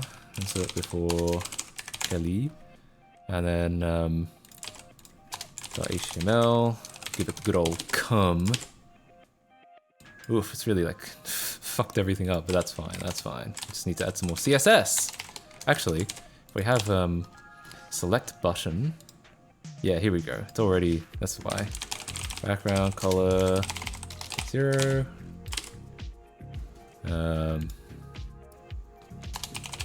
An absolute. Yeah. Now we're getting there.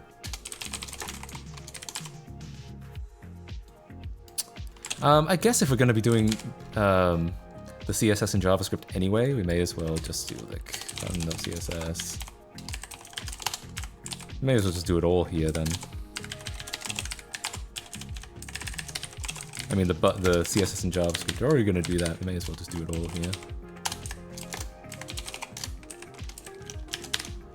And then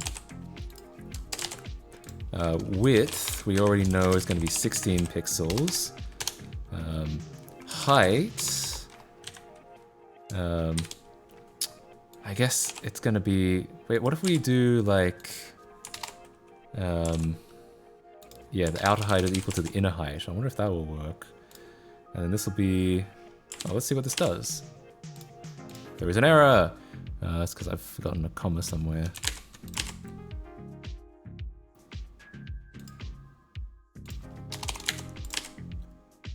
Okay.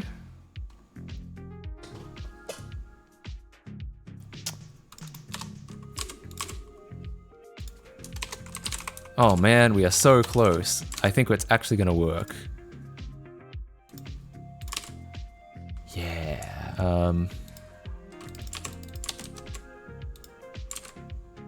Huh. Why is the height not working? Oh, it's because I fucking just an idiot.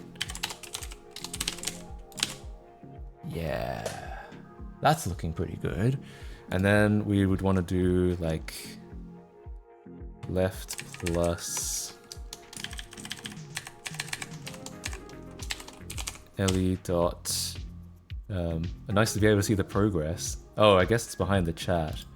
All right, you can kind of see what's happening. Le dot inner width. Oh yeah, is there right in position? Position.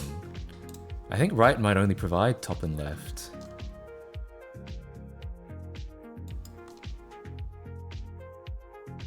Yes? No, apparently according to this it says returns an object containing the properties top and left. Oh, you mean...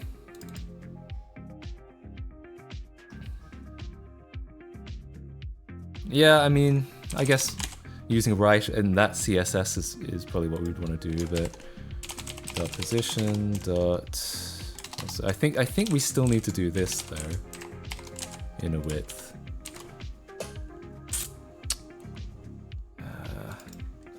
Is that right? What's that doing?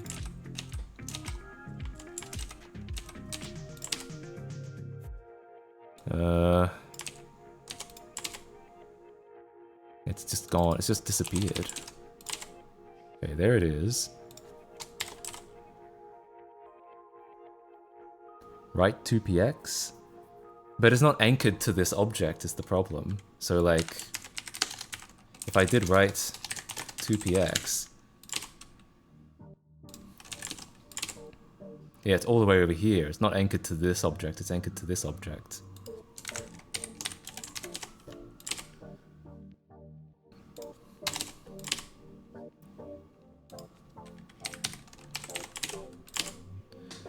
Yeah, that's kind of a stupid way of doing it, but it's fine. Parent should be position relative. Yeah, but the select is not its parent, and it can't be, I don't think.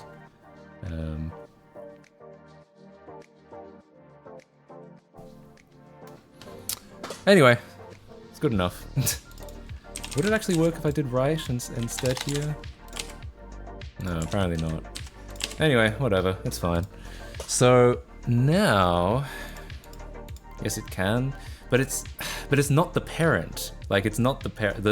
This button is not parented to this combo box. So even if the select is relative, and it doesn't matter. Like it's I already got it. Okay. Anyway, I guess I will add class search button.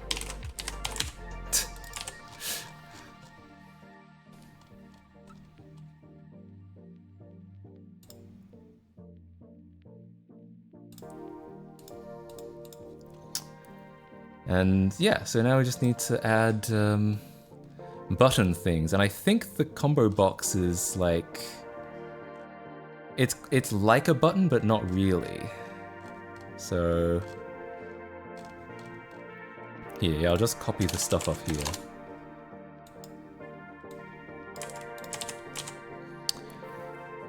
It is so specifically, it's a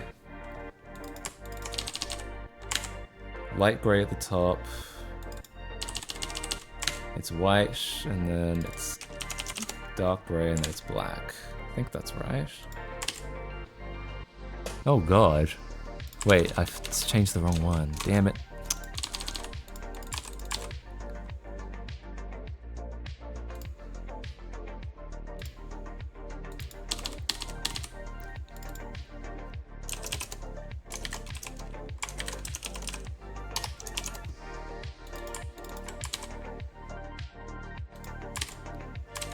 Why does that look so weird?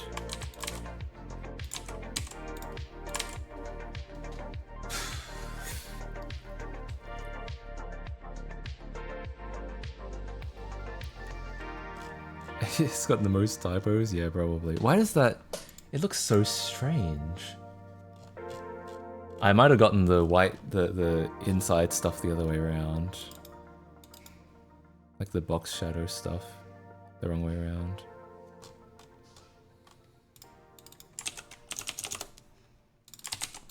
But like, that still doesn't necessarily explain why it looks quite so strange. I guess what we're gonna need to do is say like, oh, I had these the wrong way around. I want outer height to be the element's inner height. Yeah, that's a little better, but maybe I need it to be even less than that.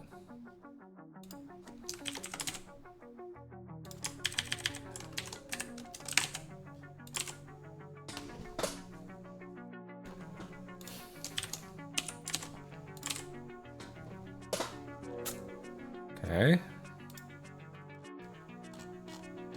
So if I make the... Now we're getting somewhere, I know. Oh, I might need to make this border box as well. Box sizing, border box. Yeah, okay. And then this would be 16, and this would only need to be -2.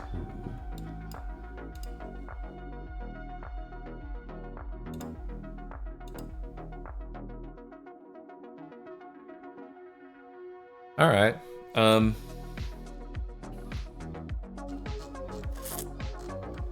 I'll just cheese it. I'll just say for the search button, let's say search button active. And for search button active, what does it look like? I didn't get a screenshot of this, so. Oh, weird. It's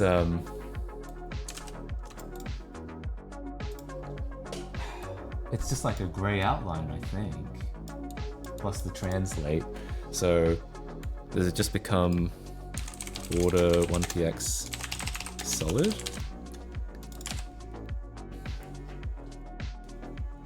Yeah, most of the border goes away. So so what I might do is I'll say select, I'll say le.mouse down. Look at them side by side is -2 thick. Is that true? Because I was operating completely... I don't think that's true, because I was operating off this. So like...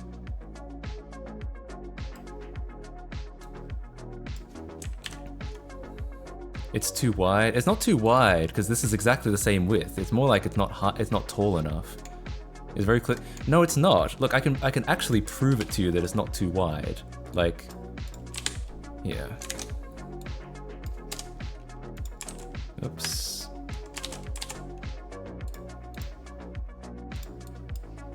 For God's sake, how do I fucking move shit in this fucking program?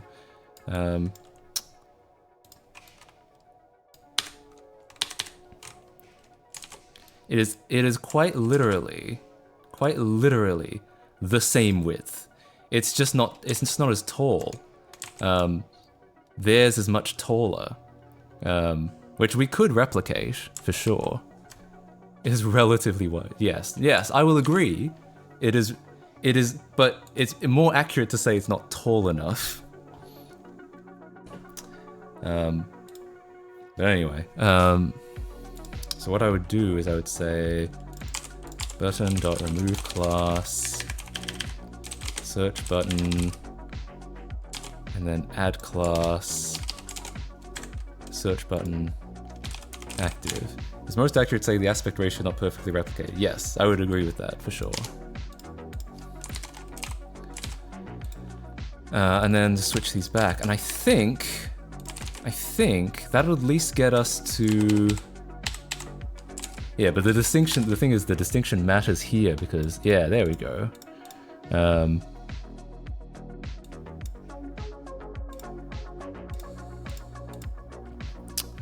We might need it to also be like, maybe on blur or something?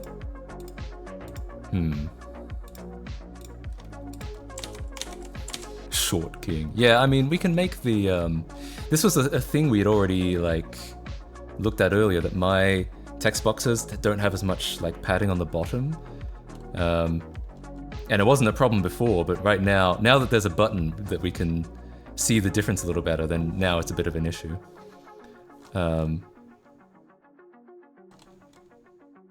So because of this, which one is the bottom? Is it that one? No. Is it that one? Hate when my bottom doesn't have enough padding. That's true. There we go. So maybe we just need 4 pixel padding on the bottom of these, like...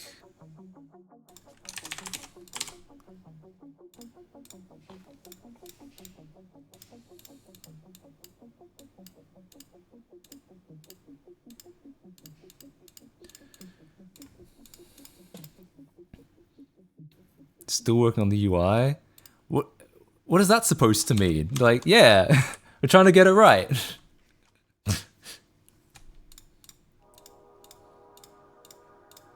I mean, it mostly works. I left for like 3 hours. Well, we'd only like just started 3 hours ago. Now it's like fully functional, or it's fully like, the UI is almost completely done. So now we need to get that down arrow back. I've already forgotten which one I was using.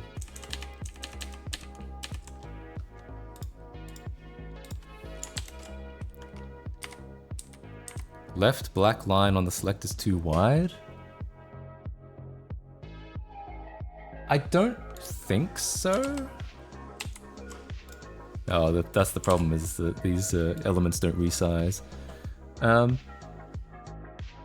I think it's okay. Have the arrow in its font. I don't know. But I'm gonna get a Unicode arrow, I think. It's probably just close enough. Yeah, I'll just grab this one. Oh yeah, it's 2BC6, I forgot already. You're gonna store the passwords using NTLM hashes? Yeah, maybe. No, I don't think so. I think it's all gonna be Linux stuff on the back end. I'd rather go with the SVG. I feel like... I don't know if they're meaningfully different.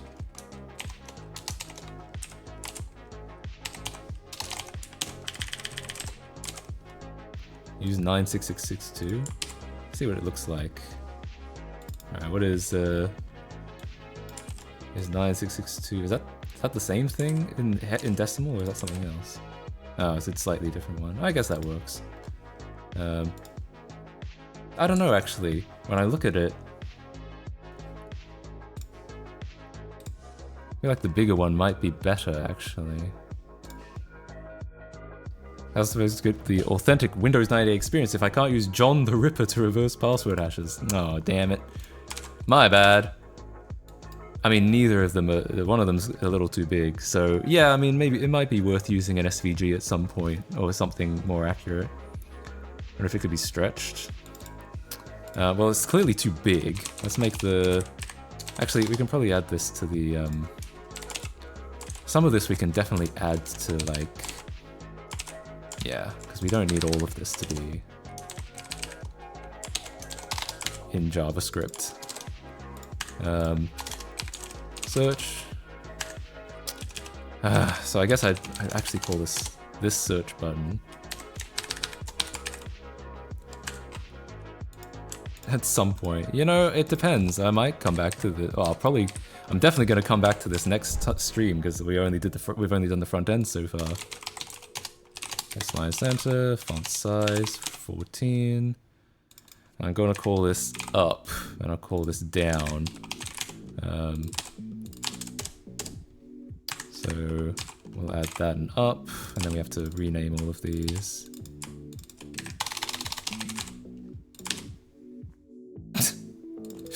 Uh-oh. What did I set the font size to? Oh, way too high.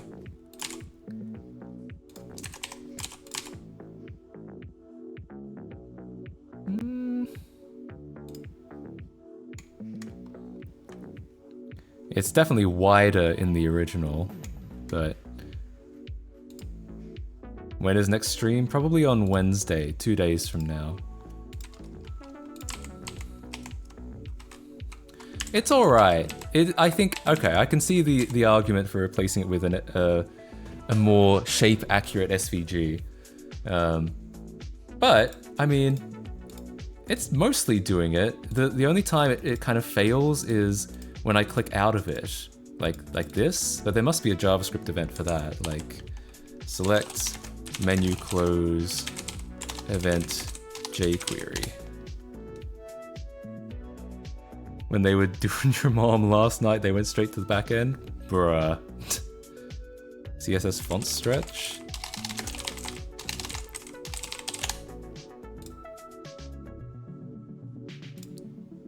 I guess I could try. Let's see.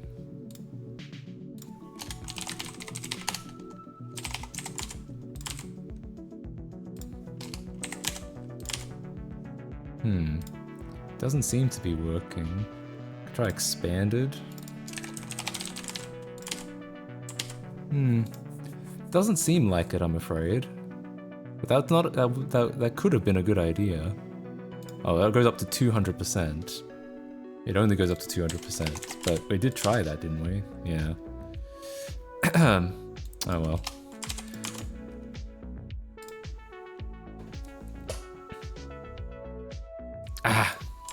Alright, we're so close. It's literally just, like, it's all good. Except for, hang on, I'm gonna turn off the cursor for now, because I feel like it's kind of, might be messing with things a little bit.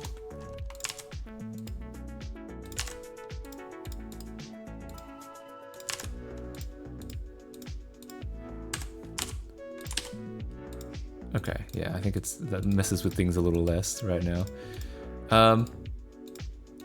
Yeah, it's kind of working. It's just not, the only time it doesn't work is when I click out of it. I guess if I really wanted to do, like, I could do something like document.click,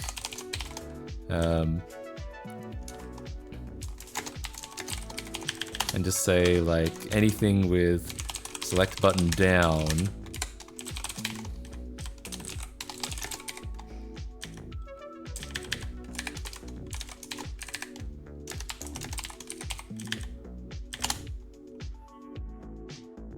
Just say, like, e.remove class select button down and add select button up.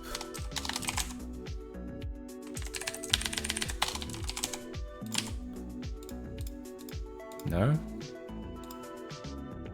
Huh. I actually thought that was gonna work. Maybe it should be mouse down?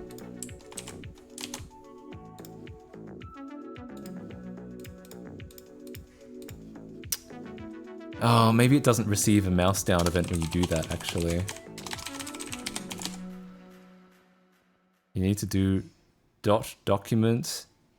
I'm fairly certain there is no .document. No, the issue is that we're not getting this click event. Don't worry. No, I don't mean to shut you down. I'm just trying to figure this out. No, it seems like the issue is,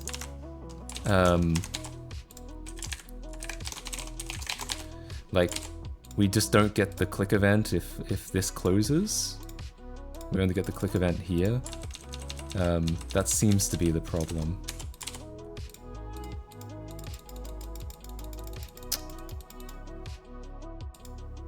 There's no way to read the close state of the select. Is that true? There's no select menu close event. Because that's unfortunate.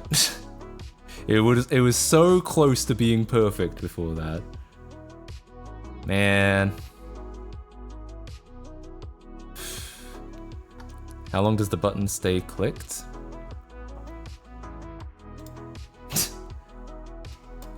I believe it's as long as you click it. Yeah, so. But the problem is on the website, we don't get a mouse up event once the menu is open. unfortunately.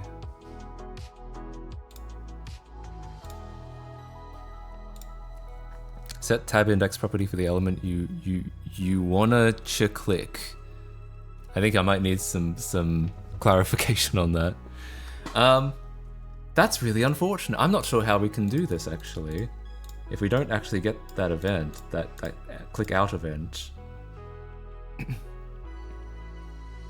Use jQuery UI for the drop-down element? You mean, yeah, just re-implemented a custom select? I mean, yeah, we could. Put it on a timer.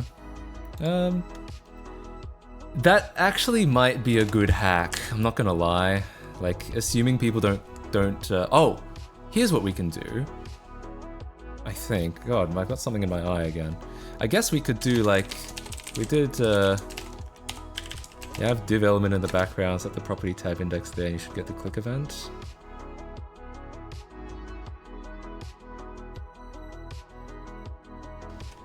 Even if I have like... Okay, hang on. So I'm just gonna test this real quick, just in case there's something that... No, just in case I don't want to miss anything.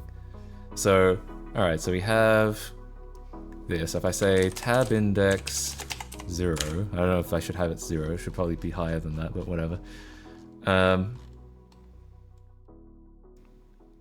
And then on that object, I'll do it in ready.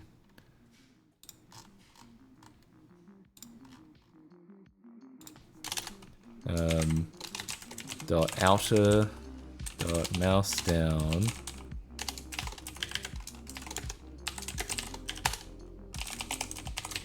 hello.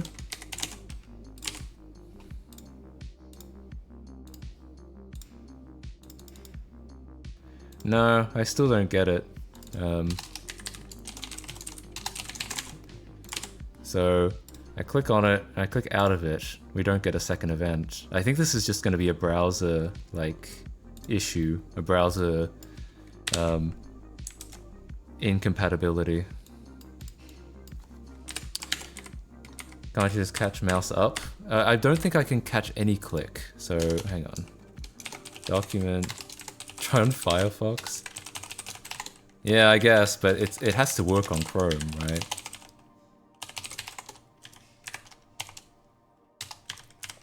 Click, mouse down,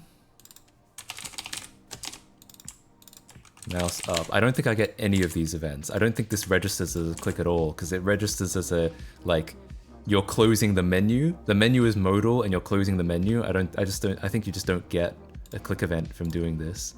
Oh, maybe you do actually. Oh, never mind. You do get a click event. In which case I think we can do that. Dot search button down, dot each. I think this will work.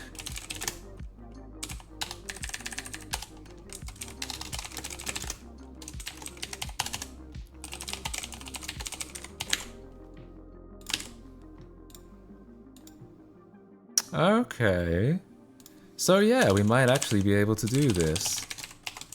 I just assumed, yeah, I assumed we just wouldn't be able to get this event at all. I assumed it wasn't a click event at all, not that it was only a mouse up event. Yeah.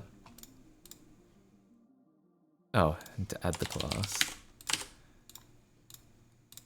Cool. Alright, well I guess that's okay. Oh, it doesn't work if we hit escape either. Damn it.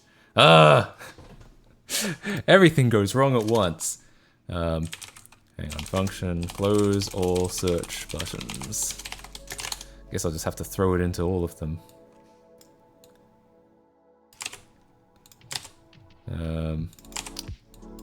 Close all search buttons. Do mouse up? Why? What's the difference?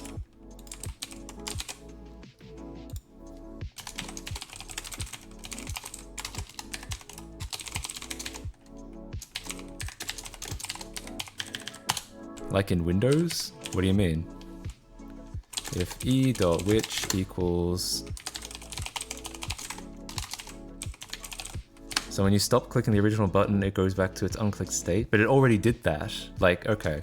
The problem we solved was not, like... Oh, you mean like... Hang on. You mean like, would that actually work? I had that on mouse up? In which case, I'd... Let's do this.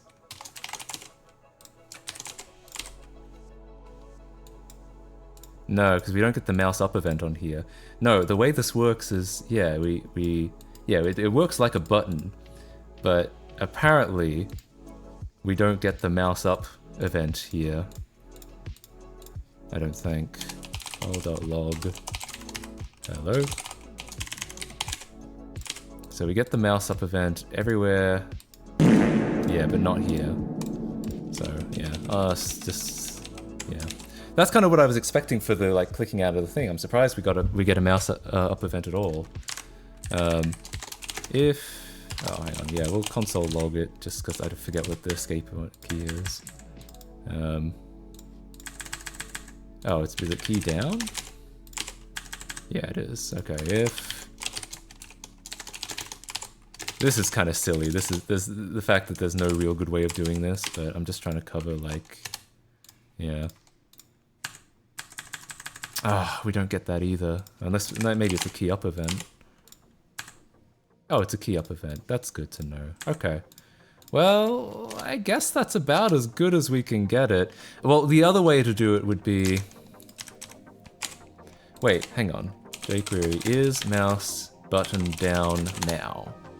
Check if mouse button is down. Mouse up on the whole window? That's what this is. It's a mouse up on document, which is the whole window. Fuck. I can't just poll if the mouse is down now or not.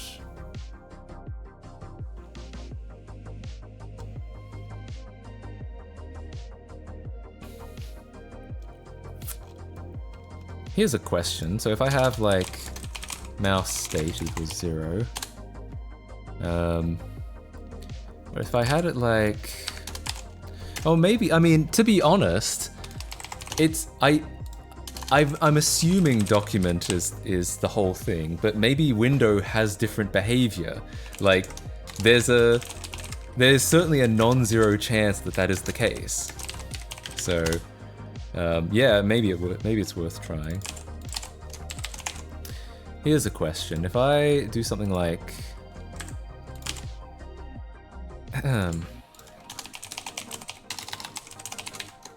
mouse state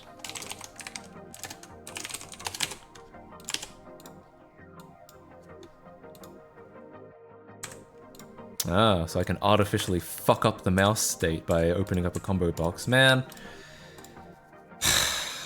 we probably should just re-implement our own select. Like, I feel like this is just gonna get harder and harder. In love with how authentic you're trying to be with every detail. Hey, thanks, man. Certainly trying. But yeah, I think the only solution is to make our own select. I think there's no getting around the fact that this, like, there's just no way to get out of this menu. Well, there's no way to actually get the event when this menu closes. Menu close event. Yeah, I just think it just doesn't come up.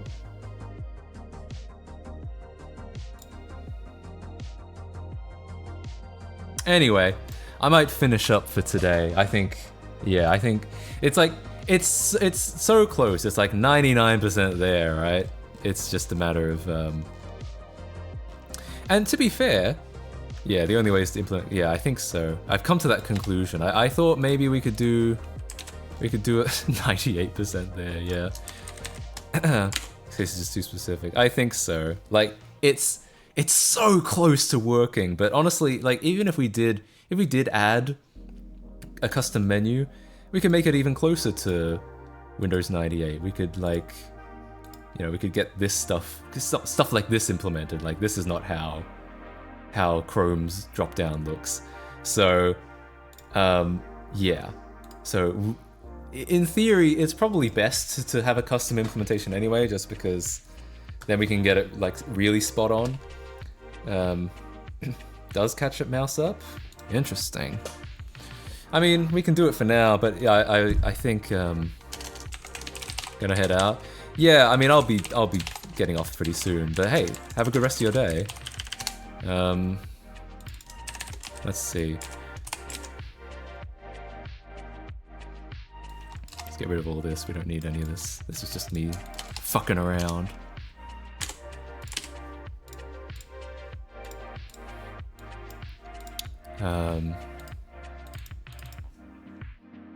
It still doesn't get the, like...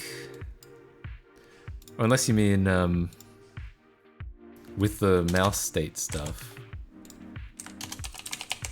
Oh, using window.event add event listener. Alright, I'll try specifically. Window add event listener.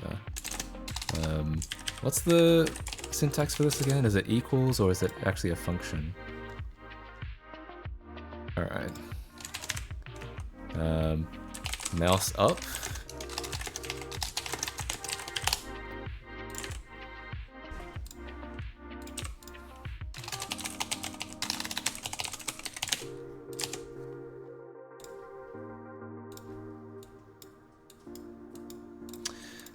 I still don't get it, but that might be because I'm on Linux. Unless I'm... Oh wait, no. Did I get this wrong? I'm not getting any... No, never mind, I'm not getting anything at all. Listener, mouse up. Weird. Oh, there it is. It's not because you're on Linux? What do you mean? How do you know it's not because I'm on Linux? Or do you just mean like... Does it just do you just mean it happens on not Linux as well? Do you know it happens on not Linux as well? Yeah, I still don't get the mouse up event when I like... What I want is the mouse up event when I click up here, and I still don't get that here. But yeah, I mean, it could be just because I'm on Linux, because like this might be native, this might be OS specific, this pop-up that comes up. But yeah, I get it here. Doesn't JavaScript work the same regardless of OS? I mean, JavaScript does, but this menu is not strictly JavaScript. This is rendered by the browser, and the browser might do different things on different platforms. So yeah, JavaScript is the same, but this is not JavaScript. This is some UI shit. It's Chromium specific? Wait, does it work on Firefox?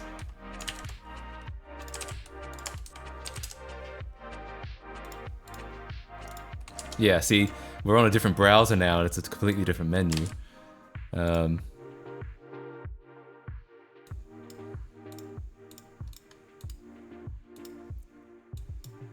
Okay. I get it on Firefox, so it's Chromium specific. Yeah, Chrome doesn't give you that event, but Firefox does. Okay, well, yeah, I think I'm more or less resolved to the fact we just have to implement it ourselves. Trying jQuery UI dropdown. I think I'm just gonna write my own dropdown. So yeah. So yeah, it's actually even worse that it works differently on different browsers, because like I could have implemented it, made it look like perfectly fine on Firefox, and then to switch to Chrome and be like, it doesn't do it at all. Yeah, I think this website requires Firefox, yeah, pretty much. I think that's gonna be the moral of the story, is we just have to implement this custom. I mean, we've got like all the building blocks for it. But yeah, we just have to design our own menu. And I think I'm gonna do that next time. I think I've already been going on for too long. But yeah, thank you so much for hanging out. I think let's get out of here. Gonna grab some dinner. Oh wow, Cinna is live. She's the one I accidentally trolled. Well, not about accidentally, but by including a cringy TikTok of hers in one of my videos. I think we'll go and raid her. Alright, see you guys next time. Yeah, and we'll finish this off. I think like we're pretty much done. As you can see from here, we're pretty much done with the front end. It's just, yeah, it'll be all back end. Apart from, we'll do the menu, and after that it'll be all back end from there. Alright, Oh, who are we raiding? Just to make sure you guys know who we're raiding. In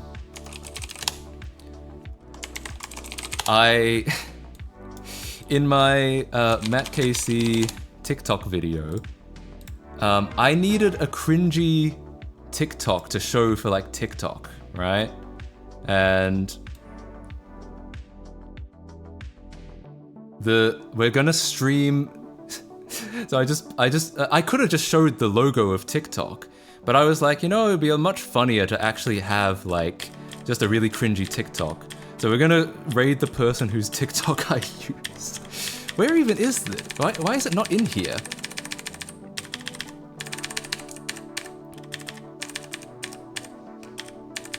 Anyway, yeah. Apparently she was not very happy that I used it, so we're gonna. Well, jokingly not very funny. So yeah, we're gonna go and do that. Who the hell is this? Trying to do a Discord invite. Get the hell out of here. All right. Let's go. All right. See you guys next time.